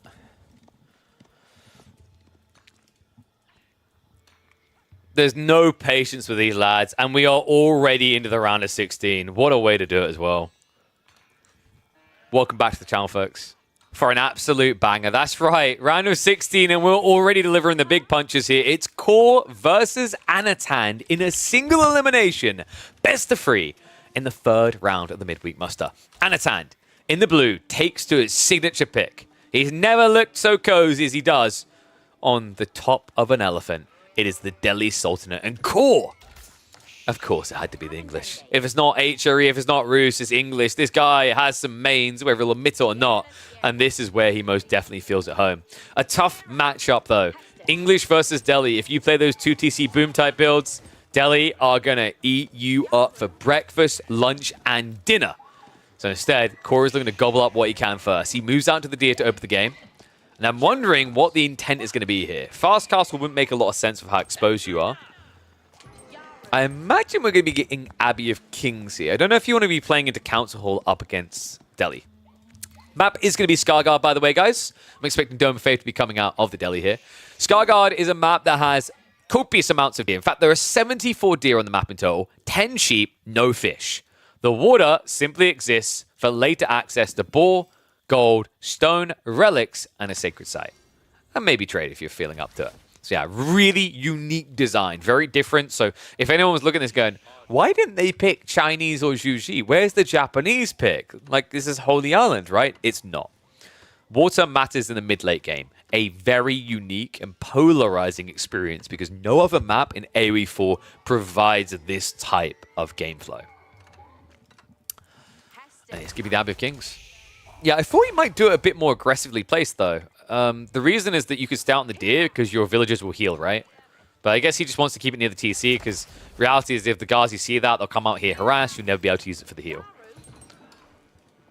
And we don't have any stone gatherings, so this is going to be 1 TC play. Ooh, is this the Mass Horseman English build? It might be. That's a really cool idea, if so. Mass Horseman makes a lot of sense here, guys, because you play Mass Horseman with the king and you heal. So, like, usually Horsemen will just lose to Ghazi, right? Ghazi are just better ponies. But with the healing aura, you can just poke, move away, poke, move away. Delhi with Dome of Faith will also have healing. Their healing just doesn't scale as well, right? Because although you can build a lot of scholars, they're still going to focus on healing 1 by 1. If you're up to 30 horsemen, English are going to heal them all. If they're all injured, they're all going to be healed at the same time, at the same rate. So I'm noticing some heavy favorability towards Anatan here. Not really surprised. I mean, Anatan definitely from a competitive standpoint has looked like the better player at the moment. On top of that, this opening game, Delhi versus English, you guys have seen a lot of Delhi versus English recently, and it is rare that the English aren't the ones getting crushed. And funnily, a lot of the time they don't even get to the point where it's an elephant doing the crushing. Outpost going up. I think this is fast castle. It's kind of cool, actually. He's still got the sheep underneath the TC, so that's 1,000 food there. He's still got one the deer, but he's gathering from it right now. Wait, no, it's just delayed 2 TC. He didn't get the wood though, so he's getting stone first, then going back for wood. That is going to make his intent obvious, which means he's going to struggle to get a good TC. I don't think this map is friendly towards the idea of delayed secondary TCs if you want a lot of resources, unless you earn it, right? Because you'd have to come out here. This is so far away from your base. It's not like when you play Dry Arabia and hey-ho, giddy-yo, there's just one big deer stack right next to my base on the other side of my tree line. There is over here, kind of similar, but they're a bit dispersed and harder to shove in.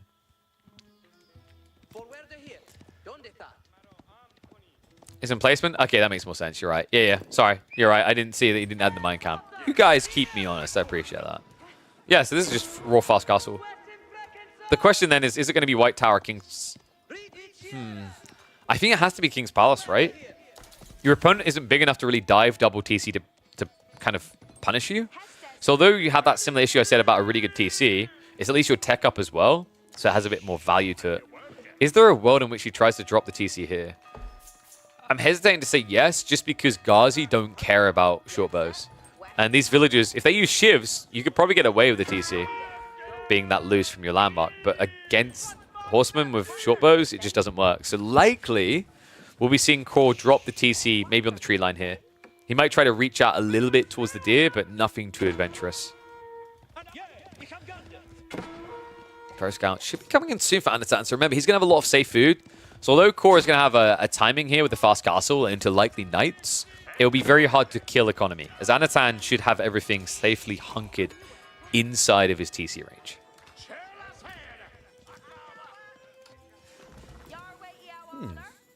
Moment of truth.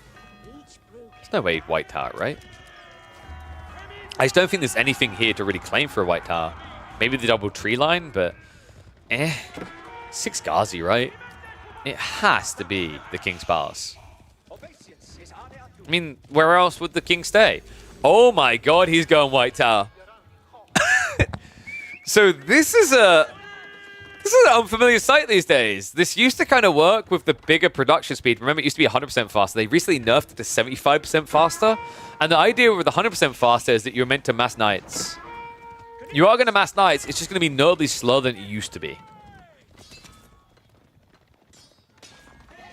Does English Arislitz look like that? He didn't get it. So what did he do with the stone? Oh my god, cool. I'm glad KillerPigeon caught that. He fumbled, right? Did he accidentally... I think he accidentally failed to drop off the stone and gathered a different resource. Yeah, he messed up the drop-off. I knew KillerPigeon wouldn't let that be. That was about to be hidden for eternity as well. He plants this White Tower to hide his shame. Oh, it happens.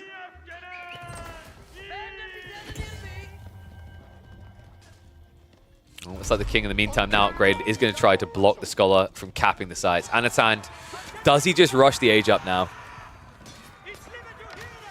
In theory, I mean, it makes a lot of sense, right? While you can.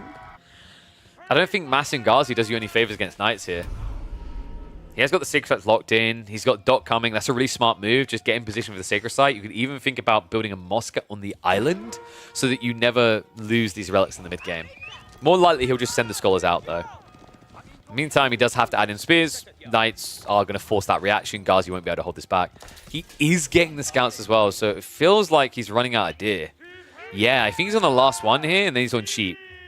He's dropped 2 over here. Okay, so he's got 3 deer in total, but it's going to be harder and harder to get deer with these knights now arriving. So this is just a reaction to that. He's going to have to grab as much of the carcasses as he can before Core gets to like 7 or 8 knights.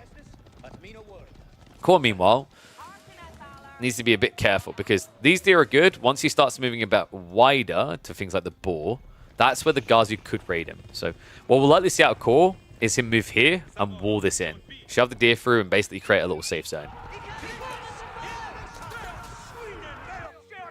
All right, ones if you think Core's winning this, two if you think Anatan's winning it.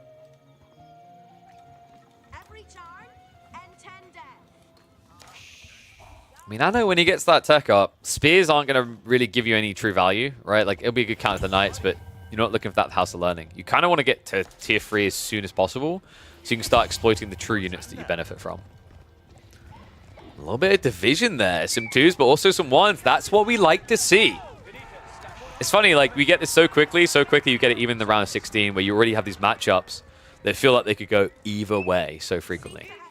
In fact, it's very rare that in the round of 16 we don't have a matchup currently where it doesn't feel quite balanced already, which is impressive.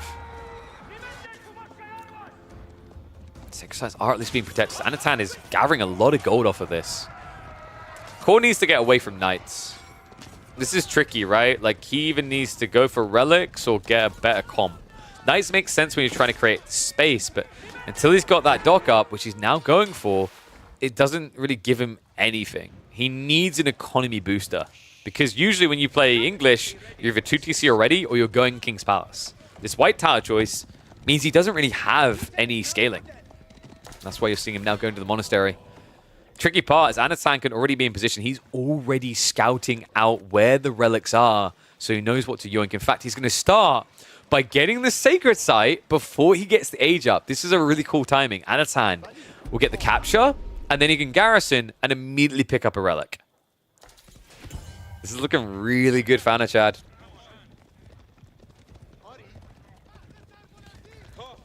Another tricky part is, like, the longer you take to strike as core, the worse it gets, because these spears, they're deli spears. You can see what they're doing. The walls are starting to go up. Flash around the sacred sites. So core trying to strip away a win condition, but also a gold trickle. Although Anatan reluctant to give it up. He still wants to try and get some extra cheddar. Not the ideal way to do it here. So it is enough to scare him. Core hesitant to take the fight here. Just tries to run away, and the sacred site gets captured again. Anatan starts the timer. And starts the tech up. Compound of the defender is going to be the choice in this game. Pretty smart, right? This is a little bit like Coastal Cliffs in terms of accessibility, right? Unless your opponent wants to go hard into the sea, they're going to be playing that thin side of the map. So you could go for a double keep drop and just try to run down the timer now. Because so far, Core's issue, his mistake at this stage now, he didn't get raid damage in. He's still only playing knights. Walls are almost up. Spears Ghazi are trying to get in position. You see Core's desperation setting in here. He needs to attack, and he knows it. Ghazi, love that maneuvering. He's not giving him entry. He's like, you got a pass, you got a ticket? No, get the hell out. Tech up complete. Core does no damage with that raid. Can't even begin the raid. I wouldn't even call that a raid. I'd call that maybe a rid. Because it's definitely, in terms of ranking, no A grade in there. He doesn't win that one. Wallow coming through. Anatan a little bit ambitious there. We'll have to back away. A little bit of overextension. Core able to punish it, though. Yeah, not enough spears. This is problematic. Remember, if you do not kill these knights, they will heal. They essentially have chivalry. Core finally realizing that he's been maybe circling around the issue when he needs to commit. Crossbows are now here, though. More spears are coming. And Core, a good fight. He wipes the Ghazi. However, Anatan already has started pumping the crossbows. Spearman numbers are also looking decent. Veterancy is coming in just 30 seconds. I can't help but feel Core. The idea seems good. You know, wear your opponent down, just keep raiding, healing, raiding, healing. The timing doesn't make sense for him, though. Other timings that are looking good, though, relics are paying off. One's already home, second one coming, and now he's going to get on the water to try and take away one of the 3 that spawns here. Meanwhile, Anatan, a little bit AFK. I think he forgot.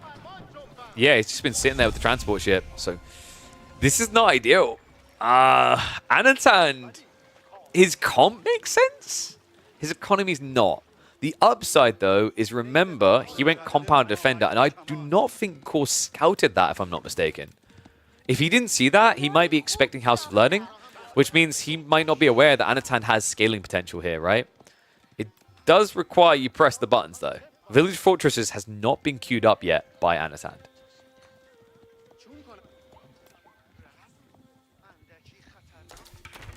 But, you know what? While I would give him a -1 for that, you give him plus 10 points for this, right? We have a War Elephant.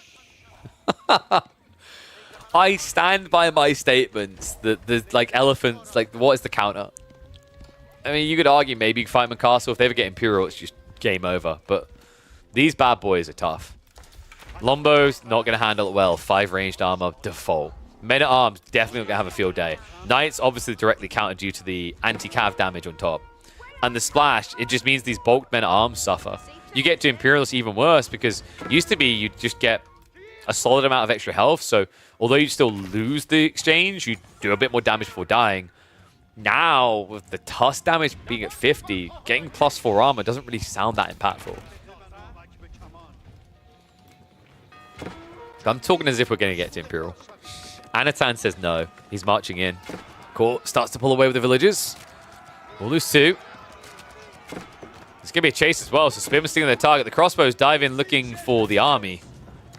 Good idle time achieved, though, and a few kills. And does back off before it gets a bit too expensive. Meanwhile, the Knights on standby because the walls are up. There's no easy raid point here. Just going to try to cycle out, but the other issue is, there's not even easy things for you to cut, right? It's just a constant line of spears and crossbows. Both units are counters to Knights. Scouts are going to get an early warning about this. A weak wall has been found by Core. Spears are rallying home to defend that. He's actually bringing the entire army. A little bit of maybe an overreaction from Anatan, but probably feels like if he can get rid of 10 Knights, he'll have full presence and control. That's coming. The rewall. Oh, the rewall! Anatan! He can't quite get it.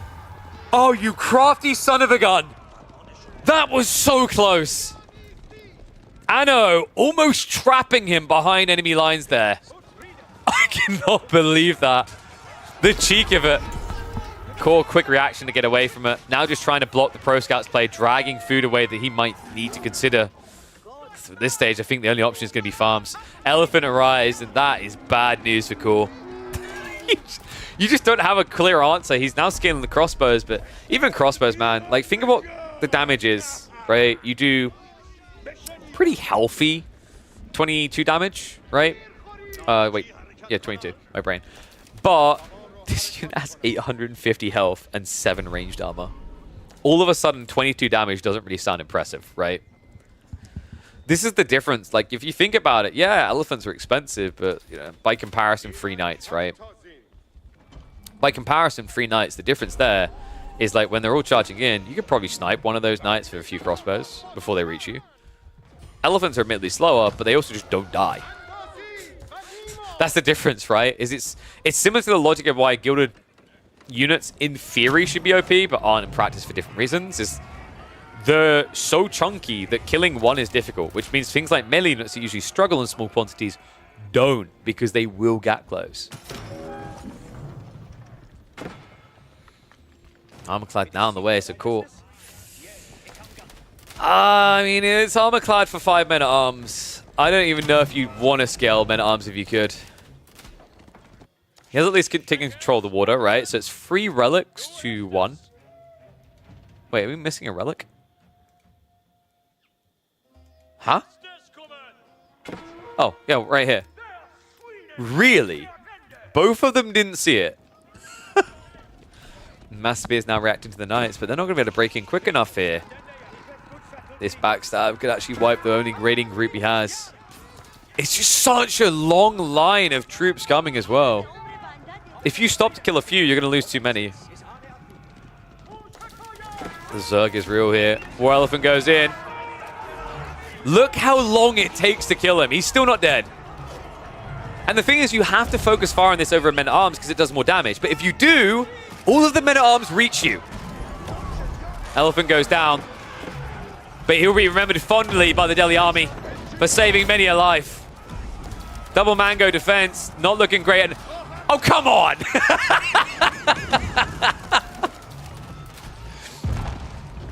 The Anno GG is back again. Oh, this boy is feeling himself this week. Oh, I'm kind of curious though, Anno. I didn't see this in the semi-finals last week. Cool opening game though. You just saw a different way that English can be played. Take note, it may have still ended in defeat, but looked better than these two TC builds. Let me know what you think in the comments. And also, let me know if you think Anatan should make this his thing, or if it's maybe already been done too many times. I'll catch you all in the next video. Oh my god. Freaking Anatan. Oh, alright. I think that one, I'm going to make it about the outpost, actually. You can't do the GG, it just gives it away. As much as it's tempted to have the earlier one, they'd be like, he's doing it again! How did he build so many soldiers? All the deer that he brought back from Pro Scouts, plus the Zerg factor of the scholars garrisoning all the buildings for double production.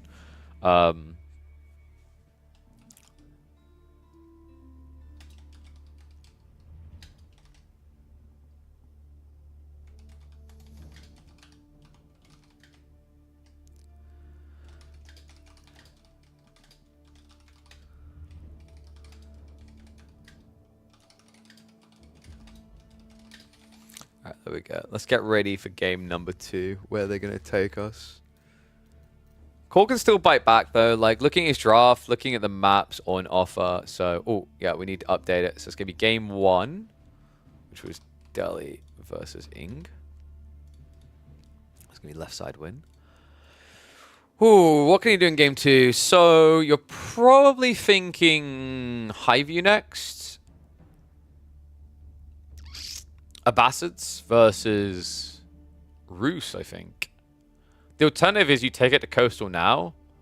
Your opponent's draft is a bit weaker, but they're obviously going to pick Iabids. So, like, you have the predictability. I think you just leave that until last. Because then if you go, like, last there... I mean, you're probably not going to pick Abbasids there anyway. I feel like Anatan's pick for Coastal is obvious, and Kore's pick for Pigeon's view is obvious, unless he doesn't want to use Abbasids at all. Right? It's a bit weird like that. Right, I think they're loading the game now, so we should be ready to go in a sec.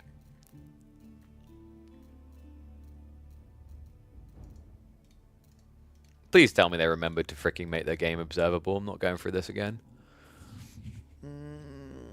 I am going to start penalizing if people forget.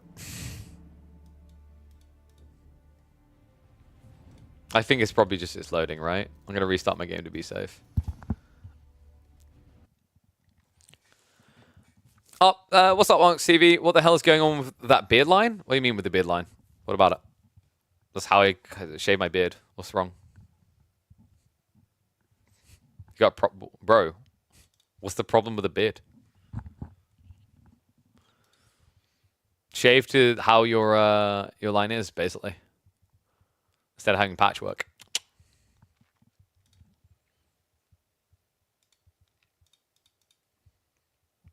Also, I'm a pigeon. Look, it's like little bird wings. Whoop, whoop.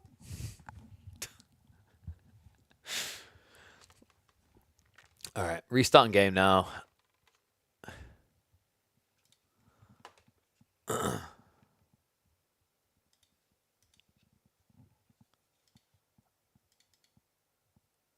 One second.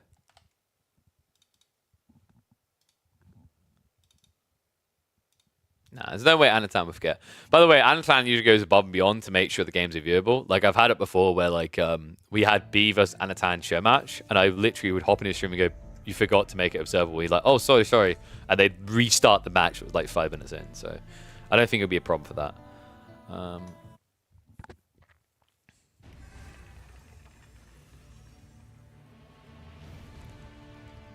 right, 1 second.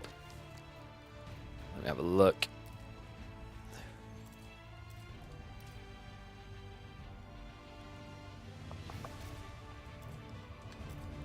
Bloody game takes so long to load once you start it up.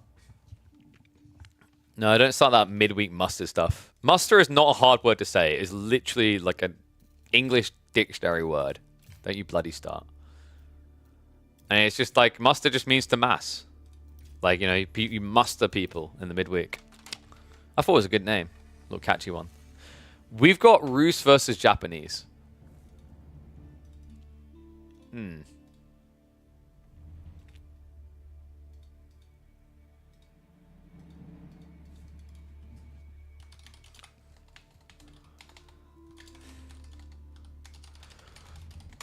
Okay.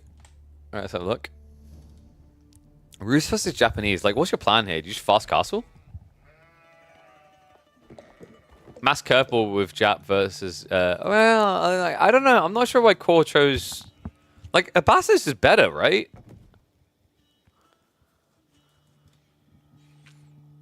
Alright, let's find out. Oh, wait. No, you're right. Like, wait. Why did he choose Coastal? Wait, I'm confused. Why would he pick Coastal here? I guess he was more worried about Hy-View Rus. Core's gone Japanese. I mean, we talked about how both of them have like these linear picks for this map, but it's kind of felt better for Core as a result with the pick to do Hy-View next, and then you Finn Anatan's like pool, and then you still have some really cool picks, right? Because he had Japanese, and the one I said he should logically pick here was like Japanese or Malians, right? Because you're never going to pick Abasas here. Whereas, like, Rus works. Right? But, like, if... Am I, like, overthinking this? Or do you just go Hy-View? Because then, like, you're probably going to be against Rus, but you can play Abasids. And that leaves Anatan with a much weaker draft for game 3. At least in my eyes. Because he'd have Juji or Iabids for here. And you could do Iabids, but... What? Why?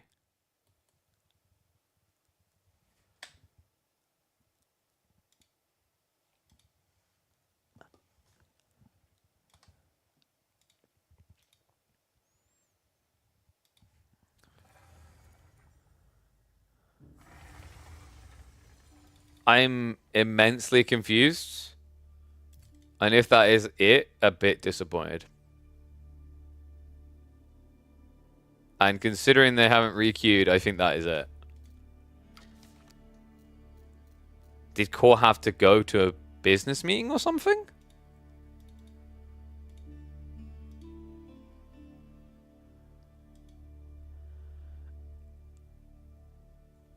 Oh, okay. We're going to watch it back. So apparently, the fair point made by Anatan, I was getting ready to settle in. He intercepted his sheep. So let's run this one back. Apparently, he intercepted his sheep. And presumably because of that, Core called GG. I don't know if like it's an immediate GG. It's really bad. We talked about how sheep can just force an immediate GG sometimes. But like you do at least have berries which have been buffed. It's like, and then you can go Kura. Like it's bad, but I don't know if it's literally pre 2 minutes GG bad. You can still try like a Hail Mary, right?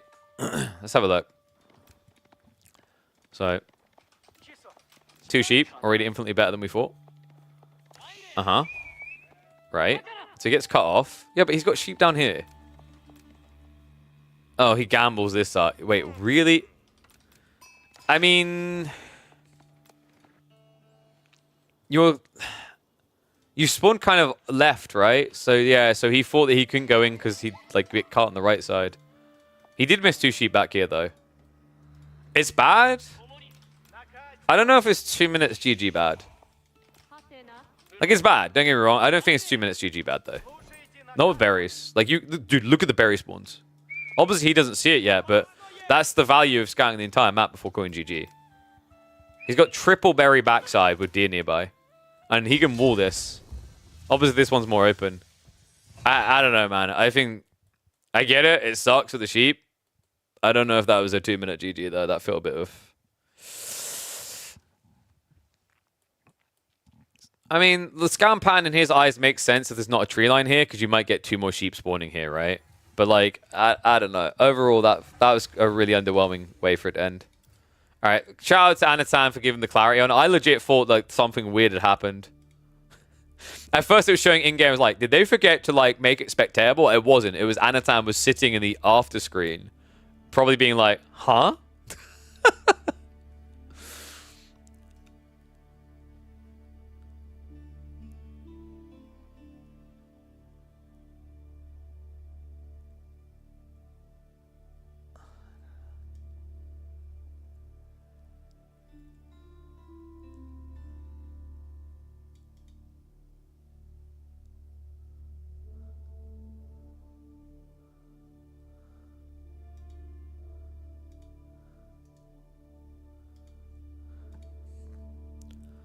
Pretty much over 2 sheep. I won't get more. I forget stone is far right, so I can't get Ufi Knight. Ah, so you're trying to go Knight build.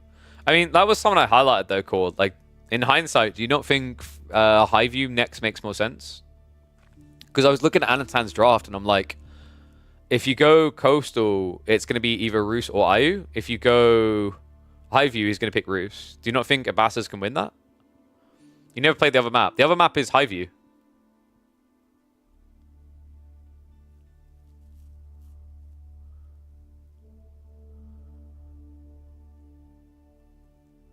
I think Japanese is fine versus Eva.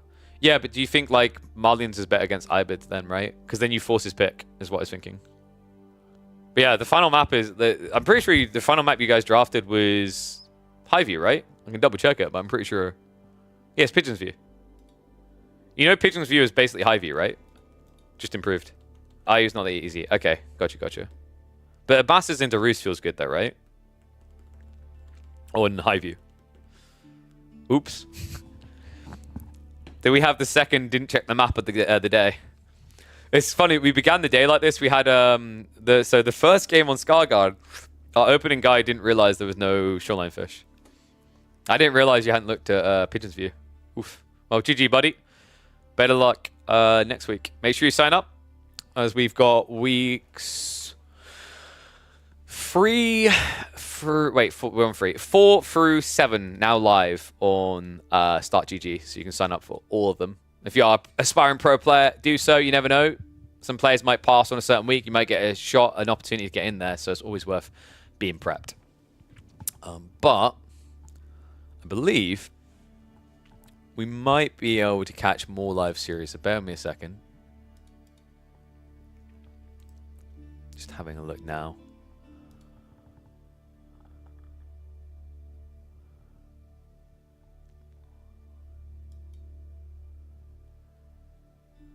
Oh yeah, I forgot Stopper. Yeah, because you were scheduled... Wait, are you starting early? I thought you were scheduled for a bit later. Starting 10 minutes? Alright, yeah, that works. We can check in on some Stopper. That is... Who are you against? Let me check the brackets. So, that is going to be Stopper versus... Am I blind? Freedy Cat. Oh, okay, that's cool. Yeah, if you guys are up for that, we can go for that. Because we've got about... an hour and 20 minutes, I think, until the next live one we had planned, which was... I think we're going to do Mahodo Lash. We had options, actually, guys. We can either do Mahodo Lash or El Yona versus Stay Frosty. I think Mahodo Lash should be quite close, though. That'll be a really cool one to watch.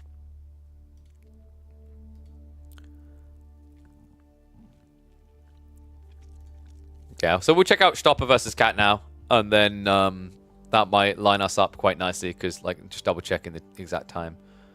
Yeah, so 19, which is literally hour and 20 minutes from now, will be Mahodo Lash, which I believe, if I double check the seeding, they're really tightly matched, if I remember correctly. Let me double check the one that Choom sent me. I'm pretty sure this is like close to the midpoint. Like there may be about 4 to 8 seed difference between them, so really, really tight. Let me have a look. Let's scroll up. Seeding for number 3. Shall I flashbang you guys? Yeah, I'll flashbang you guys. So here you go. So we got Lash here at 13, Mahodo at 20. Yeah, so 7 difference. That's pretty tight, actually. So that'd be really cool. Did Core GG not knowing it was triple bear? Yeah, he didn't see it. It's just he forgot. So basically, Core forgot. So he got cut off on the sheep, and then he also forgot about the further away stone. So he couldn't do the Uma Bannerman opening, and he just thought it was GG from there, basically. And then he also didn't realize that he could have picked High View instead because he didn't know the other map was High View, because he hadn't checked what Pigeon's View was. I mean, I don't know if he's still here. That's basically my understanding of what he just said. So we'll get ready for Stopper, and we'll keep on plowing on. I reckon we'll do Stopper versus Cat into Lash versus Mahodo. I'll bump them and see if just in case the series finishes early. When it does, if it finishes early, I'll bump and see if Mahodo and Lash are up for hopping in a little bit earlier. And then I reckon that will conclude like what we'll do today. Because Elyon and Stay Frosty will be happening at the same time. And the rest of the series, I believe, are going to be happening on Saturday, if I'm not mistaken. But that means we've done B versus Mjertkla, Vodomar versus Anavaku. We know it's Vodomar versus B next. We've done Core versus Niskia, Anatan versus Xlav. We've done Anatan versus Core. So that's 5 series. And then we also done... Was that one more? Yeah, Killjadi versus Riftle DM. So we've already done 6 series today, and we're going to be doing 2 more. What can I say? I said this is the place to get your esports action in the midweek, and I think that proves the point.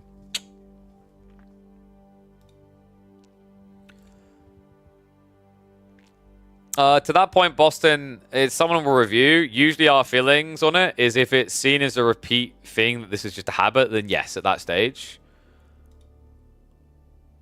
There will be penalizations.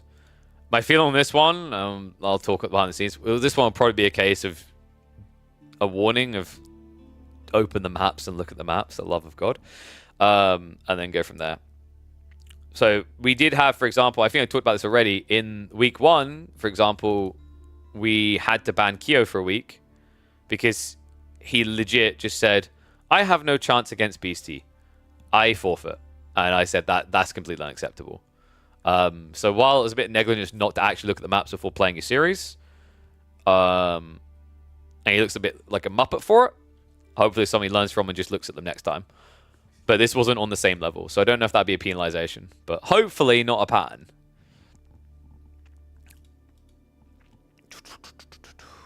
So I think... Need to sign up next time? You want KP singing? I don't know if you get that, mate. Your build already appeared, though. B yoinked it. The Jigglypuff build. So keep an eye out for it now. God, I need to turn the heat on as well. It's getting bloody cold in here. So yeah, I'll probably do 2 more series and I'll eat my cold dinner. Actually, no. We had dinner earlier today. Oh. I was like, yeah, I'll have my fajitas and then I'll have my protein works to sustain me. Oof. Yeah, agreed, sir. And it's like, you shouldn't play for 1 minute and then GG. Like, you know, it's not like Core literally went game 1, GG'd after 1 minute, went game 2, GG'd after 1 minute. He made a bit of a Muppet move, a big whoopsie in game 2, but it wasn't like malicious, I don't think.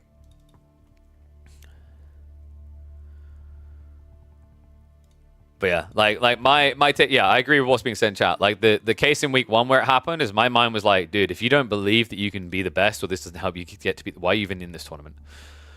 Like if it was up to me, like for him doing that, he would have also just lost Elo. I don't know if that happened though. Are you about ready, Stopper? Has Cat responded? He's usually quick to respond. So Stopper is ranked 23rd.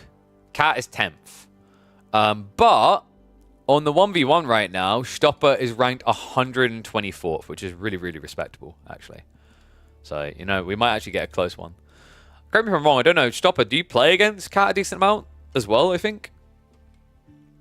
Okay, good. So we should have a draft starting in like 2 or 3 minutes.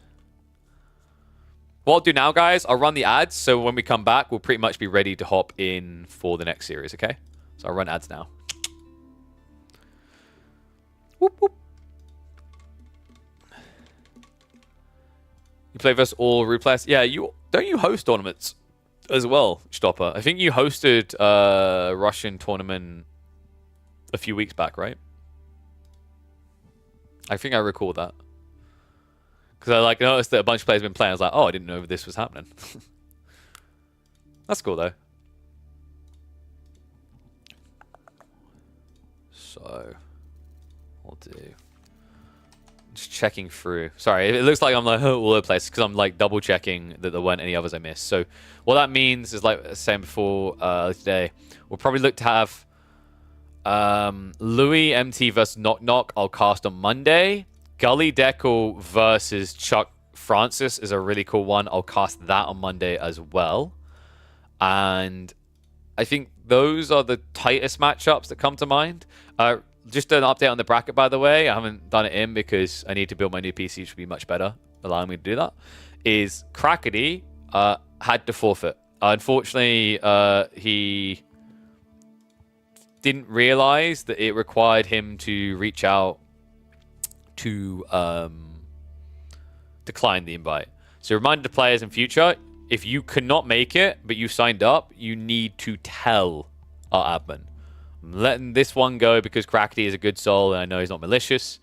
If it becomes a pattern, obviously there'll be punishments. But I've said you guys can sign up weeks in advance. The only thing we ask in advance of that is obviously on a certain week if you can't make it, let us know before we lock seedings, because what you've done there is admittedly someone else could have made it and now they can't. And it's very tough for us to change the brackets after the fact. So that's a bye for BitCousin up against Crackety. Means he's going to be going up against either Cat or Stopper. So we could have some really cool matchups coming in, some unexpecteds in the round of 16. Some of the less known names cracking through. But yes, Louis MT versus Knock Knock will be on Monday. Myriad versus MSNDK will also cast on Monday. We'll see what we can cram in on Monday, because remember, a lot of the round of 16s will likely be happening Monday as well. Maybe some doing Tuesday. So Mondays will likely be catch up 1 or 2 of the round of 32s. We'll look to cast a lot of the round of 16s. And then, actually, I'd probably maybe all the round of 16s. We've been pretty consistent with that. Is usually what happened with the round of 16s, and then quarterfinals happen the next day. And what we do is we finish off the final 1 or 2 round of 16s and then cast all the quarterfinals, maybe even the semifinals. So that'll be the plans for Mondays, Tuesdays. And then what we'll do on Fridays, guys, is I will go live before the grand finals to cast the semi-finals, because I was a little bit upset with like yesterday just because the broadcast was insanely short because we only had the finals, which is just a reality check. We need extra content there. So we'll figure out potential show matches, but someone that we'll test in the meantime is even if the semi-finals already happen, we will cast the semis beforehand if we haven't cast them on Tuesday. Yo, what's up, Harry Pierce? Thank you very much for the Prime sub, mate. Welcome to Swarm. I appreciate the support. We reached the goal, 250 subs. Keep those subs going. Let's see if we can reach 300 by the end of Midweek Muster 3. That would be actually pretty awesome. That would set us up on course to like go for what, like maybe 400 by the end of the month? That'd be really impressive. I'd be blown away if we can get that. That would show like positive like growth that I was talking about. So keep them coming. Primes especially, man. It doesn't cost people anything, and it also helps the channel immensely. So looks like they're starting now. Let me pull up the draft for them. So we've got. Go watch their draft live. Okay, so confirmation of maps. It is going to be Pigeon's View. Stopper likes the map, man. So we are going to be getting some Scarguard, some Coastal. And there's like the other thing about, like, I love about these new maps, right? Like when you're a person who's like newer to the scene and you haven't had as much experience on these like different maps, you'd figure it'd be a negative to then go play a custom map. I disagree. I think it's actually the other way around. Would you rather go onto Frisian, where someone has 3 years veterancy over you, or would you rather go onto, say, Scarguard, where they've never played the map before just like you, right? That's another thing I love about finding new maps and injecting them into the comp scene. What are we talking about? What, bans and whatnot? Did Doomer already have his game? I don't believe so. I think Doomer might be playing tomorrow. It's a cool idea, but some count obviously is pretty hard. Oh, sorry, I'm seeing it now. A tournament where everyone just plays their main faction instead of their draft style. I don't think... The problem is I don't think Age of games are designed well for that. I think it becomes quite monotonous. Age of Myth used to have that, and my like understanding from talking to people is that the new system is just better. The one that EGC is using is just better, right? Because they didn't just have that; they actually had it so that you could pick the same map over and over. So there was an infamous final where Magic just kept picking Egyptians and picking the same map to keep the series tied up. It's like I kind of like the idea. You have a map pool, you have a Civ draft. We will be exploring different Civ drafts, map drafts, etc. So, small preview insight, hype it up. Not finalized details yet. Jim's already getting ready to mold that I'm revealing it, but screw it, I'm the boss, I get to decide. We are looking at a different draft format after week 4 of the midweek muster. What that's going to be currently, unsure. We're figuring out the details, but we're exploring going with a different drafting format than the one we've been using. So that's another element. Not just changing maps every week, but changing draft format every month is something I'm exploring.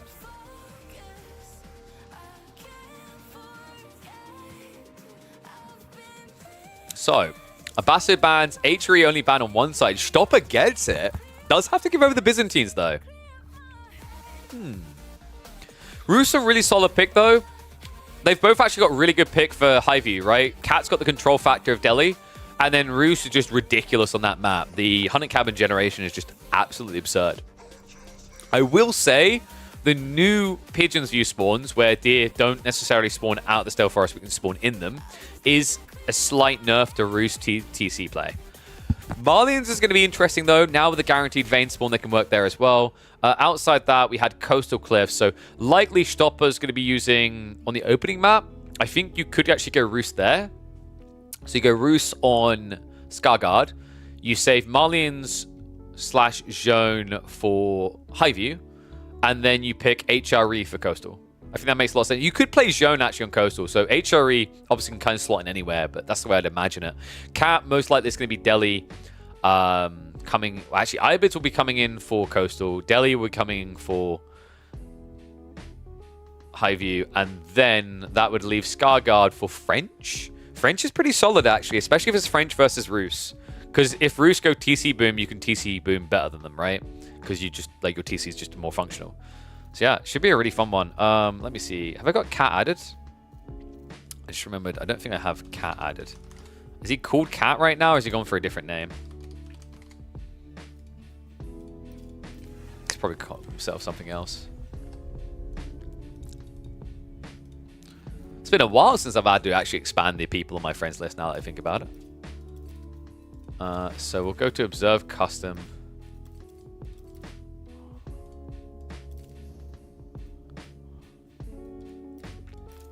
It'd be under modded, wouldn't it?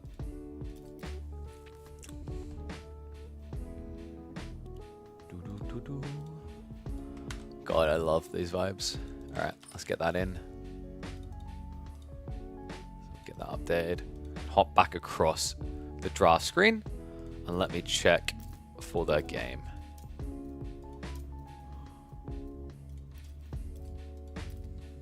Why is my Observe tab not working? There we go. Okay, I don't think they've started yet, so I think they're setting up the lobby now.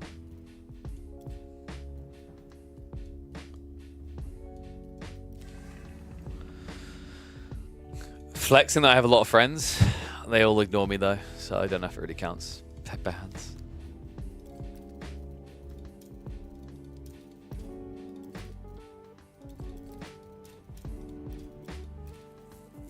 I don't think I have Cat added. Oh, thank you, Stopper. He just sent me friend request. Shout out to Stopper. Yeah, they're in lobby now, so they haven't started yet. We haven't missed it. Legend.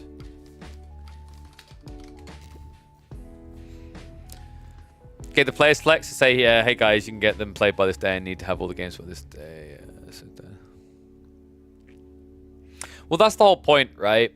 Is like, what's the trade-off? What's the benefit of this system versus doing weekends, right? Like, weekends is high viewership, but everyone wants weekends for a start, so you're competing, right? The other thing is that I want it to be a mixture of training ground, but also epic midweek content. I think it's delivering both, by the way. So the whole value, like, of this system is allowing people to open the schedule, and it does rely on people just not taking the mick and being thoughtful of the process. That I have an admin who, if he has to chase you more hours, is going to be more expensive. I have a need to try and have content flowing through, and if you stall, it's going to be problematic.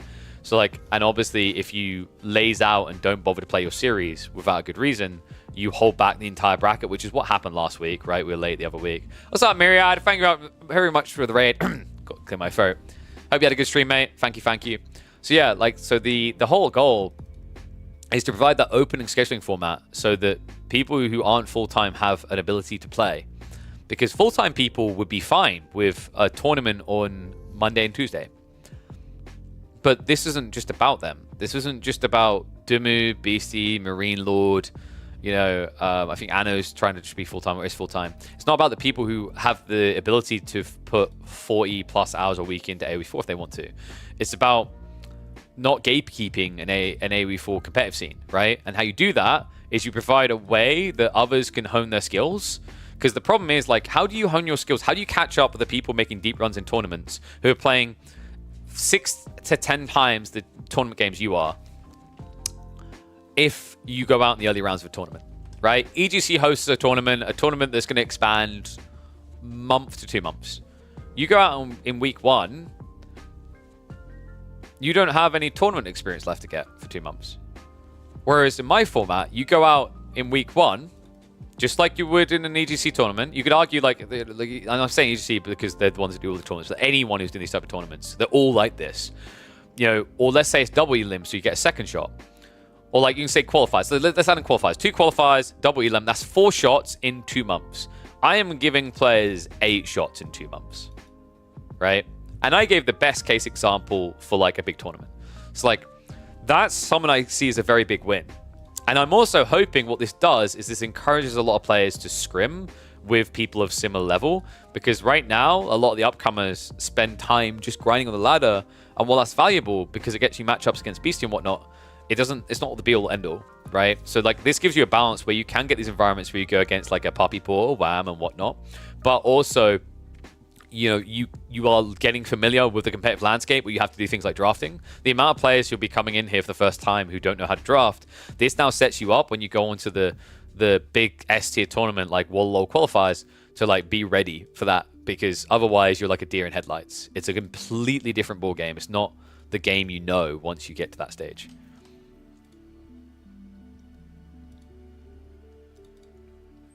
Related to James Bond. Real life though, right?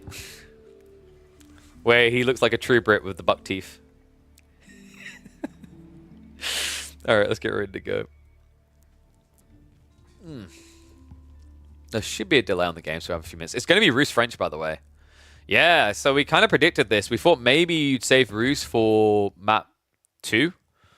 Just because it's really, really good at high view. But if we double check the draft...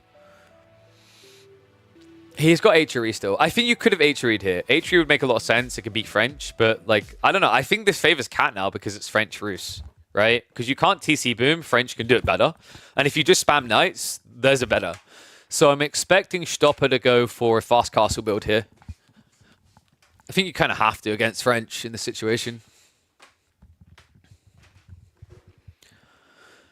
Always remember Geo discovering King ability halfway through Outback Octagon. Oh no, wait, I didn't see that. What? Good God. Alright, Gamba, sure. Let's see. Forgot to pay out the Anatan series, that one. We kind of paid it out at the time when it should have finished. Ew.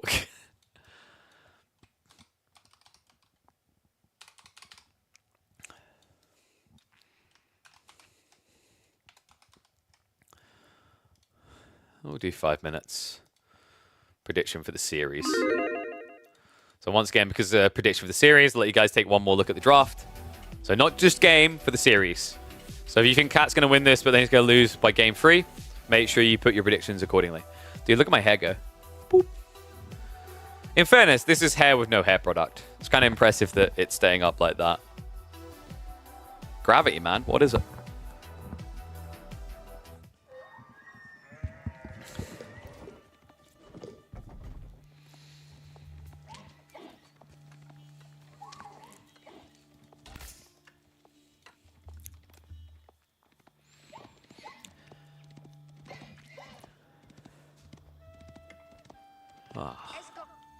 You got anything fun? Dude, I mean, shout out to Averly, actually. Scarguard spawns are fairly consistent already. It's really good to see.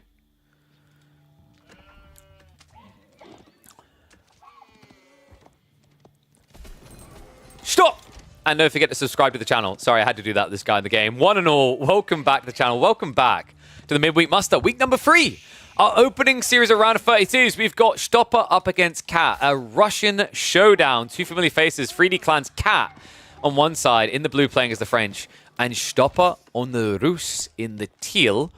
Familiar matchup for Cat, actually. He frequently plays against all the Roost Boys. In fact, Stopper also sometimes runs his own tournaments. Usually, when you see the ones that are like CIS anchored, he's the guy organizing it behind the scenes. So, yeah, really cool to see this. We're going to be opening up on Skyguard with a Knight v Knight matchup where both Civs can go very easily into Pro Scouts. This is going to be a fun one. Get your predictions in, folks. Of course, Cat is going to be heavily leveraged in the predictions, especially after his performance in Midweek Muster number 2, where he was able to annihilate Crackety in beautiful fashion. But Stopper, a new commodity. New kid involved in the format. But I'm always willing to view a few upsets here. And Roos has been looking like a solid pick in general. On a map like this, they can perform very well if they can access the deer. And that's going to be the big challenging element when you know how pressure-focused French can be. Because this is likely going to be French Cav up against Roos Cav, right? Knowing that, is it better to play the H2 or just go straight for the H3? My instincts say you go H3. You should have enough food, theoretically. You've got 4 deer underneath your TC and 5 sheep in total. Remember, there's only 10 sheep on the map, 5 start each of the TCs, and there's deer everywhere else. 4 deer start your TC. So that means that you've got 1,400 food from the deer, and then you've got 1,000 food from the sheep.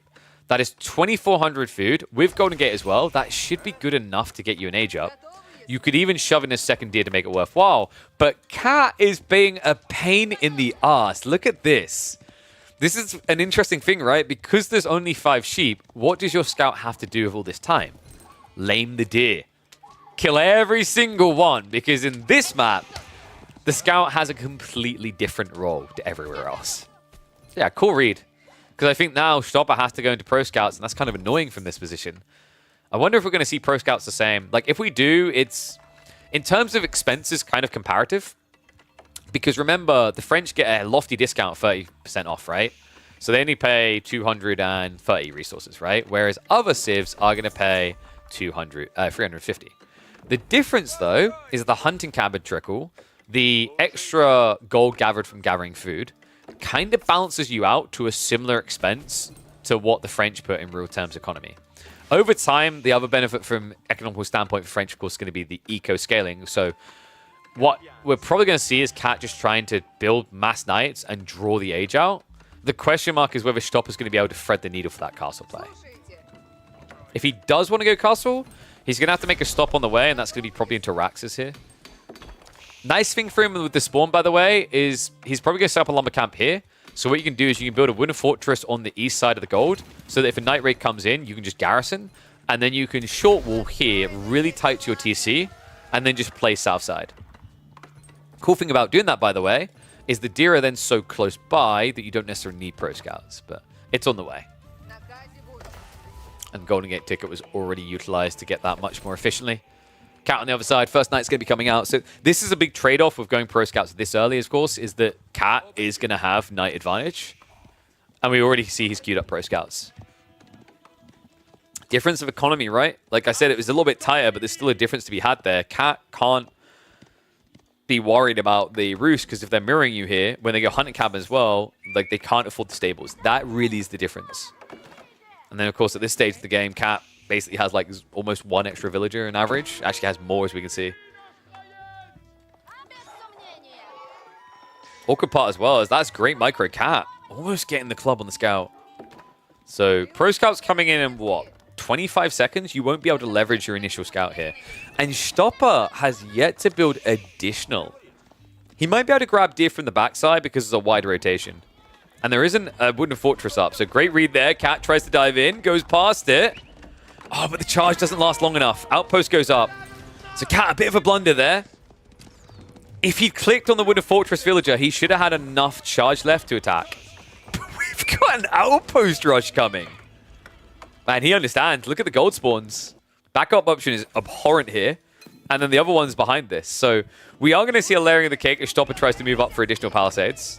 We'll be able to get them, but he doesn't have an answer to an outpost play here. He can V for victory all he wants around the gold, but if this outpost goes up, he's not got any play to make. He won't be able to go age free. He won't be able to scale knights. And it's about to get worse because he's building the stables.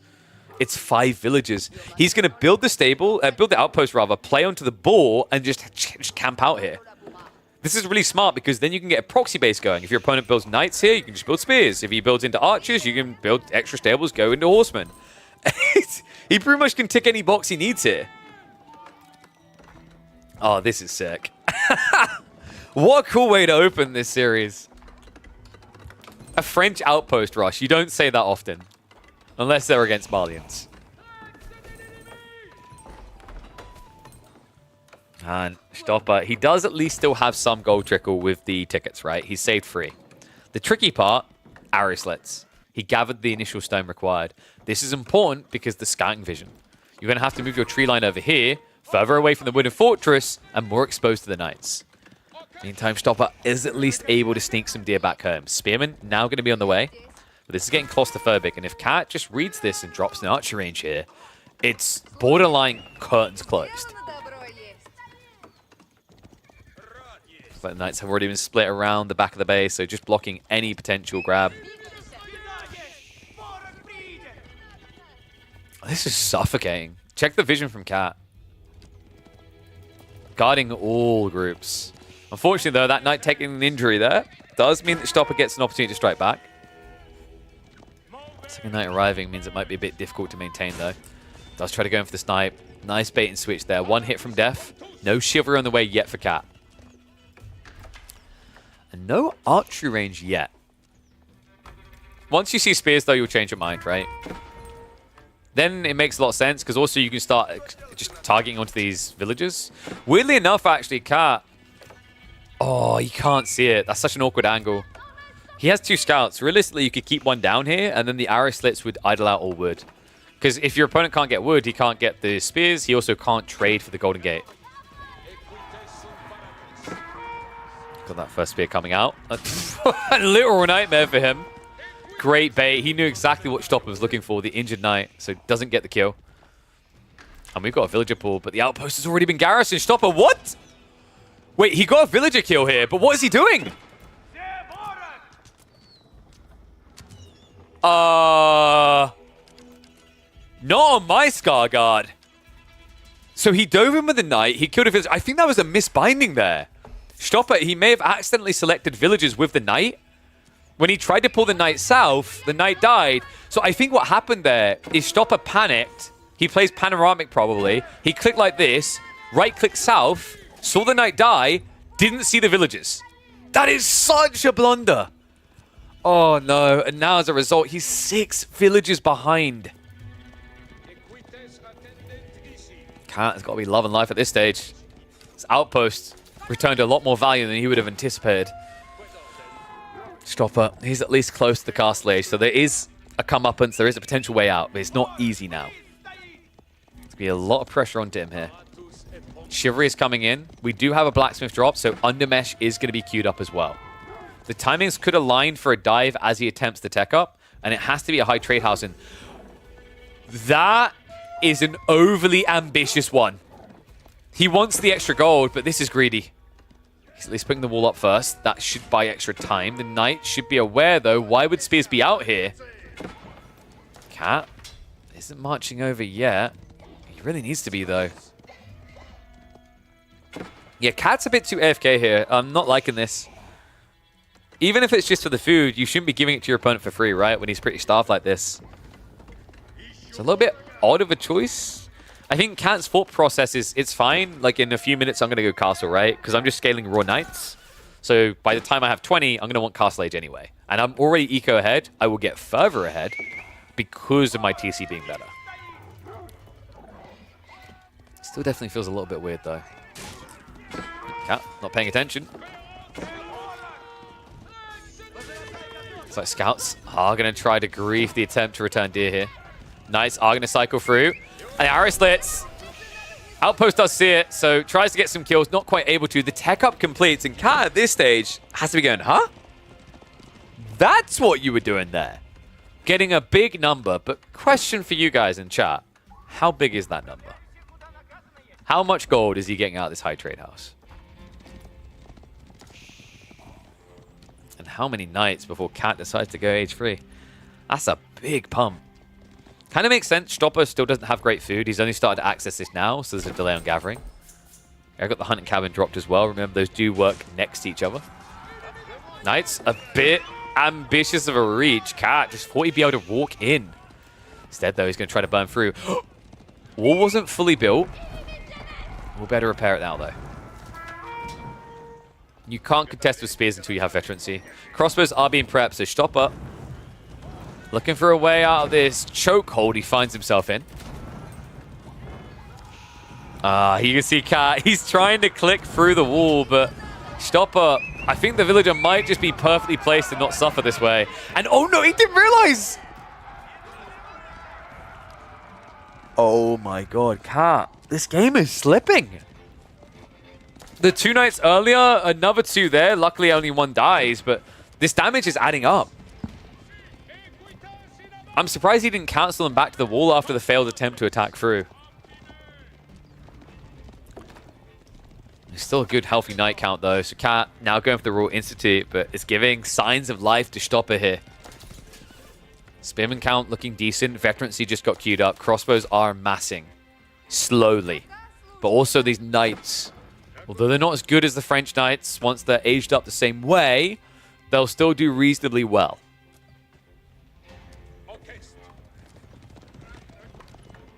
You don't understand the Golden Gate meta? Because usually the whole idea of like outpost rushing, like you don't have to worry about it. The problem was that Stopper didn't build his Wounded Fortress on the south side, which would have made sense. Had he done that, you don't need a Kremlin. Golden Gate is fine. It's so efficient value-wise now.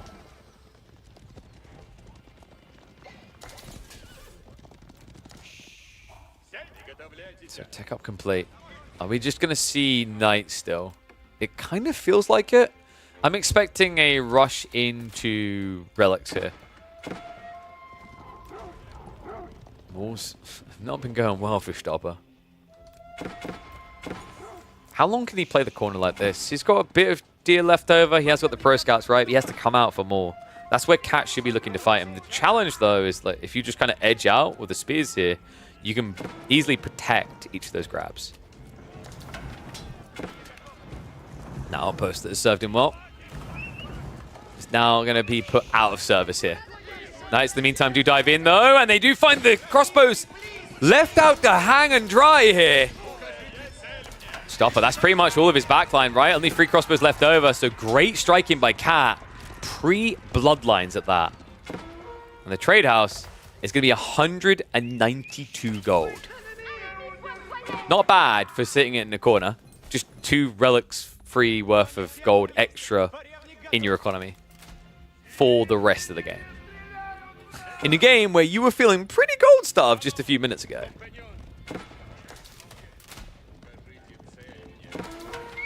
Knights, once again, looking for that raid. Instead, he's going to choose to engage, but there wasn't a charge here. Remember, he can't because he'll get braced. He needs to hit the back line, but... Cat! What the... There's no bloodlines! But there's plenty of French blood on the fields. Catastrophic losses. Cat, what a blunder. 9 Knights in play. Stopper now with an opportunity to breathe, finally. And the walls can come up.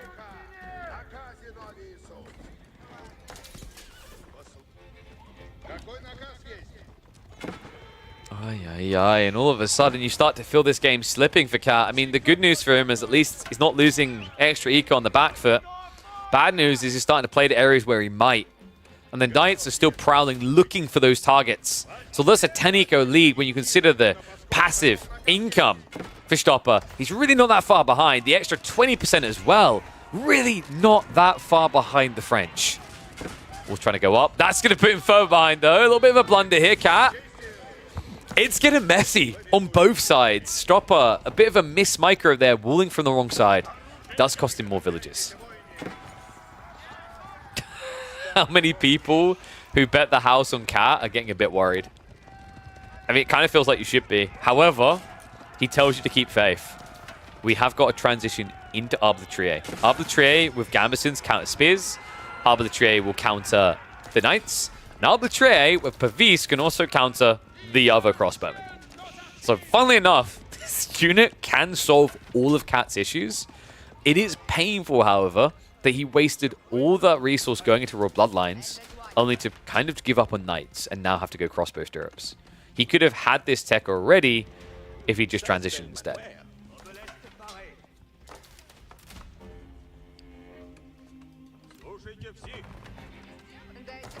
Arbitrate kind of do counter everything, to be honest. They're the one thing that really makes French scary in the late game. I mean, realistically, it's not often they get in a situation they have that many Knights unless they already had a lead earlier. But, you know, if you're having like a hard game, you go into Imperial, it often feels like this is the thing you lean on to recover your game. So, counterattack now coming in. Stopper not able to find the villagers. He has, however, spotted the Arbitrary at the early point. That cheeky... Okay, that was sick. I don't know if that blocked, but it made him hesitate. He tapped the wall there while in the gate, which started to close off the stab through. So he didn't even get to take out a few Arbitrary. Really cool. Cat needs to reach that critical mass. Great interception. He's trickling troops. The Knights jump in. Stopper, he needs to get more reinforcements out here to keep the pressure going. Ay, ay, ay. Is he able to get enough eco value elsewhere? I mean, it's 14 villages still. It's a 1-1 relic split. Neither of them have gone onto the pond yet. Remember, there's 3 relics out here, and I'm hoping these guys bothered to spawn the map a few times to realize that. No Castle of the French? No. You're pre-60 eco. It's so expensive to build a keep. It'll pay back over time, but it means you're giving up some in the meantime. Had Cat not thrown away a bunch of Knights, maybe, but he lost so much military, he has to put everything back into military. These Knights. Uh-oh. Uh-oh! Cat! Can he get out of here? Spears are coming from both sides. Crossbows hitting. Bloodlines will at least minimize the losses, but it's still, nonetheless, additional, unnecessary losses for Cat.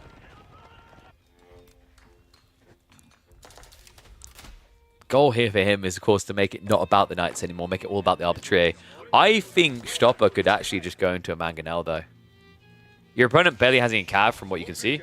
You've got plenty of front line to protect Mango play, and Arbitrary are terrible against Mangos because they don't have the mobility to dodge easily.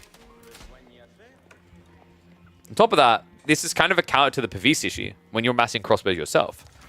Because if your opponent wants to use Pavis, it means he has to stand there and get hit in the face by a giant rock.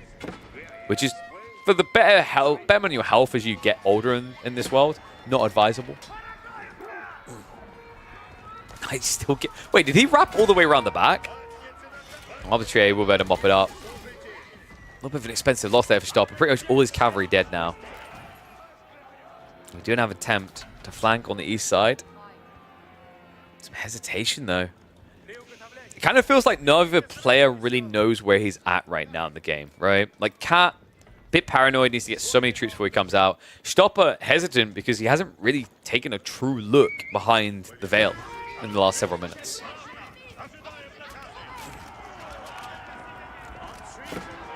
Oh, God. Terrible start to this game with Stopper. Do you just ignore the Mangos with Arbs, or what are you doing against Mango here as French Horseman? If your opponent goes Mango here, you just have to, like, basically, you've got to choose. Are you either really, really good at microing, and you can micro, like, 5 different groups of crossbows everywhere? So you have to stagger to begin with, and then spread, spread, spread. Or do you go into, say, like, Knights or Horsemen? The cool thing is actually you can kind of spread, spread, spread to get away with it against Spears, because you have Gambesons. So you're pretty much going to run some of your Arbitrary towards the enemy Spears. Cat, dude, I feel like we've been here so many times, buddy.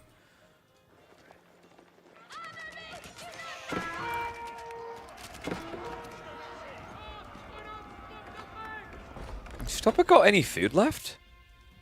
I feel like he's out. We're about to see it in his food income, right? He's got 15. Yeah, he's on the berries. Once the berries are gone, he's like flatlining here on food. So he needs to get farm trans ready. Cat, meanwhile, still has more food eco. Check that bottom corner on the minimap. He's got all the deer down there he could need. Still a boar in the center here. This is tricky now. Like, Stopper's trying to go Horseman, but theory, good idea. In practice, where is your food coming from here? You can't afford them. And on top of that, going for a second TC here. Gets caught doing it. Arbitrary just edging to get right in range as much as possible. He even forces the cancel. And he just sold. Oh, wait, sorry, no. I'm an idiot. Okay, he built on the backside. I thought he actually sold it. I was like, what? So TC drop on the backside, but now your opponent knows. He doesn't have much torch power. That's the one tricky part. But still, you're going to TC with no food eco. You're going to have to build farms. Cat, I mean, at this stage, Cat, he says, fine, 2 TC it is. But folks, he could just be prepping siege engineering. Build a ram, get through the wall. In fact, he's already gotten through the wall over here. That 215 gold high trade house. At least protected. Second wall's come up.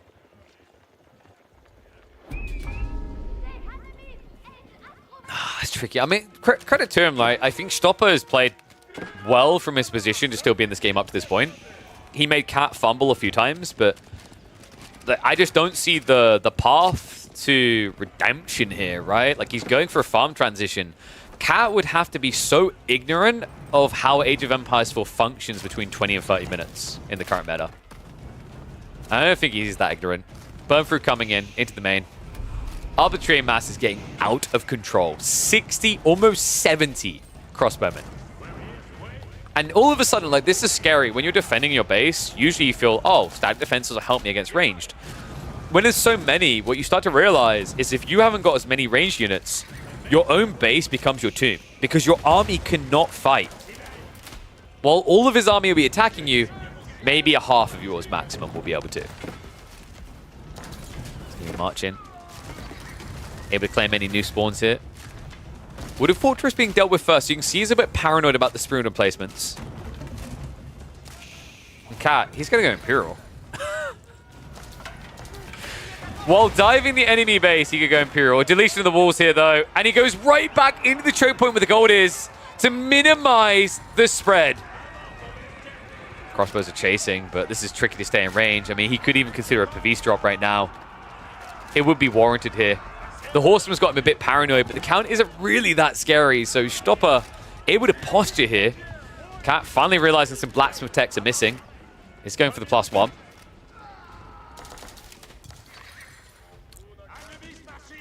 Are we just going to kill buildings with crossbows? Is that this game now?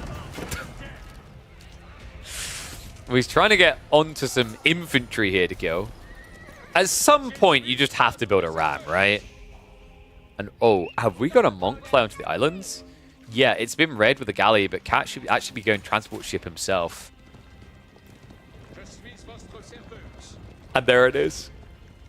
The most vulgar things. Red palace drop right next to his base. He upgraded from an outpost to a tier 4 landmark.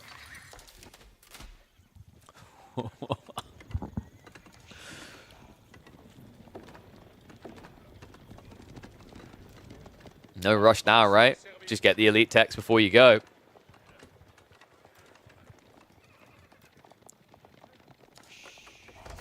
My trade house, even the deer, just important to give Stopper a little bit of food in this situation. Don't expect him to be going Imperial anytime soon. He's sitting at what, 23 farms? Not bad. Other side of this, we do have farms also coming in. So Cat finally getting into it, 15 farms.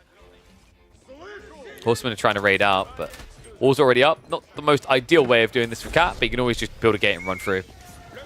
Text there. Stopper is like, wait, where did you just... How? Did you build Guild Hall? Nope.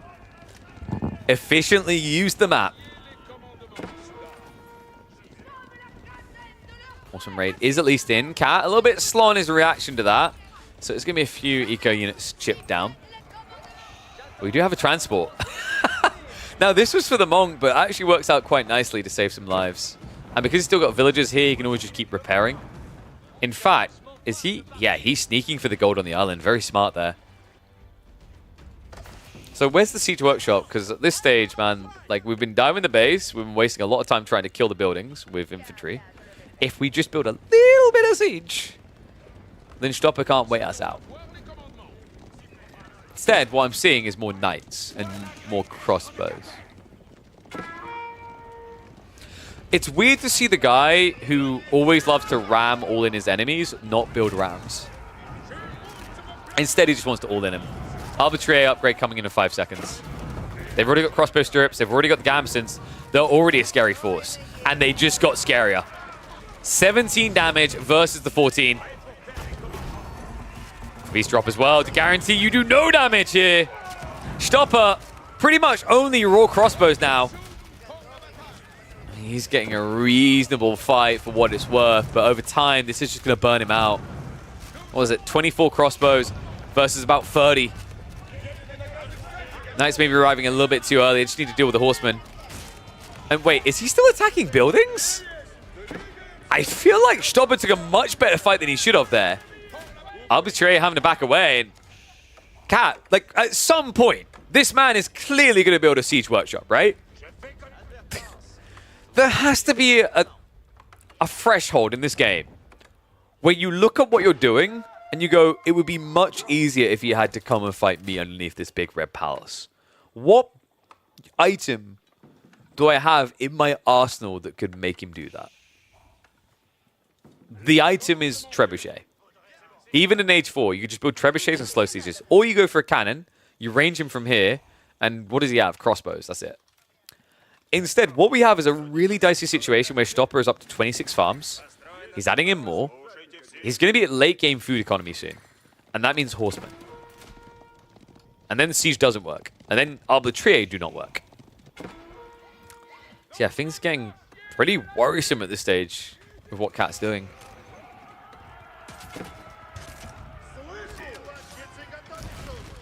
One's if you think Stopper is somehow going to worm his way out of this problem. Two's if you think Cat is going to build siege and just win the game. Because I'm getting an uncomfortable feeling that one is seeming more and more realistic. Incendiary arrows are on the way. That's the sign of a real Imperial upgrade. Huge damage buff, right? The extra 20%. Definitely adding up on what's already a 17 damage unit. Push you up to basically 21.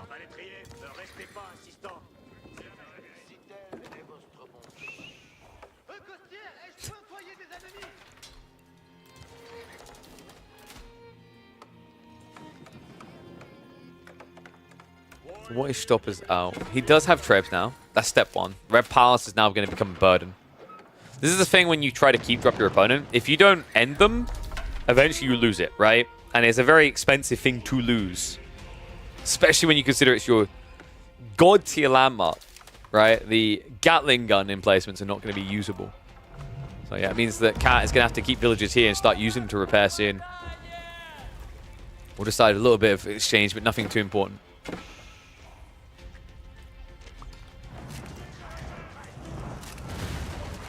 Now remember, he already got Royal Bloodlines, so Cat does have his fully upgraded army now. If you can't win with this, you can't win with anything, I don't think.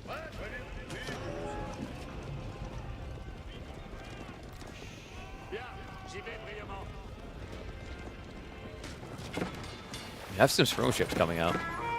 Wait, was he trying to... Oh my god, that was uncomfortable. Was that a transport ship? He almost lost the villagers there. Just about gets them out. Stopper will have to build a new transpo. So he's trying to play for the gold on the islands now. Remember, if he wants to get into Imperial, he needs that gold. Masses the defense here.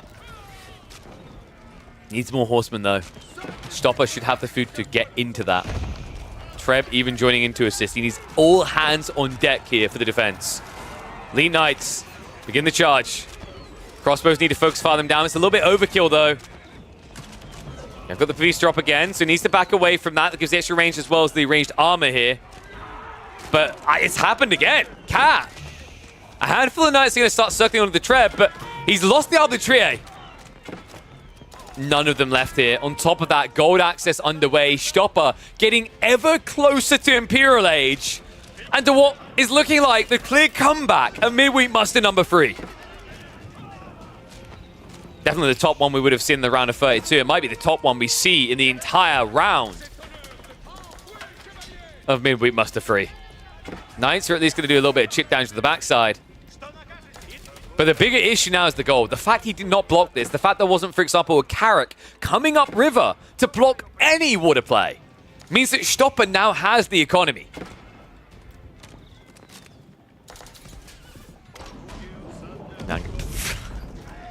Now, hold on. Hold on. In my defense, I never said just use a mango. Has he won him down? There's a huge gap now from Stopper. I think the farm's got idled on the backside. And what's up, Bud Kid? Thank you very much for the sub, mate. Welcome to the Swarm. The farms are getting shut down. I mean, this looked over. This looked like Cat had lost all sort of push. The fatigue had set in, but Stopper, he has way too much gold now with that gather on the east side. Not enough food. Not enough production either. Yeah, he's setting more farms up in the corner as well. Those three knights may have just clutched it. Cat, the idle time he forced there on the back farms means that Stopper didn't have that pump of horsemen coming to get rid of the last of these crossbows. And now you're just kind of trickling crossbows into vastly superior crossbows here, right? 22 damage on each of these versus your pitiful 14. Both are still going to challenge each other here, but at this stage, you just need to sell some of the gold. Probably feels like he needs to hold on to it for further down the line, but I don't know if you've got a further down the line here. Food down to just 700 food income a minute. It's triple that for Cat. And he said, yeah, you know what? Horsemen are pretty good. Let me get some myself. Me likey. Spear reaction now coming in from Stopper. Archers, men-at-arms, all of this fails in the face of what Cat is doing. And as it began, it must end. An outpost rush on the tree lines again. Villagers now panic rushing out to try and get the wooden fortresses online, but a lot of them are dying for it. Dive reaching deeper here. The horsemen should be able to mop up the last of the tray, but the pressure truly is on, and that is Springles. It could have just as easily been a cannon emplacement, though. What on earth has happened in this game? This is just game one as well. I actually cannot believe the way this is playing out. And yeah, Cat, he's 33 minutes into a game against a player who's camping and refusing to die. He has yet to build a single siege weapon. Unbelievable. And now he's snatching his gold. New wave arbitrary arrive. This should be the one that theoretically breaks Stopper. I keep saying theoretically because about 4 times in this game he should have been broken, and every time he pulls the super glue out and says, I'm not breaking. Horseman burning through the walls. There's not going to be much distance between them and the economy soon. The trees are running out fast, and wood is a bigger problem, but it's on the way. Stopper, Spaskaya Tower now being built. Age 4 claws closer. Could he be getting into the Streltsy? Has he got the time? I mean, it's only fair. Cat defensive landmarked his base, so he has to defensive landmark it too. I remember the incendiaries do give them the siege damage now. So this is what Cat was missing, guys. When he tried to siege the base before, he's like, oh, that's right. I can get raw bloodlines, not incendiary arrows. Silly me. Keep drop coming as well. Cat getting familiar with the Roost base. Gold still looking good as well. 1,600 left over. A nearby vein as well. However, one of them is being tapped away by Cat. So much in reserve. Like, Cat just needs to build an army. He needs to throw away an army, build an army, and then it's over. Or we could... Well, wait, Cat, when I say throw away an army, let's not dive the hardest landmark to kill first. Wait, he researched Siege Engineering cancelled? Yeah, because he has Incendiary, guys. You don't need it now. Remember, you do 4 damage. You have siege damage. Chill. Wait, what? Hold on. Is this a new building they added in Season 9? I don't think I've seen this in a Cat French game before. We have finally got cannons on the way. I think that's breakpoint. There's not really anything left for Stopper. He's got some Streltsy coming in, I mean, in theory, but like I'm looking at the bombards coming and landmark placement here, right? Realistically, you should lose it all. You'll have to make your last stand at the Spaskaya. I mean, Stopper's at 120 population. How is this game not over yet? Mango walks up. Wow, what a great hit from the Mango. Woo! The only thing that looks cool about Mangoes now is the way they explode. Kind of like, actually, yeah, they're literally like Tower of Salt. Going to get down. TC to be hit.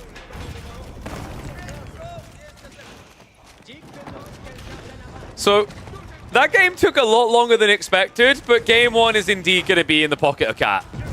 I think maybe a little bit more urgency ending game two if you end up in a winning position, though. In some ways, this was more uncomfortable than it needed to be. I mean, props to Stopper for making this game even look close. This should have just been a stomp in the end, right, with the way it opened. That outpost essentially defining the way this game was meant to go. Denying the gold, denying the deer, getting some eco kills, giving him full constriction upon the Roos economy. Instead, it led to an absolute slog and a bloodbath. And what is looking to be, what, a 38-minute GG probably? I mean, if even that, he's got only a few Streltsy left over. Cannons are moving in. Once the Spaskar goes down, you might as well not hang around for a high trade house. By the way, this is only game one. Like, you'd think, Stopper, this was the final game of the tournament, but no, there's still more to come. It finally gets called the GG. Let me know what you think of this game down in the comments below. Make sure you're following on the channels and liking the videos. I want to know in the comments, could you have survived longer than Stopper? I'll see you in the next one.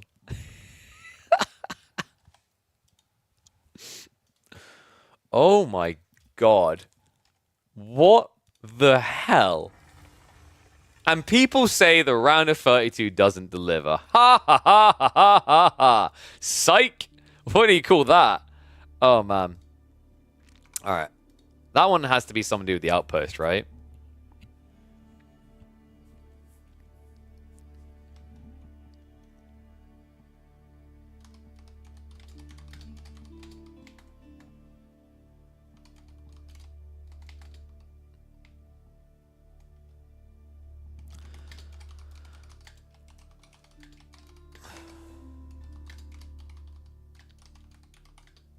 One outpost leads to the most grindy game? Maybe short on that.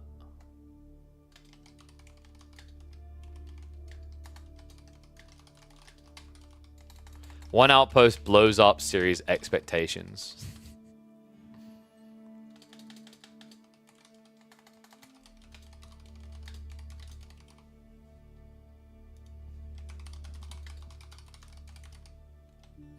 I think that works. There we go. All right, so let's get ready for game two.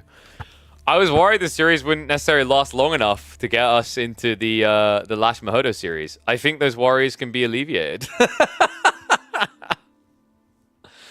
Oh my Gideon. All right, let's get ready for the next game. Oh. So, it's A-Tree Delhi. So we're probably going with that draft. This has to be Pigeon's View. Stopper's going to do his home map, I think. Let's have a look. They just hopped in the game, so I can confirm in a second. 100% Kremlin only every day, all day, every day. You wouldn't have had that much gold. Warning. Small warning for you, son. All right, so French up against Rouge. That's going to be left win. Oh my god. What a series. What a series. That's only the first game. Oh, my throat is pretty rough. I think we should be able to survive into Lash Mahodo. We'll see how it goes though, like I said.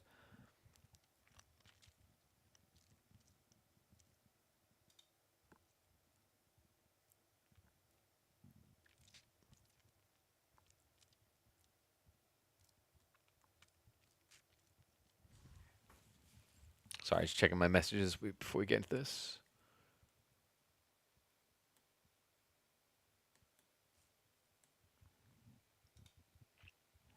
All right, should be good. Oh, bloody hell. Stopper's name translates as corkscrew. Oh my god, it adds up now. Oh, bloody hell. Get a nice wood bonus from Kremlin too. But you get that wood bonus from a wooden fortress. You don't need a Kremlin. That's the thing. That's why, so guys, you realize that's why Kremlin kept getting buffed so much, is because it was just dog crap, because you could just build a wooden fortress and get the buff. That's why it received all those buffs, if you're wondering. Like, the wood buff you get anyway. It just saved you 175 wood. That was literally all it was doing at a certain point. That's why it kept getting things like Kremlins. Like Gremlins, rather. The Kremlin Gremlins.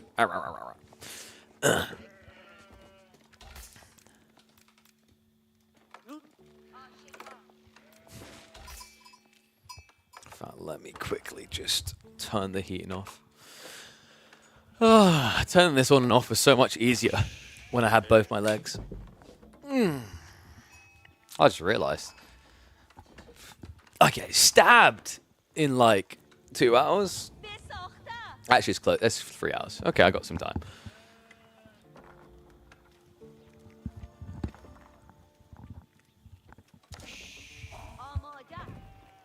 Oh.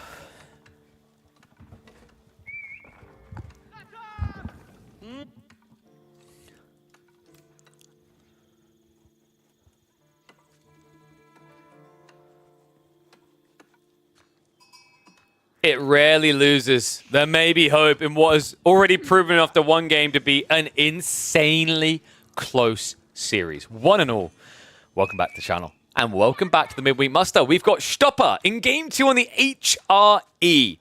Going up against a strong force on Highview.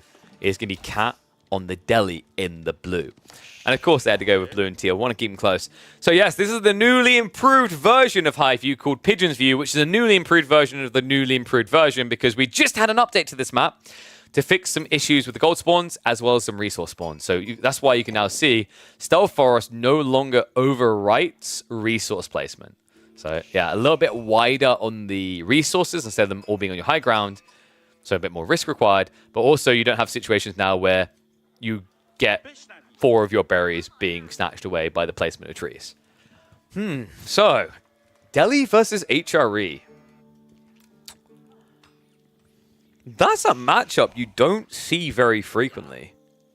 Delhi, very popular, tends to make it through as like a first or second pick at the moment. HRE tends to get banned all the time.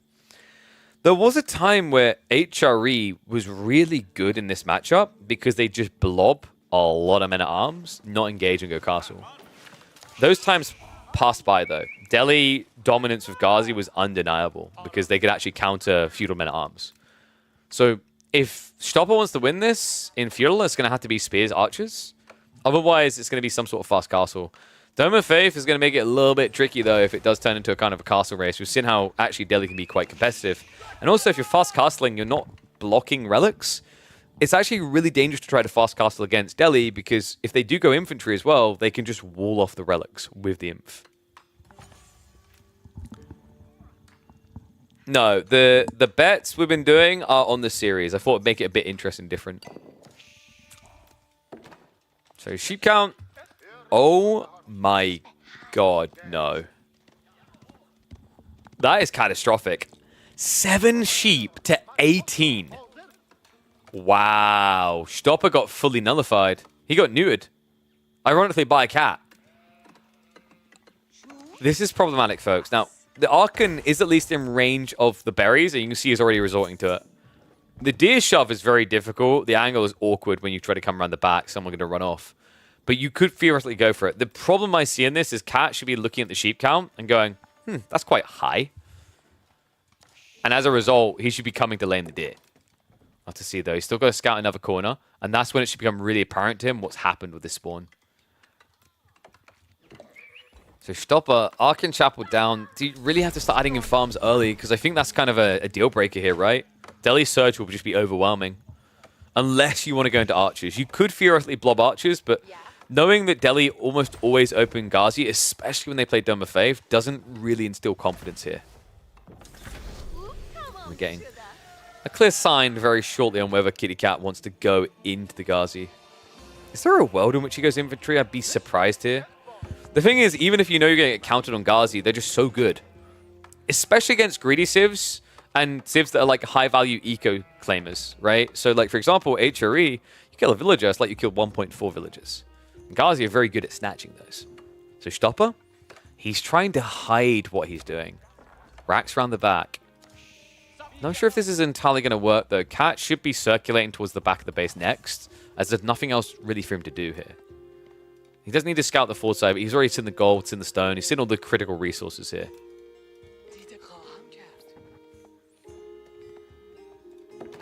Man, it's crazy how different Highview feels ever since they made the scout vision nerf about, was it a year ago? Look how uncomfortably small your vision is on this map. I mean, in fairness, it's the same now in Stealth Forest as it is out, but in general, compared to what you used to see. I like the change personally. I don't think you just get info for free in a game that's all about counter picks, right? So, what's going to be coming up? That's not going to be quick enough for Stopper, though. Even if it was, he'd see the archer range. Yeah, Stopper, no! Info not secret anymore. Cat just saw it all. He saw the racks, he saw the archer range. And he's looking to keep this open. I don't think that's even necessary, though. Spinning on the way. Archers as well. He's sending it. We've got an HRE all-in. Oh, that's wicked. It kind of makes sense as well, right? If you wait, your opponent's going to have Ghazi, and then he'll attack you when you're out on these pocket resources. Instead, he's looking to keep Cat in his base. Means Cat's going to have to do more than just build Ghazi. He needs to get archers. We're being dropped off now, so we should be getting a switcheroo. And there it is, archer range being dropped. We already have Steeled Arrow in the way, so that's actually going to favor Cat for the defense here. Stopper doesn't have a blacksmith's play. I mean, this is very different. I'm not sure if it really works, though. And that's why I'm intrigued, because I don't really see this too often at the moment. Not like an all-in to this degree. Like, he's just trickling troops across the battlefield immediately. And I don't think he's going to stop. In theory, it's good, right? But in practice, like, there's so many details involved here. The 18 sheep your opponent can retreat to. The fact that he's got scholars to offset the damage when he's defending. The fact that he already has a transition underway. And the blacksmith timing, which you aren't mirroring, matching, or exceeding. That's my biggest issue. So you kind of revealed your hand. Your opponent can now get the counter picks of Ghazi archers. He has at least created space to gather at home. That is very important. But then again, he didn't use the space. He built farms. You could argue he's at least blocking sacred sites, which is really important here, right? That's where Cat can balance his eco out and look to match HREs.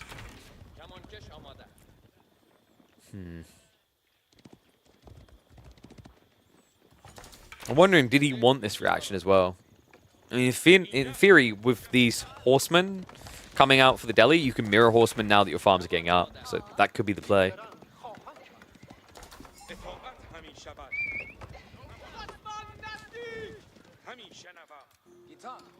All right, one's if you think Cat's going to win this, two's if you think it's going to be HRE for Stopper.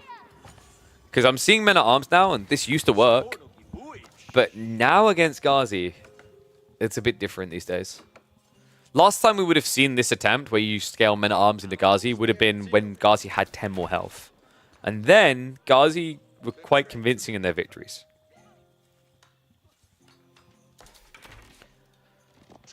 Sacred sites are now being locked. A little bit surprised Stopper isn't trying to directly contest this again. But it's almost as if he's thinking Castle Age. He's holding resources in reserve. A lot of gold. Like, this looks like Castle. It's dangerous, considering you have at least stopped that ticking time bomb. But Cat's starting to blob quite a few archers. It's got Undermesh coming, it's got Steeled Arrow. There is going to be an opportunity to dive here. And also, your gold isn't protected, guys. Like, this is Fort Gold on both sides. So, if Cat sees the tech up and chooses to attack you, Stopper's going to be out of gold before he can even pick up relics.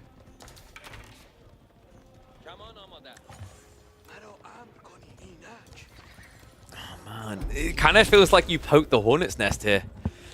I think you can probably get away with the tech, just building spears against Ghazi, but like the fact you forced archers is a scary detail in my mind. Move to the second sacred site.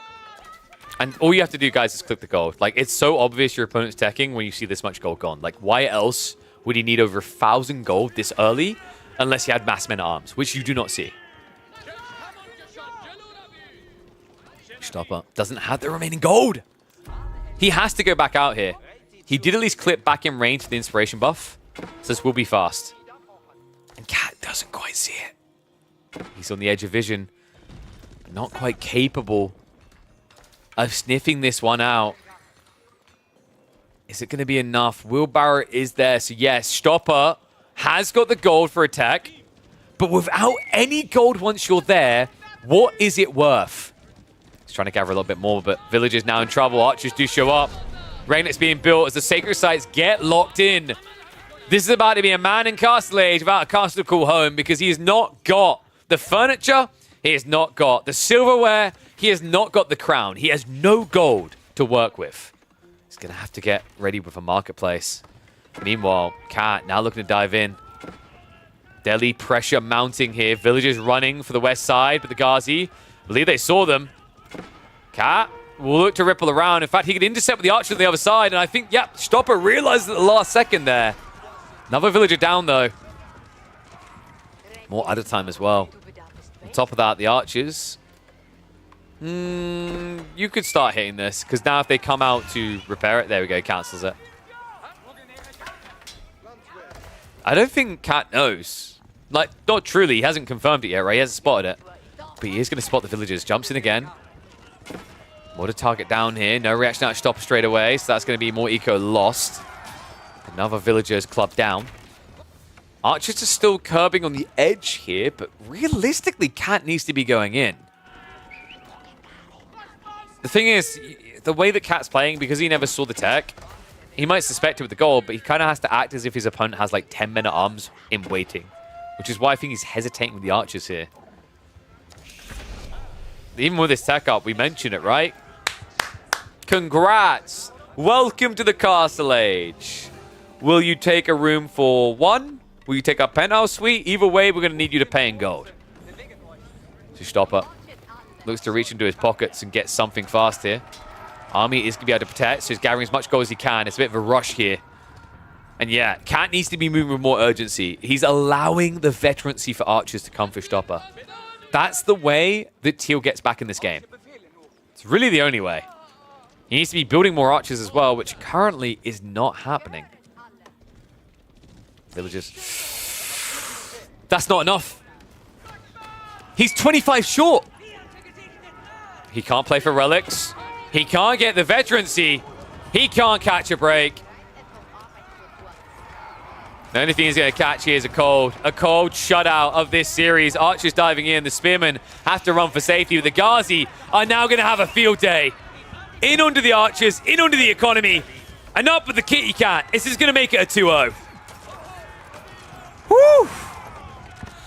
Tough one for Stopper. That game one looked intense and close, but the intent in this game, too obvious to the 3D Clan member. Cat with the 2-0. Rough end for Mr. Stopper there. Commiserations, GG's, mate. A well-played effort, especially that game one. But not able to get that follow-up. 1 second.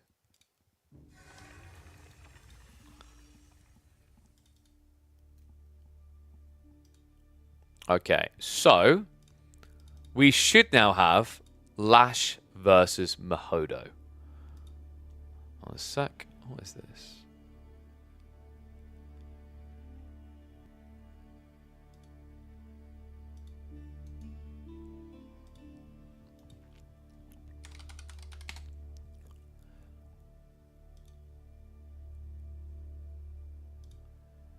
All right, nice.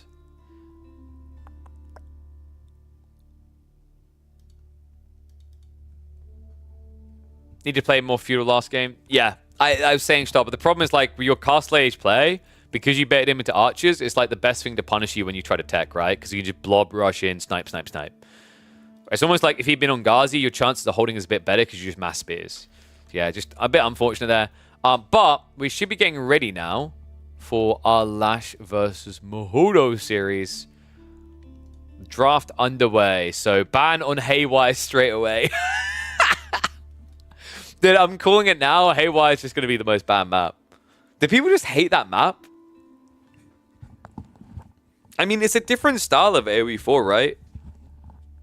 Haywire doesn't easily allow for a macro game if your opponent all-ins. Oh, blimey. Alright, 1 second. Just checking on my influencer stuff behind the scenes. Did I receive any extra good updates about the build before the weekend? Probably not. It's always hard to get responses from reach outs on a Friday. As nice as that would be. Okay, so we're going to get Kalauga. Getting something different. Let me reset this. So free, we're going to have... Opening map is going to be Skarsgård. Into Coastal. Into Kalauga. There we go. And then they should be underway with the full draft. Alright, I'll pull it up on screen for you guys.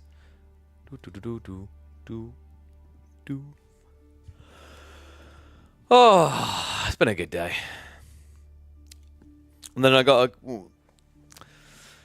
after this get prepped for Age of Myth. I need to check in on some of the stats of the players. So ready to go. It's KP from the UK. I am indeed from the UK, my friend. What is up? Born and raised on the playground. No, I'm not going to do that one. But yes, I'm a UK boy. Ooh. Ooh, music. I like these vibes. So, Abasta's no surprise there. No one wants to deal with that stuff. I always forget how that's pronounced. Is it Moai? It's Moai, right? That's true. I was leading the haka.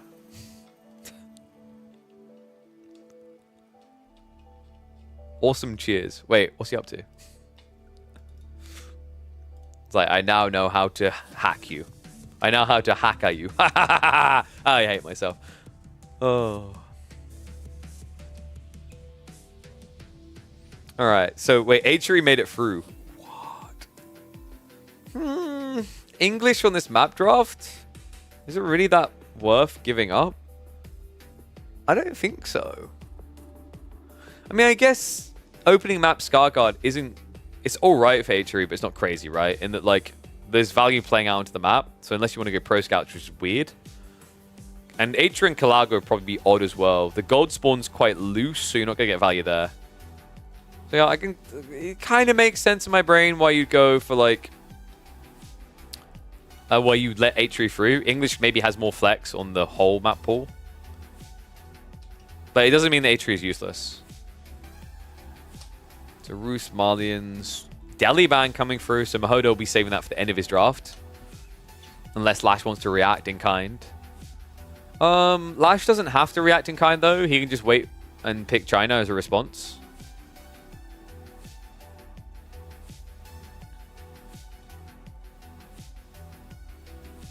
By the way, guys, brackets, I haven't added in all the scores for today, but we've cast... Is this the 8th series, chat? I think this is the 8th series of the day. We've cast 8 of the total 16 series that are happening in the round of 32. We've cast almost everything that's happened today. A few of them will be happening tomorrow. We'll catch 1 or 2 of those on Monday. But on Monday, we'll be aiming to do a lot of our round of 16s. And then Tuesday will probably be a bunch of the quarterfinals being caught and maybe the semifinals. So make sure you're tuning in every Monday, Tuesday, Thursday, and Friday if you do like esports, because we got you covered. There's the Chinese, right? So now you just don't want to pick Delhi, really, right? You can pick it as final pick, it's fine, but it's going to be very situational. And on this map pool, you could thread Delhi on Skarsgård because the problem is I think Lash is going to expect that. I think a lot of people think Skarsgård is good for Delhi, and I'm not entirely convinced. I think they're just better maps. Especially when they drafted Coastal. So you'd probably just save Chinese for Coastal, right? Delhi's banned? Yeah, but it wasn't banned on both sides. There we go. So they both don't want to deal with it. Remember, it's not global bans, it's targeted bans. So you target your opponent. So Ibid's going to come through as a final ban on the other side. I kind of like that for Lash. Yeah, Mongols pick. What do you pick here? My brain's trying to think what's left. It's been a long day. Ooh, I would have been nice, right? So respectable ban. Order the Dragon, maybe? Or Jeune? No, you don't want Jeune with his French. Order the Dragon's a bit funky, but Juji. I wasn't sure about Juji with this. Wait, of course, Kalauga. I think Kalauga can get some really crazy spawns with berries, right?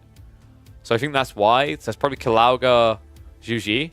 And Mahodo on that map, most likely pick. I'd expect, what, possibly English? Because you can Lombo the rivers.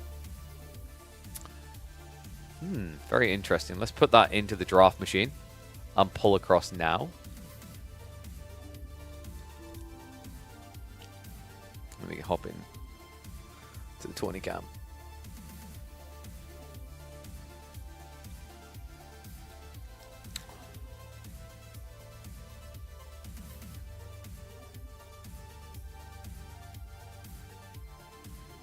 Okay.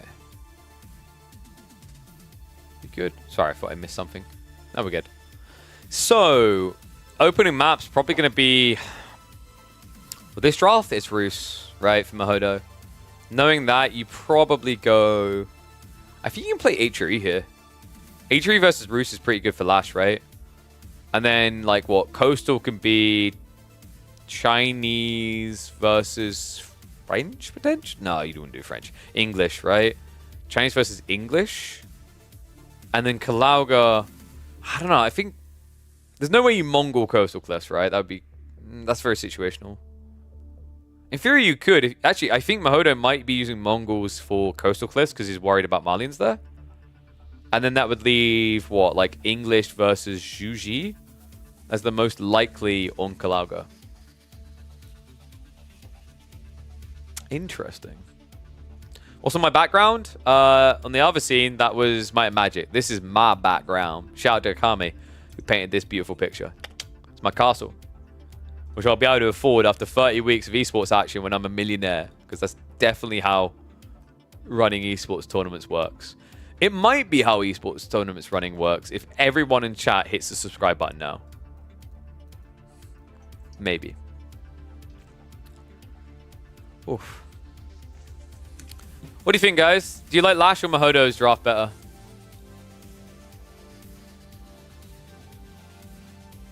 This, by the way, should be a very close series. Mahodo's a very capable player. Lash is a very solid all-round player. Staying poor both. Wait, what? Why we poor popping? What did I miss?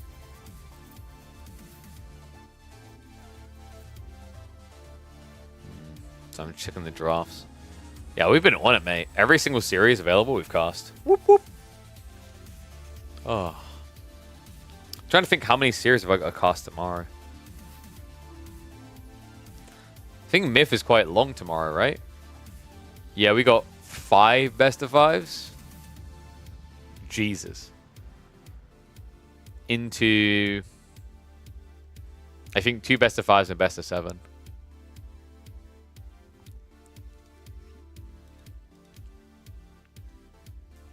Took both China. Is he a campy player or is Yugen Joya? I think he just like wants protection against these TC boomy choices. Like Mahodo has 3 civs that can happily do 2 TC, right? Now you just like you keep him honest with a lot of these. Ah, true. Of course, of course. Let's not forget the Malian 2 TC as well.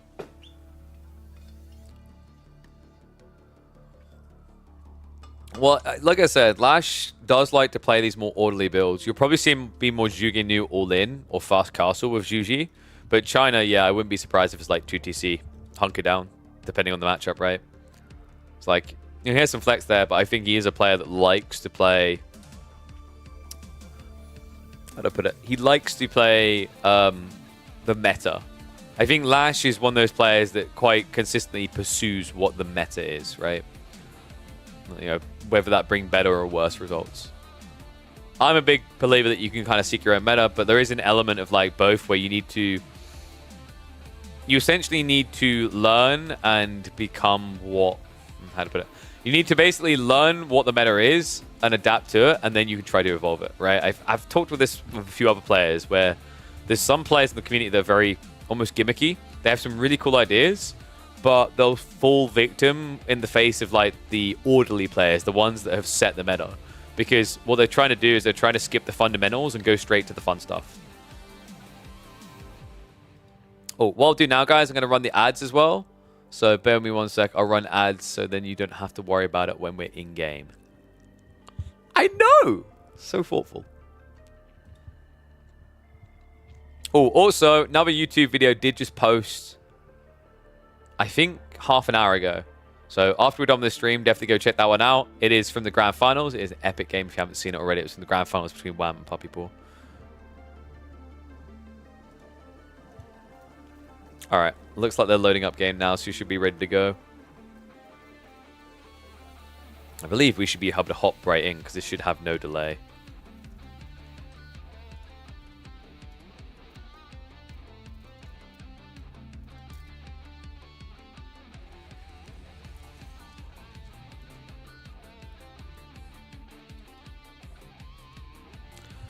Ooh! Marlians on the opening map? Okay, so Lash doesn't want to come out.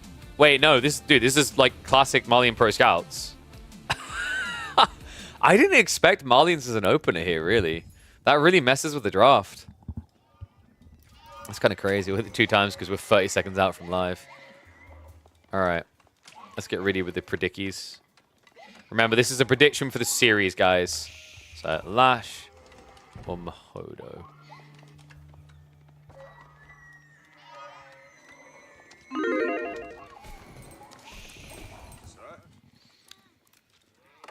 I think we're almost live.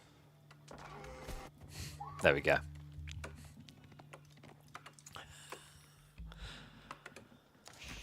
Well, this is a first. On Scarguard, at least. 1-0. Welcome back to the channel, and welcome back to the Midweek Muster. Lash versus Mahodo is going to be our final series of the day. This one should be a tight one. Lash, a known commodity in the AoE4 space, a pinnacle of the German community and a talented player. And Mahodo, a rising star from Poland. Recently came to my attention in the team tournament on Team Poland. And then I realized that actually with Matisse on the team, I looked at their ranks, this guy was exceeding him. Like, this is their top ranker by far. So definitely curious to see what one of the most recent members of VES can do. It's going to be Roos in pink and Marlians in green. And yeah, this is the first time I've seen Marlians picked on Scarguard. Remember, Scarguard is a map that has no fishing whatsoever. All that water comes into play later in the game, not in the early game. So, you know, if you're thinking about your strong picks like Zhuji, Chinese, get rid of them. Don't think about them. Japanese as well. It's not about water if you make those picks. Marlians is curious, though. This is a map where you start with 5 sheep and 4 deer underneath your TC. And I think that's why Lash picked it, is that he had flexibility. He could either go for Pro Scouts and play out onto the deer, yoink them back, which is really efficient for Marlians, and they can beat Roost Scouts. Or, if things got really bad, we can just stay home and make ourselves a barbecue, you know, cook up some beef, take old Bessie out back and shoot her in the face, and then eat her for dinner. All right, that got a little bit dark. But yeah, Golden Gate on the way. I think this is Pro Scouts and Pro Scouts. It's been a while since we've seen Marlians engage with that, but like in theory, when Roos try to go for the deer, they're just going to get clubbed to death. What is up, Chrissy? How's it going, buddy? Yeah, so Mansa beginning also enables you to get there because, like, obviously there's a gold trickle here, but the Mansa is going to make up the distance in combination with the pit mine. So, like, it's going to actually be more cost efficient for Marlians to get into Pro Scouts than it is for Roos. And because we already have gold gathering, it confirms it. Like, this has to be Pro Scouts. Yeah, 3 villages as well. Definitely looks like we're trending that way. So we'll be able to gather the wood. It's going to need a little bit of that to get into Pro Scouts. He could probably gather excess to then sell across with the Golden Gate spawn. Meanwhile, Lash, what's the opening going to be? It's going to be stables into probably 5 scouts here. Mahodo likely to stop at 3, possibly 4. Usually Roost builds involve them going 3. Because you get yours faster, remember, right? Whereas Marlians aren't going to be getting into scouts until after they build the stables. So that actually takes them in total about 45 seconds into the age up to start spawning scouts. Meanwhile, 45 seconds of the age up, I mean, you're already almost there with Pro Scouts. You have yours in the field in position. So what you'll see is Mahodo is able to get the first deer first. What I'd love to see him do is posture aggressively on the map to grab those, because there shouldn't be enough scouts at that stage for Lash to contest him.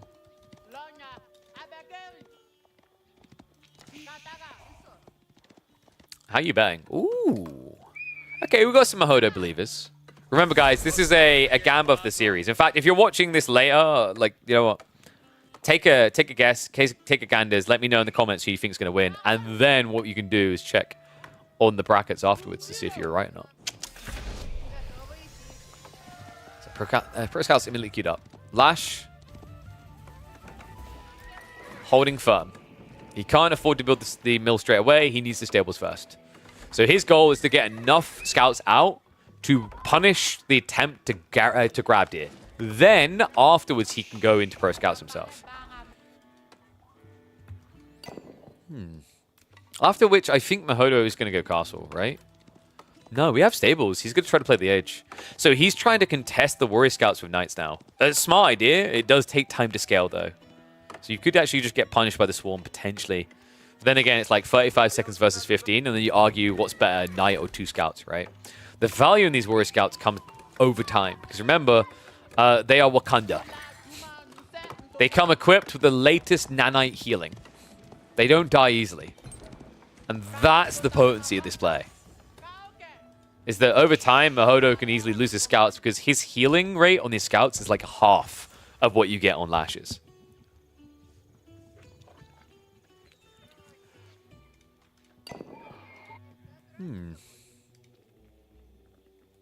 Wait, is he?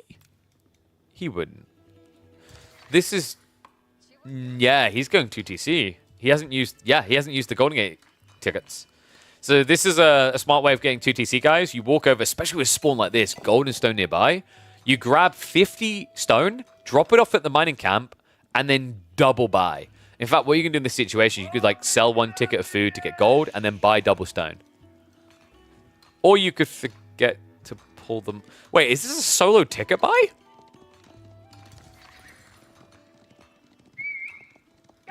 No, he just genuinely forgot. I was so confused for a second. I was like, at least build a mining camp. I'm losing my mind here. So yeah, Mahodo, he got distracted by the Warrior Monks. The Warrior Scouts. We'll see Warrior Monks later. Donzos are now following this up as he just confirmed that Mahodo is indeed going into aggression. Makes sense, right? You need to. The problem, though, is like this is a limited time play. Over time, you're going to get no value out of your knight, right? Because he'll get whittled down by these Warrior Scouts. He won't heal. They will. In fact, that's why you're seeing him right now, just focus firing on them. It's not a lot of damage, but it is over time, right? 4 damage per strike. More Warrior Scouts coming. And he's just looking to block the injured ones here. So nice ride in, nice focus fire. Because remember, you move quicker than both Scouts and Knights. This is what makes the Warrior Scout opening so oppressive. If you guys remember, for a while, this was everyone's nightmare before they had to nerf the healing rate on these units. Even with that nerf in place, look at that health bar and tell me that's reasonable. A Shinobi heals slower than that, and he doesn't have the benefits of moving at 1.75 movement speed. A bit of a miss micro there, so finally one of them does go down, but the Donzo is now arriving. Means Mahodo is going to have to back off and likely going to have to go into Archers. Now, upside of going into Archers here, you counter the Donzos, but you do also counter the Scouts. Remember, these guys do not get bonus against ranged until age 3. And someone woke up on the wrong side of the bed. It's not just a battle between pink and green.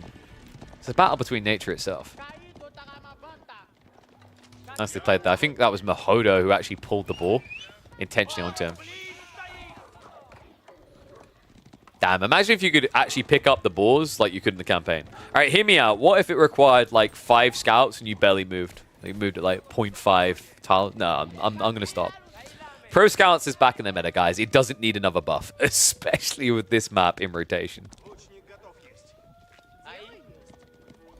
Oh, it's also going up. Lash is in a really good position here.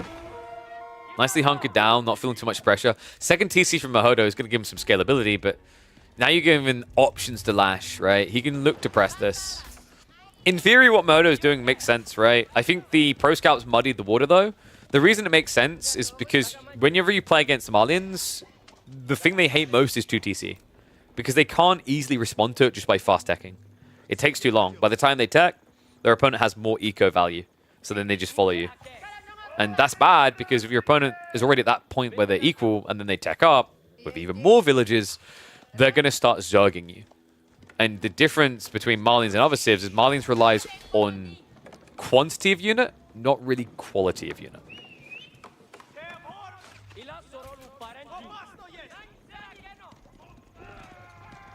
Archers from Mahodo is slowing down his timing, though. I get why he feels he needs them, but it's just enabling this Javelin choice. Love the fact that Lash is also yoinking deer from near the base of Mahodo so that he runs out of food faster. That's going to make him more desperate. That's going to lead to gaps in his production. Sofa also getting added in now. Donzos, whoops, are caught out of position there. So Archers will be able to run them away. We do have Sofa now queued up. Farimba play, you could maybe go Farimba if you scale a really big army. So if you blob like 30 Javelins, Farimba makes a lot of sense. If you find yourself with a small army when you tech up, though, it's pointless. You'd just be better off prepping the Fulani. And yes, Donzo's range damage does work against Cav on bonus, but it catalogs as ranged instead of melee. So if you, for example, throw a spear at a Cav that has more ranged armor compared to melee, for example, a Yuan Raider from the Juji, you'll do less damage than if you stab them. Still arrow coming. Lash really is committing to this. Modo being a little bit disingenuous about it, but he's being forced back in now. Blacksmith drop coming through, so he understands he's going to need to protect himself against what feels like an all-in timing for Lash. Remember, the longer Lash tries this and the more he fails it, the worse it's going to get because he is against 2TC. So if he's going to make this play, he needs to be damn well certain his timing is optimal.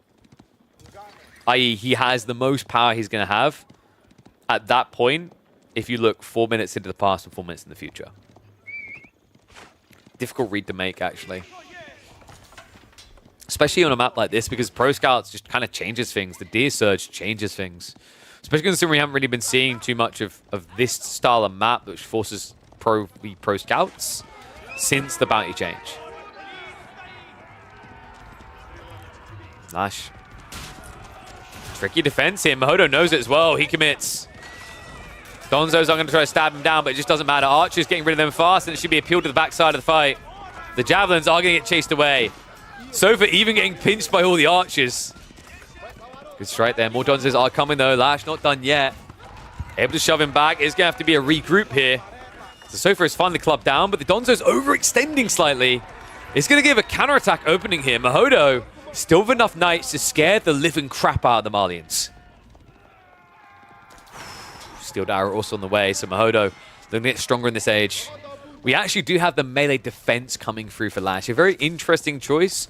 You can mathematically get more value for this out of Donzos than standard spears. But against Knights, I don't believe it changes the raw count. You have 100 health, they do 19 damage, right? It was always going to take them 6 hits. So yeah, a little bit surprised that he bothered with it. I guess with Javelins, I think even then it doesn't make a difference, right? It's 70 health. It's always going to take 4 hits. So yeah, not quite sure why you bother with the defensive armor here. Melee attack makes more sense, sure, but Insulated Helms kind of does nothing for you. Unless he wants to lean more Sofa. Like, it kind of makes sense for Sofa, because Sofa have the free melee, right? Plus their 155 health.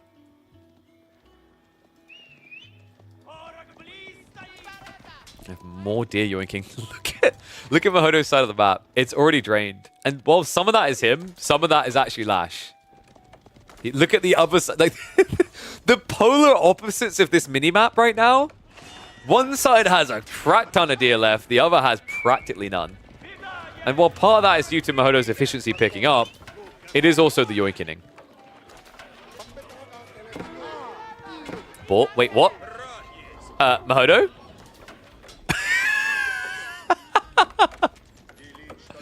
What happened here?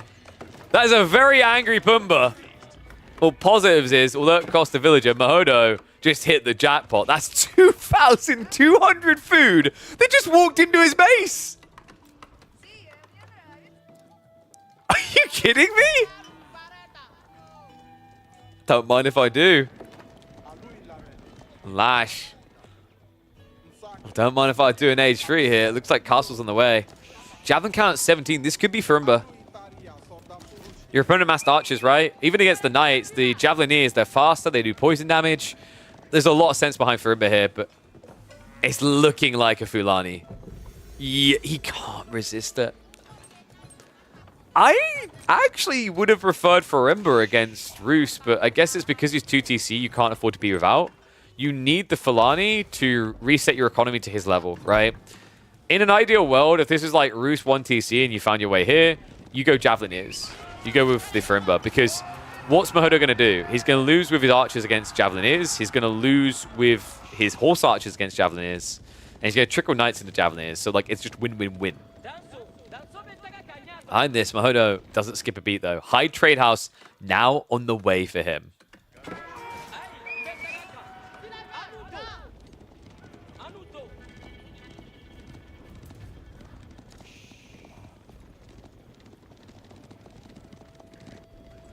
And no, Lash would have no reason to kill the boar. By standard tournament rules, I'm pretty sure boar killing is still illegal for Muslim civs, because remember, there's an awkward thing where when they kill boar, it disappears from the map. And because of the bounty rework for Roos, you can't really use the excuse of denying bounty anymore, because they have to be there gathering from it. So tech up's complete. So who's better at this point? I mean, Mahodo, he's 20 eco ahead. He's setting up docks. He's setting up walls. He's playing for the long con. His goal here is to blob 200 pop, because when he's at 200 pop, the quality of his units, undeniable. Quality of lashes is going to be questionable. All right. Your favorite game, guys. The reason we love that Roos doesn't get banned all the time. High Trade House. What's the number? Javelins. Gonna pick a few villages here. Mahodo hasn't got his tech upgrades yet. That's why Lash is looking for this timing. Only takes him 30 seconds to get his upgrades ready. So he's ready to fight. Mahodo needs to buy time quite a bit. Veterancy for Knights is quick. Veterancy for the other things, not so much. He's going to be diving towards the eco. He's like, wait, why is there a boar here? Mahodo having to shuffle away to the other tree line. Important armor's not there yet, so this one sofa not be able to do enough, will die. Lash got some damage done there, but nothing crazy here. Mahodo still has a healthy eco lead. The questionable element is going to be food long-term here. I don't know what the deer count is down to. I'd have to guess there's probably like 8 deer max. And he has some trickling here as well as the berries. So he has got some runway left. The veterans need to just pop in. Lash, this is the point where Javelins don't feel that good against archers anymore. The attack speed difference, right? Like, archers will kill the Donzos much quicker than Javelins will kill the archers. In fact, the Javelins often will overkill archers here. Nightline from Hodo, trying to start a step away. Donzo count getting low, but not low enough. There's still 5 in the mixer, and not many knights left over. He needs to break through this. Men-Arms are going to be there, and he just rushes through. Lancers straight on top of him here. The Javelins in retreat. Archers are going to have to cut the reinforcements, which is going to be Sofa. Not ideal for them. And also now, Knights. Love that from Lash. He gets pinned up against the tree line. But it means that he can shuffle the rest of the army away. Has to take the losses that seem appropriate here, right? And things now looking quite ugly. Sofa mass production is on the way, but he's thrown away so much of the Zerg. Mahodo now with the favorable numbers. Admittedly needs to get off of archers, though. Remember, a lot of his military is kind of worthless against what's remaining. Javelin, Sofas, these things will beat you. In fact, if he can get enough Sofas together, the only thing he's going to care about is crossbows, which is why Mahodo is rushing them into production. Same with the spears. Spears actually, I think, realistically, Mahodo's best position here. Build only spears. Right now, there's no counter spears. But maybe he's aware of what's coming next. Lash is prepping a transition into archers. So far, just so obnoxious at this stage, right? Like, it's the extra armor layer that makes them absurd. Sure, they've got 35 less health than a knight, but not only do they cost notably less, they have more effective HP. 4 armor versus now 7 on the ranged.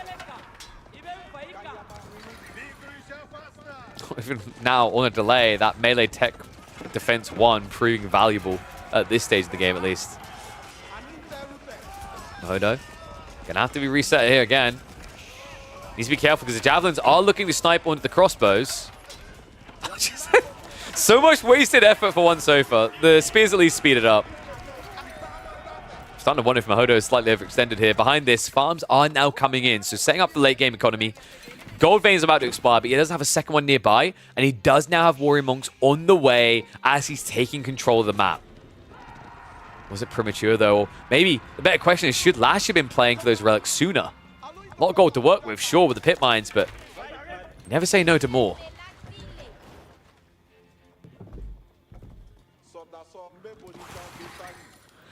This one is tight, man. Usually, I think like a lot of the round of 32s, you feel like at this point in the game, someone is overwhelmingly in control, but weirdly enough, they're still neck and neck.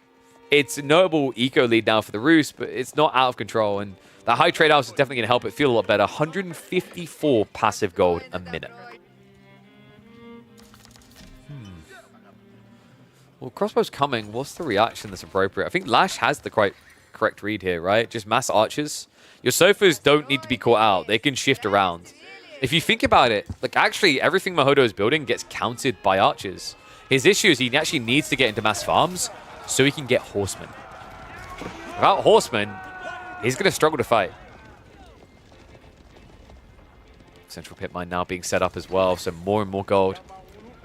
No relic play though. That's still just a one-sided affair. Only Mahodo interested in infinite gold because, of course, Malians get so much of it already. That was a bit sassy. It's true though. They did get an absurd amount. More production being set up here. Lash once again looking for attack. Feels too safe for just to go hunting. I mean, he could contest this quite well. The archer blob is huge. 26 of them, remember, they do have the toxins, the poison arrows. Steb, look at this. We actually have him going into Warrior Scouts.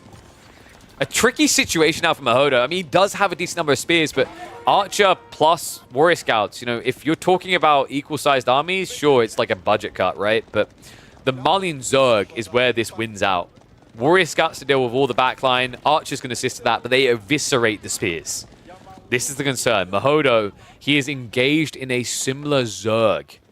That's problematic for a guy who has less raw population to put into military, and also who has less benefits from going for crap tier units. Sure, he can afford more archers due to the extra 20% wood you get, but he doesn't have poison, right? He doesn't have healing on all these Warrior Scouts.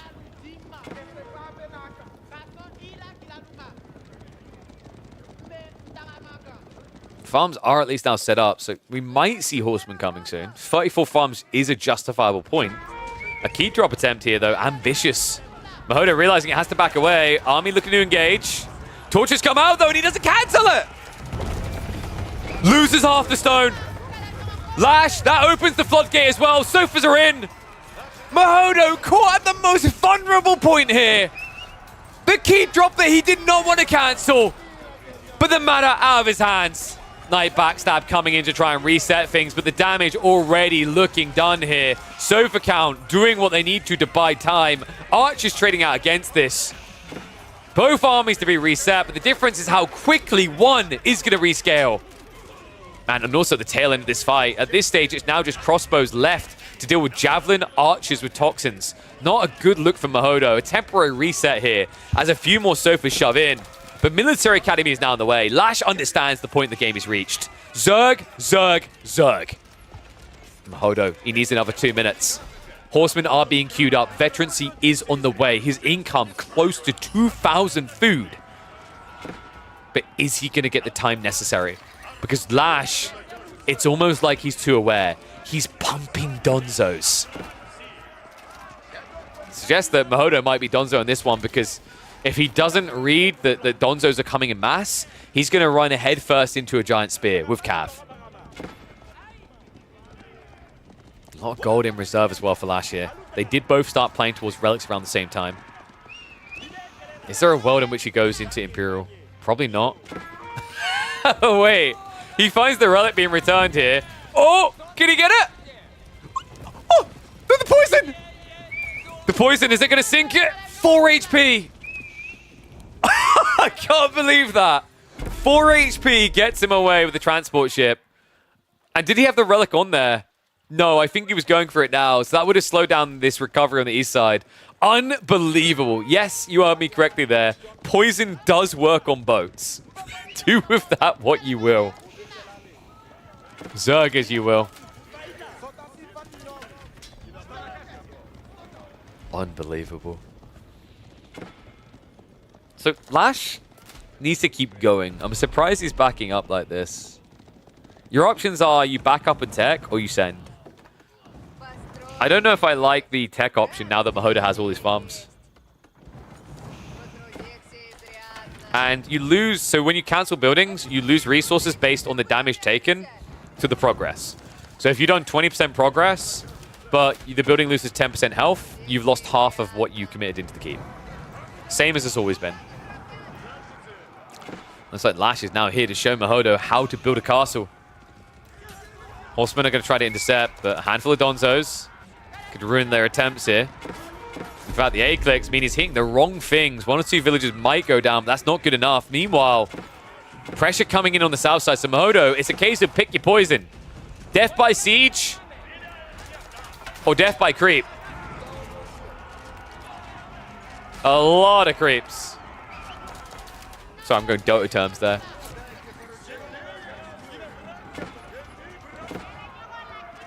Lash might just follow up with another keep drop here. Okay, he reinvests. Wait, this keep's still not up? What? Oh my god, Lash wasn't paying attention. Mahodo saved himself from execution here. Villagers having to run away there. What a timing there. Lash not realizing what was happening while he was trying to break through the wall. So a keep drop, not succeeding here. Villagers trying to go in again. This will complete, but there's already a defensive keep. The east side is really what worries me for Lash, though. Oh, for Mahodo. Lash is strong-arming here. Small army to defend just means you're giving over more kills in the fight. And also, keep in mind, this is a lot of the production, right? When we check the back of base, Mahodo mainly just has stables back here.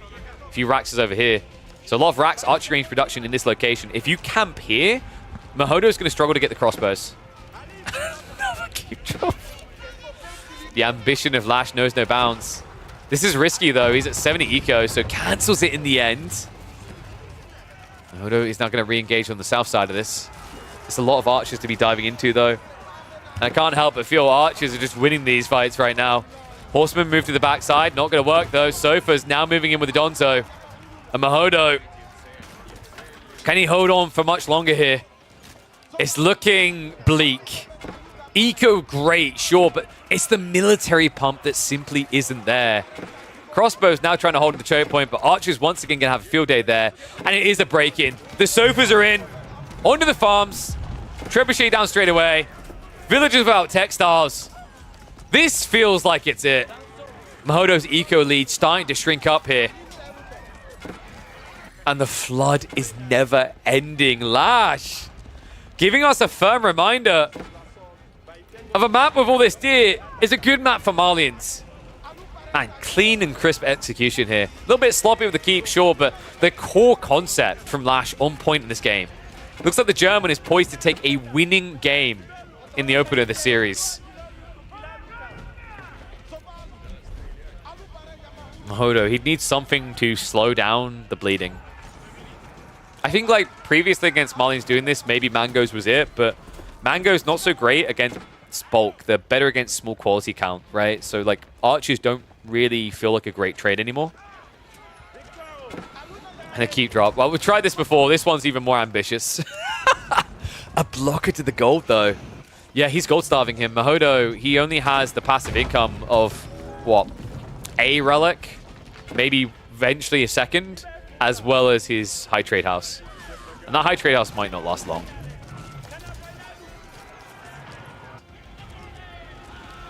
So much for that one relic. That also gets denied out. Mahodo seemingly refusing to give up, though. I mean, he's got a little bit of wood in the corner, so he can afford to build into more horsemen, sure.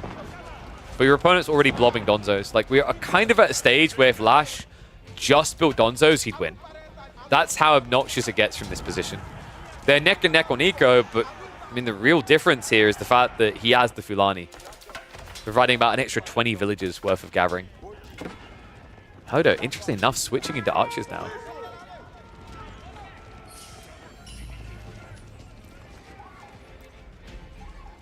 He's going to get more trebs. Yep, there we go. Relic also being walked home. Don't mind if I do.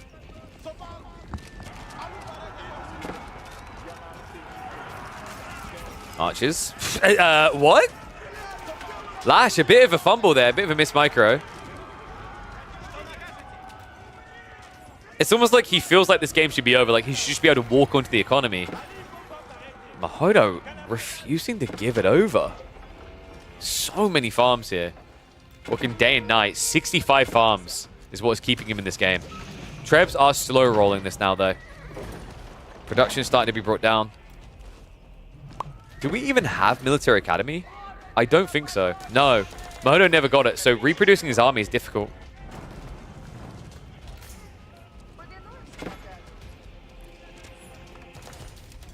Or at least got a bit more room for production. So I can tell you where the out for Mahodo is. It's not in this game, though. It can happen. So what he's banking on is kind of Lash making a mistake. Right, we're seeing him scale into Horseman now, but your opponent still has Sofa. It's good against the Archers. I think, like, the unbeatable comp for Lash is legit just Warrior Scouts Archers here, funnily enough. The Mustafadi's a little bit surprising. But Lash, he's that guy who goes into the ice cream store. He samples every flavor. It's like, ooh, premium gelato. Peanut butter blueberry crunch. What an odd flavor. Let's try that one.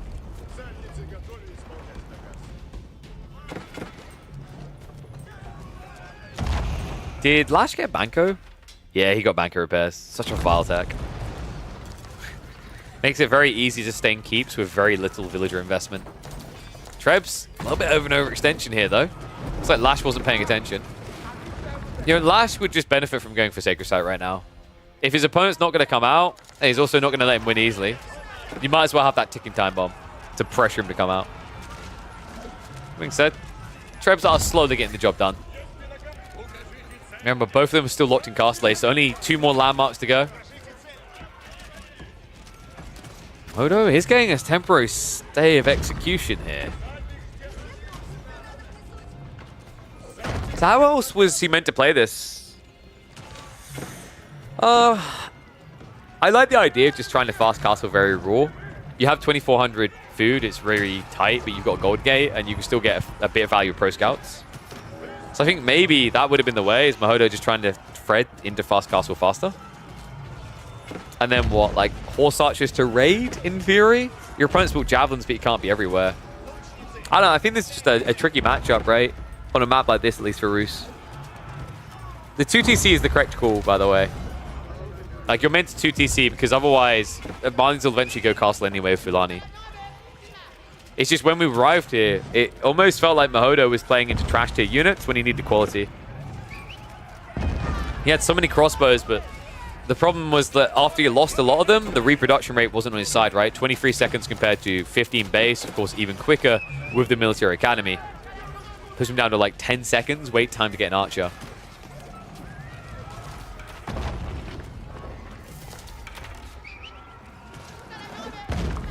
TC is about to go down. I've got some more lulls. Got a bit of breathing room here. Sever's wasting time on the farms, though. The TC down, any losses from Mahodo are going to feel permanent. He has got the secondary, but Trebuchets will clear that up. At some point, does Lash not just go age 4? He's gone 2 TC. His food income is a little bit underwhelming, but farm transition is underway. Yeah, so he ran out of deer, right? So he now needs to switcheroo pretty fast here. It's not too bad because you can just keep bloating archers in the meantime, but you're going to need to get back into Musafadi. And an arm spam coming from Mahodo. How is this game not over? I am shocked he's still alive. I mean, in theory, he has what he needs to an extent. I think the gold is still questionable. He never snuck out, right? So, he's got what? Not even one relic. He's got the high trade house, a few hunting cabins. His gold income is pretty abysmal. It's like long-term spamming men-at-arms crossbows, not doable.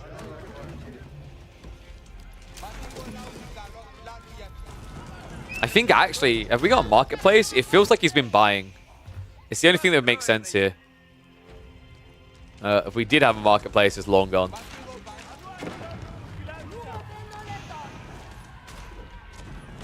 I think Lash could actually just go next stage. And there you go, he buys it. Gold just got sold for the food. So Lash about to go into Age 4 here. Which should, in theory, be GG. But Mahodo has consistently, for the last several minutes, had something to say about it. Thought the Huntress might change his mind, though. Tech up now on the way for the German. A forward one at that. Trebs do need to creep up. It's one more landmark to snipe, and then this is GG. Instead, he's wasting his time on all the infrastructure. Giving some hope to Mahodo of getting out of this stranglehold.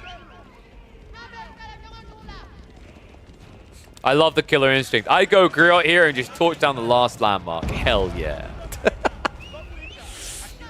Oh. Wait, I just realized. Marlians don't get the siege damage on their ranged units, right? With Age 4. That's kind of weird. Because they have precision training instead. Is that correct?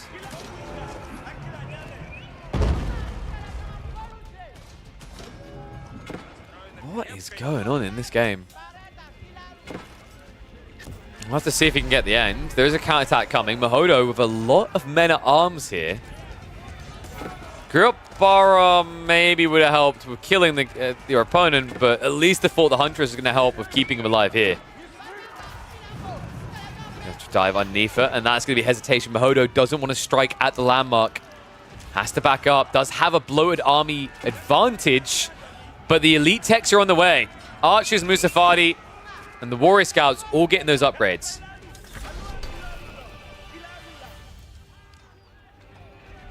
Yeah, now that I think about it, with the uni changes, Marlians is pretty weak when it comes to range in Age 4. They only play as gunners, right? They have to. I mean, in fairness, you get a lot of passive gold, so I guess it's the trade-off. At least you can afford them. Now, for those just tuning in who probably went for a quick stretch because they thought this game was over, they want to be back in time for the start of Game 1.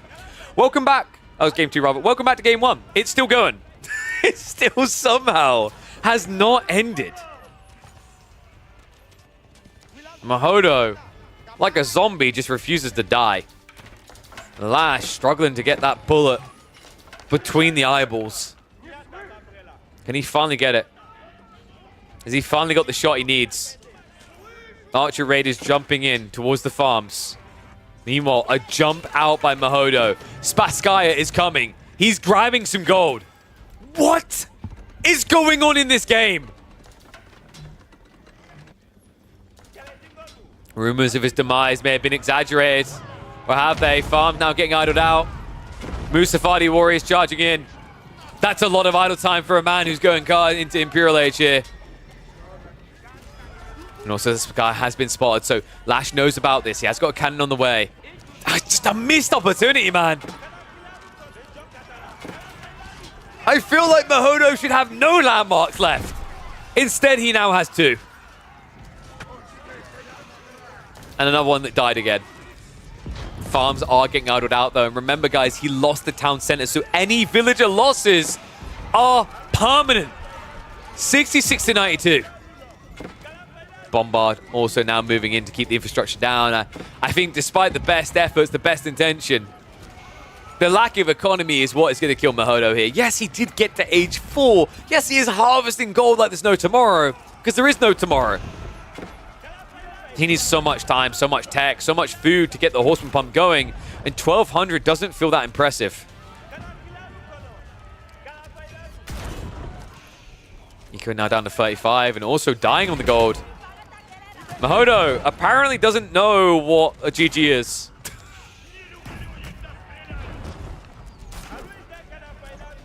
This is some World War II Stalingrad levels of corpse count. 128 workers dead in this game. Mahodo would make the worst boss in your business imaginable. No healthcare, no pension plan. The pension plan is you die before you retire.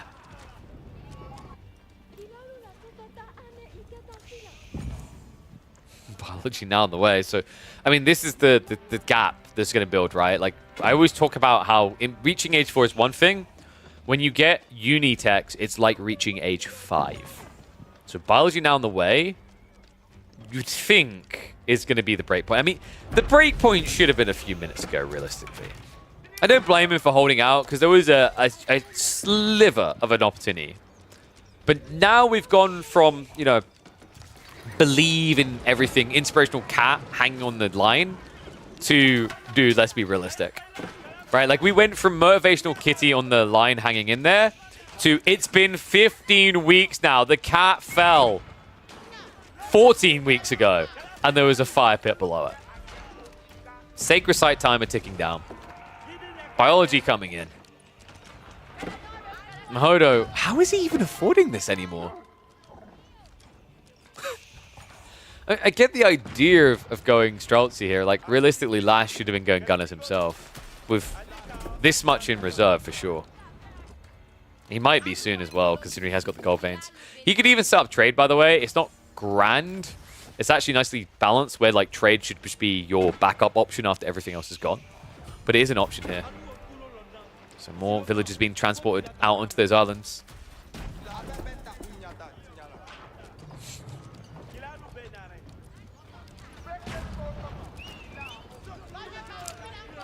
I feel like if Mahodo wins this, someone's going to have to eat a shoe. And, you know, I'm looking out for my figure right now, guys, so it can't be me. Then again, with my broken ankle, I do have a lot of spare shoes. Lash, for the benefits of my intestines, please win. I mean, he should win. Like, every single logical bone in my brain, which definitely shows how intelligent I am that I just said that my brain has a bone in it, leads me to believe that, like, this should be unwinnable. Bar the Malians throwing. Really hard. Like, we're talking baseball champions level of throwing. Anything's possible in these type of situations. Here I was, you know, it's like, nice, reasonably length series to round out the stream. Maybe be done by like 8. Go and eat my food. Good thing I got protein works, because I'm gonna need it. This is only game 1. And like on paper, I think playstyle-wise, and also you're seeing in this game, although Lash has the lead, these two are fairly matched. Decap attempt coming in. Elite Army Tactics also on the way. We even have Geometry. We're scraping the bottom of the barrel. They didn't buff Geometry, right? It's still only base damage, I think. Let me check. This is the first time I think I've seen someone get Geometry in Season 9. So, 40 base damage. Basically, it's going to add an extra 8. That's terrible. The problem with Geometry is it needs to buff building damage, and it doesn't. Oh, it does now. Yeah! There we go. Boom, baby! Geo OP. That means that trebuchets now do over 500 damage per attack. Yeah, he heard me. He's out. Finally, it is done. What was this game? Oh my god. This map, Scarguard, is bringing zombie apocalypse mode out of people. It's bringing They Are Billions experiences out of people. Because it's more survival than RTS, what we're seeing here. Let me know how long you would have lasted against the pressure of the Malians in this situation. Could you have done better than Mahodo? Slap the comments down below, and I'll check in on them later, and I'll catch you all in the next chapter. Oh my god, dude. Game 1. That was game 1. So I think that one, the focus point, you make it the port early.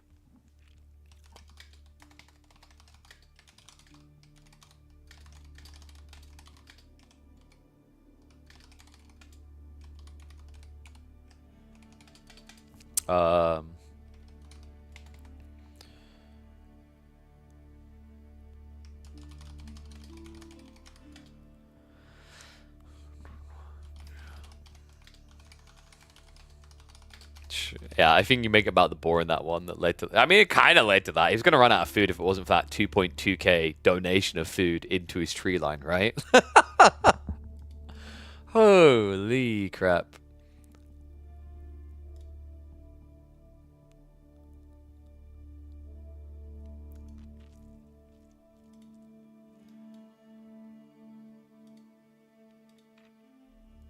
Okay. So, where are we going for map 2?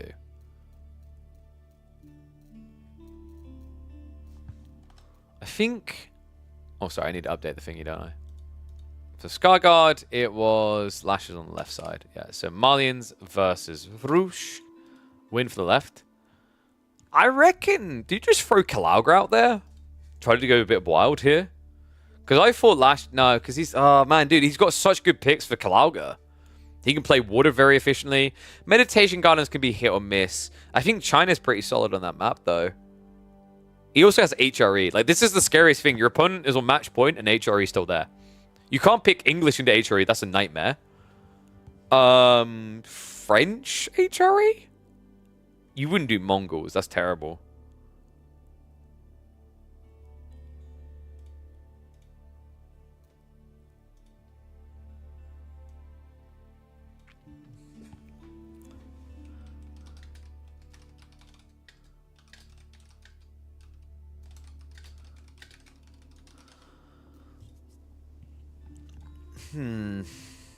I think Mahodo's probably going to... Like, you just play it safe on Coastal, right? Thin the herd. English versus... Chinese? I think he expects Chinese, but, like, I'm looking at both of these maps, and my brain is like, Lash just picks HRE. The only, like, weakness is, like, you want to pick Coastal instead of Kalauga, because if he goes HRE on Coastal and it backfires for whatever reason...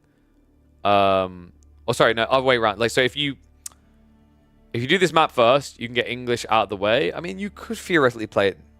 Dude, I'm going around in circles in my brain. I think for Mahodo, the English pick looks logical on both maps. The other two are kind of more questionable. So maybe you do English on Kalauga to deal with the situationally strong Chinese / Chuji, and pray doesn't HRE. And then you just address the HRE threat on Coastal on the final map. That kind of makes sense in my brain. And then, like, I mean, you can kind of play French into HRE, right? If you get some good raids in, you just build a creeping lead.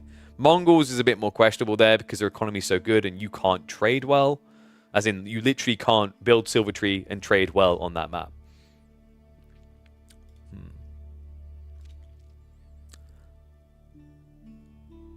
What do you guys think? Do you think he's going to go for Coastal, or do you think he's going to go for Kalauga? What in the proxy racks and keep is this? It's ambitious is what that entire sequence of events was. Good lord. We're going to find out in a second. I think they have just drafted. Civ Picker shows Chinese French. I think we're going into Coastal Cliffs. That's tricky then because he still has Juji, he still has HRE for Kalauga. I think it's going to be HRE in game 3 against English. And I'm not sure if English wins that. How they win that, really. You can't play aggression. You have to play 2TC camp. And I think Kalauga's resources are a bit wide. So difficult.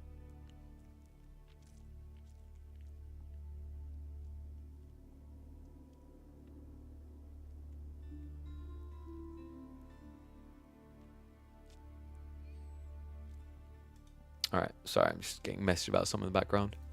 Taking a while to get started. By the way, guys, if you are just tuning in, we've been live already now 7 hours. We've cast, I believe, 7 series. Or is it 8? It's either 8th or 9th series from the round of 32, so over half of the first round has been cast. We will be casting all of the round of 16, all the round of 8, Monday, Tuesday, And likely we'll be doing the semifinals as well. Now What is up, my boy Eliona? Thank you very much for the raid, mate. Hopefully you had a good stream, and hopefully you had a good opening leg. Did you win? Did he win, chat? Is Eliona the big, scary Frenchman in the bracket? I have to check, because some of these upcoming players are kind of crafty. 2-0, easy peasy. There you go. Now, I don't know if we'll be able to catch that one, because we'll probably have a lot of the round of 16 to do. So that means Eliona, who will you be up against? Ooh, Eliona versus Kiljadi. We had that one, was that last time? So we have shuffled the brackets a little bit, so it does mix up the results sometimes, but yeah. So we know so far it's going to be Eliona versus Kiljadi. It'll be Dumu or Sivlight versus either Lash or Mahodo, right? We're now doing the Lash Mahodo. It's going to be B versus Voldemar. The other side, Wham series, Redaka side, they haven't played yet. Same with Chuck Francis and Gully. Bit Cousin will be going up against 3D's Cat. And then we know that Anatand and Core was a 2-0 for Anatand. So Anatand is already first person through, sitting in the quarterfinals waiting. Yeah, he don't wait around. Everyone got to get a move on. Our boy works fast. Kiljadi again. Yeah, we have tried to like alter the brackets a little so it evolves. And I think it will probably evolve more over time. You probably already noticed in the early rounds how like there is different interception points. So we'll monitor it. We'll see if it's too much repeat of the same person, because that isn't the goal of the format, to have you go against the same person over and over and over and over again. Obviously, at some point it's going to happen, probably, right? Depending on how the brackets are divided. Just waiting for the next game. I think they just began. All right, nice. Let's get ready. Let's get in. So it's going to be Kalauga. Okay, so I really thought that this was going to be the Coastal, but I guess it does probably feel better to play French here than on Coastal. I'm just a little bit shocked he didn't try for the English. I feel like English would have made a lot of sense to shut down the fishing and whatnot, right? Is there a world in which he goes fishing? Because French just got buffed on water, right? They now have it set up so that their docks function as houses. All right, let's speed up. We're about a minute in if we get to live.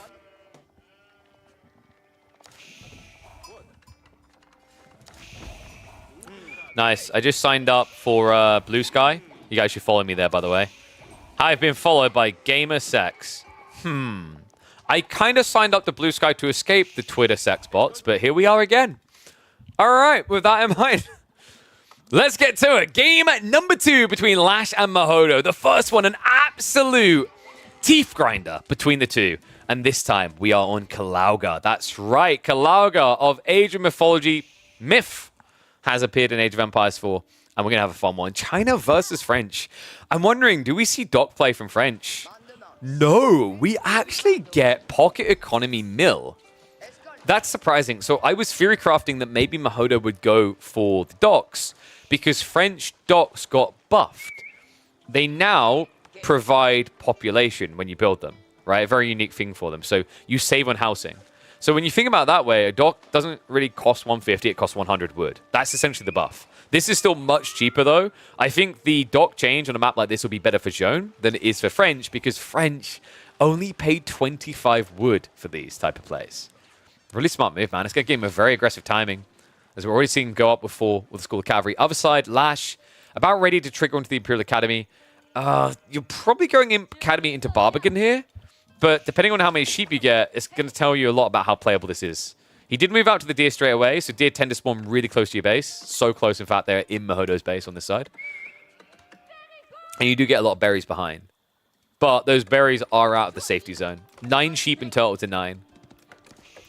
Yeah, they both need to really scout the outskirts. I'm pretty sure this map is a bit sheep lighter than others. But it still feels like there's maybe... Am I really not going to find a sheep? That's all? I could have sworn it had like 4 more sheep at this point in the game, but okay. 9 to 9 sheep. Perfect equality, and wow, a Barbican drop coming in. And Mahodo, that is an aggressive timing. 8 villages on the School of Cavalry, because he's got too much food from the shoreline fish, so he needs to start pumping knights now. And the first one has been queued up. Barbican on the way. The reason he's doing this is he's seeing how greedy Lash is being. Lash now has to react by pulling more villagers, because he was trying for the efficient 1 villager Barbican into Imperial Academy build. Now, the night timing shouldn't really be quick enough now to kill him, as he has pulled the appropriate number of villages. But that does cripple Lash's eco at this phase of the game. And until he has the song, he doesn't really have an answer to the scaling eco French, right? Like, French get ahead at this stage. When you get song, you start to crawl it back a bit because it's 15 seconds production versus 17. But compared to other civs, France doesn't fall behind as quickly. Hold up. Already with the knight in the way, Lash is going to be forced to go into the racks. He can supervise this to get them out quickly. He just doesn't want to because he only has one imp official. He doesn't have a second queuing like you would with an Imperial Academy build. Yeah, I think he could have probably gone for the Academy first. It's just he was paranoid about the food, right? Shoreline fish are almost exhausted. That's just how quick it is, guys. Next group of fish, I believe, is, yeah, near the sacred site, and then final one will be down here. So he could actually be ambitious and just play into the center here. Would make a lot of sense. He could also just pull to the north side and mirror for another fishing play. One's if you think Mahodo is going to win this. Two's if you think Lash is going to 2-0. Feels like a tricky one to call, right? French versus Chinese, historically, this is like one of the most annoying matchups for French. Annoying doesn't mean impossible, though. It's just obviously with the hand cannon slits, your knights cannot sustain much damage before dying. That being said, if you go for like, you know, an archer follow-up play into some early rams, trying to break the base, it can be tricky, but it is feasible.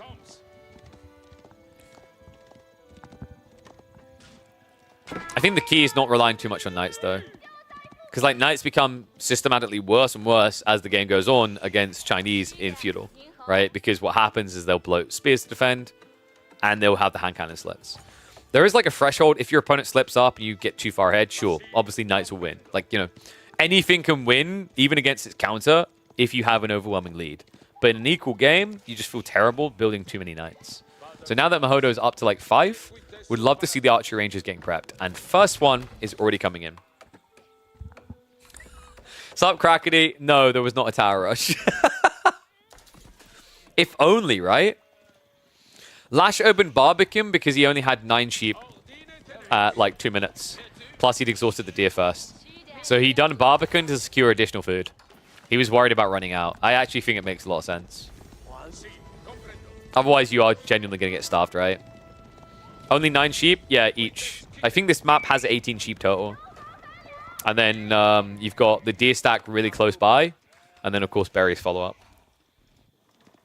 I love this from Mahodo. He could have hopped straight to the fish. He just ripples down river, though. Goes onto the deer. And, oh, that's unfortunate. The scout. Lash sees the info, so he now knows what he's up against early. That's perfect, man. You can't ask more of a scout. Already has the stables to react to it. So Horseman plus Spear Blow. A little bit surprised maybe we weren't seeing Jugnu. He has got the song, right? And I think the problem with going Spear Horse here is you just confirmed you don't have much food because of the Barbican placement. So why are you not just going into mass repeated crossbows?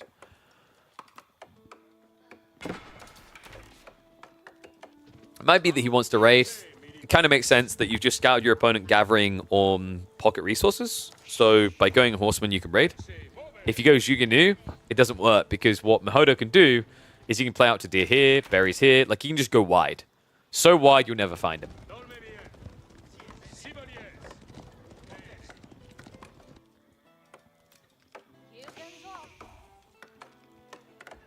I feel like I'm watching a stare down where both want to build a TC, but both know they can't build a TC.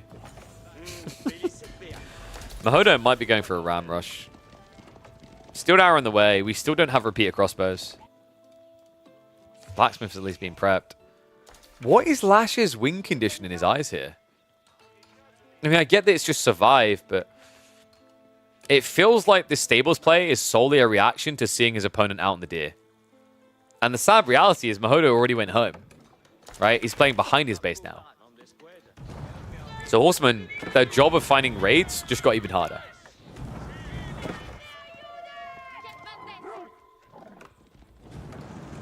Lash, he did just go for the survival technique, so just trying to rush more food into the economy.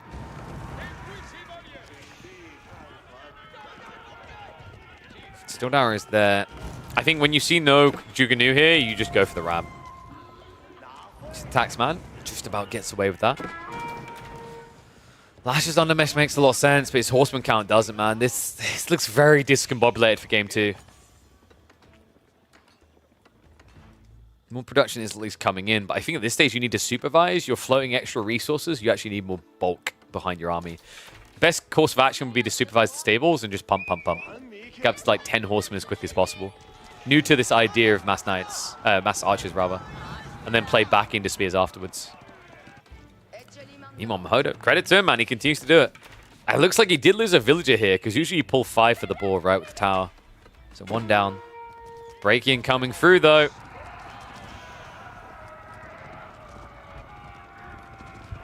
Not able to find him. It's the Barbican. This is why he's also not rushing into Rams, because he knows he'd have to move to the Barbican. Barbicans are just infuriating when it comes to Ram timings, right? Like, almost like no other landmark of the game. Same with Kremlin, it just delays you so much. You feel like you've wasted your effort on something that... It's not that it's pointless, but it feels pointless when you have to spend that time. And yeah, it is a castle rush. Okay, so the plan reveals itself. He's got Spearmen leaving the base. Wait, but who's defending you? Oh my god, he gambled. Well, he does have the food necessary for attack. He just would have to cancel the production. What is this play? I mean, it's smart because he knows where the food is, but at the same time, it's spears. You can idle the food, you can't kill villagers, right? It would require Mahodo to just basically be answering the door for a pizza order. All he has to do is move the villagers away. Lash. He was going to attack, but now he's fully reinvesting. If this was like 5 or 6 archers, kind of makes sense, right? But 8 spears. If Mahodo doesn't pay attention and you get behind the villagers, you will kill them. Granted. That's the way this works. But he needs to be fast. Siege engineering just got queued. Mahodo is done messing around. Spears? No, Lash. No, not like this. Oh, he cancelled the charge at the last second there.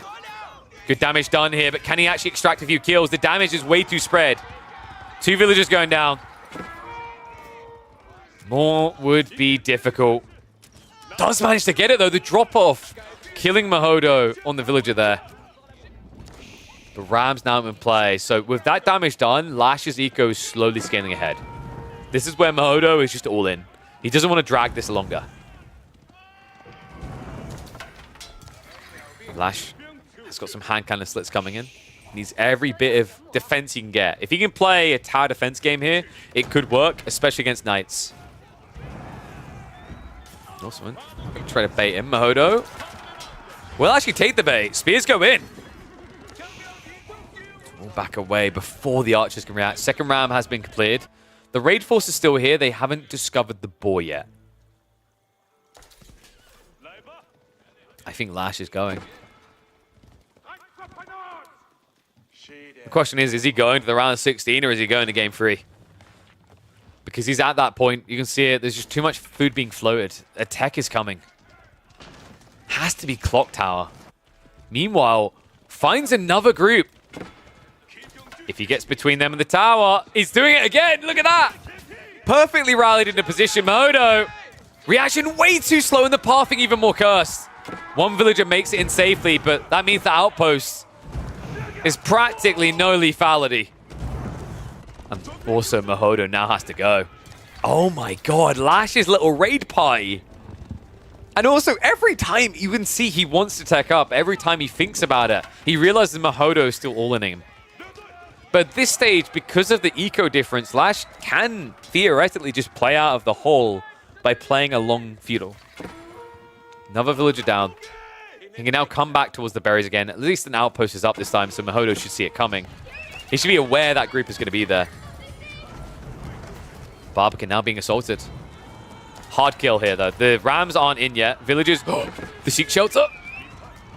Needs to rally to the defense here. Spears do come in. He'll need to chase through this, though. He's forcing the Knights to stand their ground. He's trying to come out onto the archers. Lash with the double defense here. Is it going to be good enough? Spears trying to curl through onto the Knights, trying to bring them down, but there's still about 7 left over. Archer count still looking good. Or is it? More horsemen getting pumped. The army isn't coming home, by the way. They're going for the economy again. Lash is confident that he's not dying here. And good reasons. He's right. Mahodo not able to break him. The Barbican strikes again. Every single time that I see a ram commitment into this landmark, it ends terribly for the aggressor. I can do this all night. He's ready to fight. Double hand cannon slip fire. And also, I believe Lash switched fire onto the archers to bring them down faster. And then was also microing onto the injured knights, but looks of it. Or it's just fortunate landings. That eco raid again.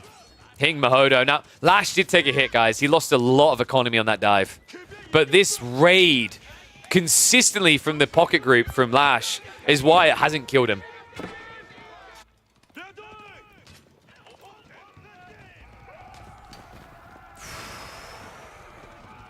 The victor of this game still completely unapparent, though. Mahodo heavily reset. Still has a lot of map control, though. Still able to play pocket resources if he chooses. A little bit dangerous with horsemen in the picture, but Lash's plan is more clear. He's been looking for it for the last, what, 6 minutes? He wants Castle Age. This would be the time to go for it. Instead, looks like he's getting ready to counterattack.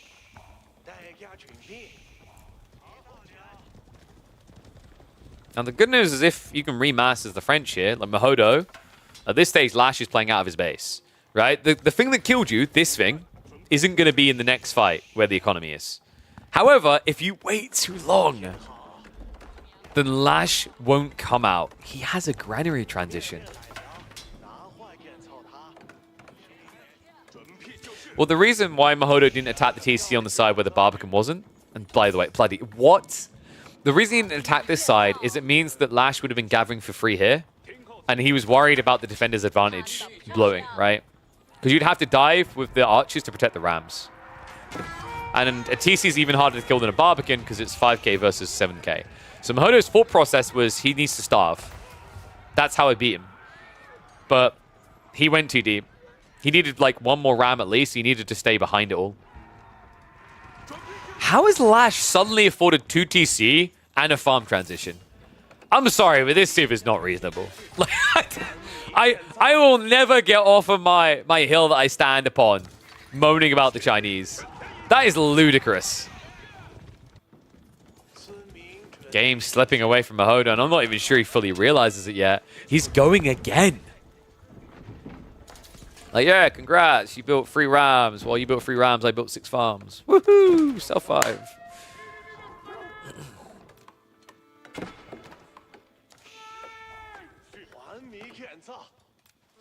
I can't believe we've got almost a 20-minute Chinese feudal age game and it's never had Jugnu the entire time. That feels like a rarity these days.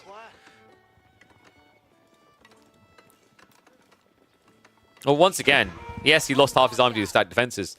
The issue isn't Mahodo attacking this side. The issue is Mahodo going here. If he attacks from this angle wider, he blocks gold, he blocks the food. It does, in theory, make sense.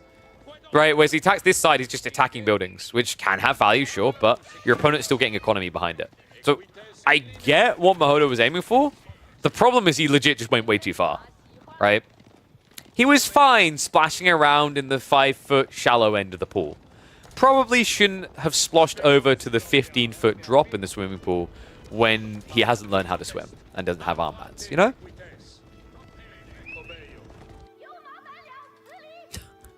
Slash is just in Comfort Town now. You know, that was actually a place in Ukraine, in Kyiv. Comfort Town. It was, you could actually notice it. If you can find some old Google Maps pictures, you could see it from satellite view. Because all the buildings in Comfort Town were painted bright colors. So it just stood out on the city planning. Gray, gray, gray, gray, gray. Ooh, green, blue, yellow, red, pink. I think we're about to see a lot of red spilt here. Mahodo trying again. This time from the east side, all the way around the back towards the farm. Hand cannon slits are coming in though. And in fact, some of them are already here. Yeah, I don't like the Mahodo is just targeting a marketplace. I get it, stop him trading, but he can afford 100 wood. You really need to get things that are valuable here. Blacksmith's not bad to stop Steeled Arrow. It's going to make the Garrison defenses a bit weaker, and we have got a tower defense game here, essentially. So, Lash. Has he got enough Spearman and Horseman to hold this? I feel like he has. Because the Rams are going to overextend when they reach into the outposts. I mean, you could realistically sack 2 outposts here to buy time to produce 10 more units. But why wait? He goes in. A-click straight into the Rams, doesn't care. And wow, Mahodo, he pulls too far back with the Knights. Spears aren't pulling away, though.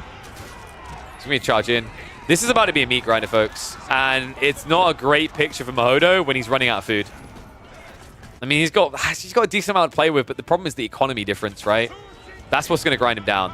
So yeah, definitely an overextension by Lash, but as long as he keeps like half his army alive and keeps pulling back, he can just slowly burn his opponent out here. And what he's doing, most importantly, is he's stopping the timing. Rams are gone. Without Rams, you are not diving this base. So yeah, expensive fight for Lash, but finds the key objective.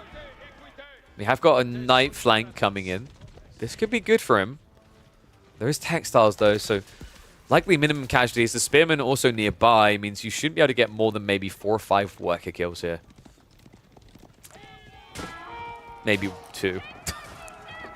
I mean, he has got the double village here, so like he could actually just defend himself easily. We do have tech coming though, Mahodo. I wondered what was happening. It looked like it was fizzling out. Instead, he's going for an age up. So age 3 on the way. How on earth is he not dead? I mean, in fairness, it's only reasonable that after Lash seemingly finds resources out of nowhere to get a TC in a farm transition, Mahodo will do it the same way. And it's going to be a guild hall. That's rare. Most of the time you see Raw Institute these days, especially when you have 18 Knights. It's a little bit surprised he's not playing in the value, but oh, raid comes in! Horsemen that were flanking a long time ago, finally wrapped in here. Funnily enough, he doesn't know. He actually doesn't know the scout isn't quite in range, but he's about to discover the guild hall! The tech up's going to get idled out. That's going to buy vital time for Lash to catch up now. These horsemen truly paying for themselves. A 20 economy lead now for Lash. And also, he forced the reaction. The entire army comes home, which means that Lash can now age up. Small Knight raid is going to get shut down as well. One of them barely trying to shuffle away. Steady stays for a kill. Walls are also coming up now. So yeah, a few workers lost to the backside. That kept things a bit more balanced in terms of the trade. But it's difficult to keep up with 2 TC Chinese at this stage. The raids are still running around. They're still fighting the economy. I mean, with 22 minutes into the game, you can't keep your villagers safe anymore as French. They're everywhere. Which, you know, as long as you're divesting your interest, I guess, diversifying it right, it makes it hard for your opponent to immediately shut you down everywhere, but it means it's more like to find things with small groups. Clock tower coming in for Lash. The walls are slowly going up, so angles of approach becoming limited for Mahodo.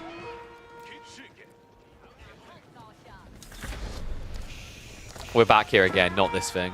Not this cursed thing. The one villager repairing it all the way is like, this won me a game earlier, or was about to. Can it win at me now? Words. Horseman coming in. Spears as well. There's no supervision though. Lash. There's no super. Finally, he switches over. Supervision coming. But this is too early in the fight. He's trying to protect the farms. Mahodo has got the veterancy on the Knights. The archers as well. The men-at-arms also a problem, but guess what? The bane of his existence through this entire game. Hand cannon slits. Time to gun, boys. He baits him under at the Barbican, the TC, the double outpost. To stand here. Veterancy in on the spears. Horsemen to the backside of it. The archer count already low. Only 9 here. And he's going to hold again. Men-at-arms follow-up, great, but against hand cannon slits. Lance is now in. He refuses to die. But don't worry, folks. If game one's anything to go by, this is par for the course. Mahodo didn't want to tap out. Lash refuses as well. But now Lash needs to go and kill him. And as we know, Mahodo is deep in denial. He denies more than a Dota player. That's a little in-house joke for you. He won't surrender until you blow his base up. So Lash, he survives and weathers the storm. But now he needs to attack.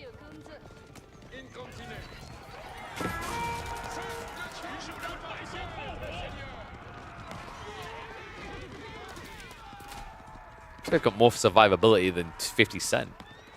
I mean, so far, Mahodo's only taken 3 shots at him, right? 50's record was, what, 9? 8? Arbitrary are coming, but I mean, Lash isn't playing into mass lances. He's only building a pocket of them. But the cool thing about that is with the way that Mahodo's playing his eco, you can just raid now with lances. Wall's almost complete. So options about to be very limited for Mahodo in this game. Good God.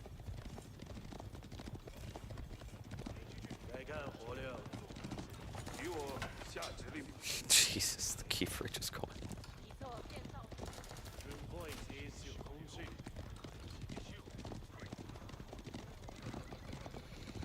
We do have a second TC, yeah, on the fort as well. I do like this proxy based by Mahodo with the attempted men-at-arms rush, though. Now just being utilized for spears. Oh, what is that wall from Lash? That is ambitious, man. Wait, is he saying up for trade? I mean, I guess he just doesn't want to be raided, but why would you wall all the way here instead of just down here? Right? It does seem a bit weird. Army is on the way, but get more build speed than China, I dare you. Lancer's also drawing attention, so Army not easily able to intercept. Oh, wait, Lash, he could have kept building there, I think. I think the farms are full, by the way. We are up to, yeah, 51 farms. It's not pretty, but it works.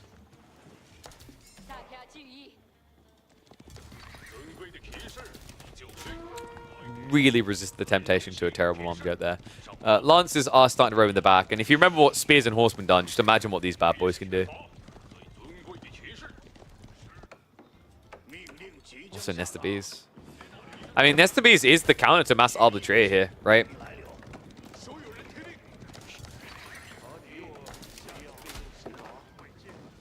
And we have free TC from Mahodo. I mean, he has to be ambitious, right? You're so far behind economically if you wait. By the time you reach 100 eco, China will be Imperial Age. It's a bit dicey when you know there's Lancers roaming around the back here. It's going to be a wall up. Not a quick one, but just about quick enough. Lash didn't go for that small weak point in the center. So he's going to wrap into the TC. That's a lot of villagers. Oh my. I heard a French Knight. I don't see a French Knight. This could be death. Weirdly enough, Lash doesn't commit to it, though. Only turns around for the charge. Clubs down a few. He knows about the second TC, at least. I don't think he saw the other one, though. Tries to deny the relic. Not quite able to. So, slow reaction out of Lash. Does get him punished. But allowing that relic to go home. But it's because he was being distracted in his own base. Nesta Bees have shown up, though. And this is an impossible fight now for Mahodo. He needs Horsemen. Ironically, the French are the ones getting out-calved here.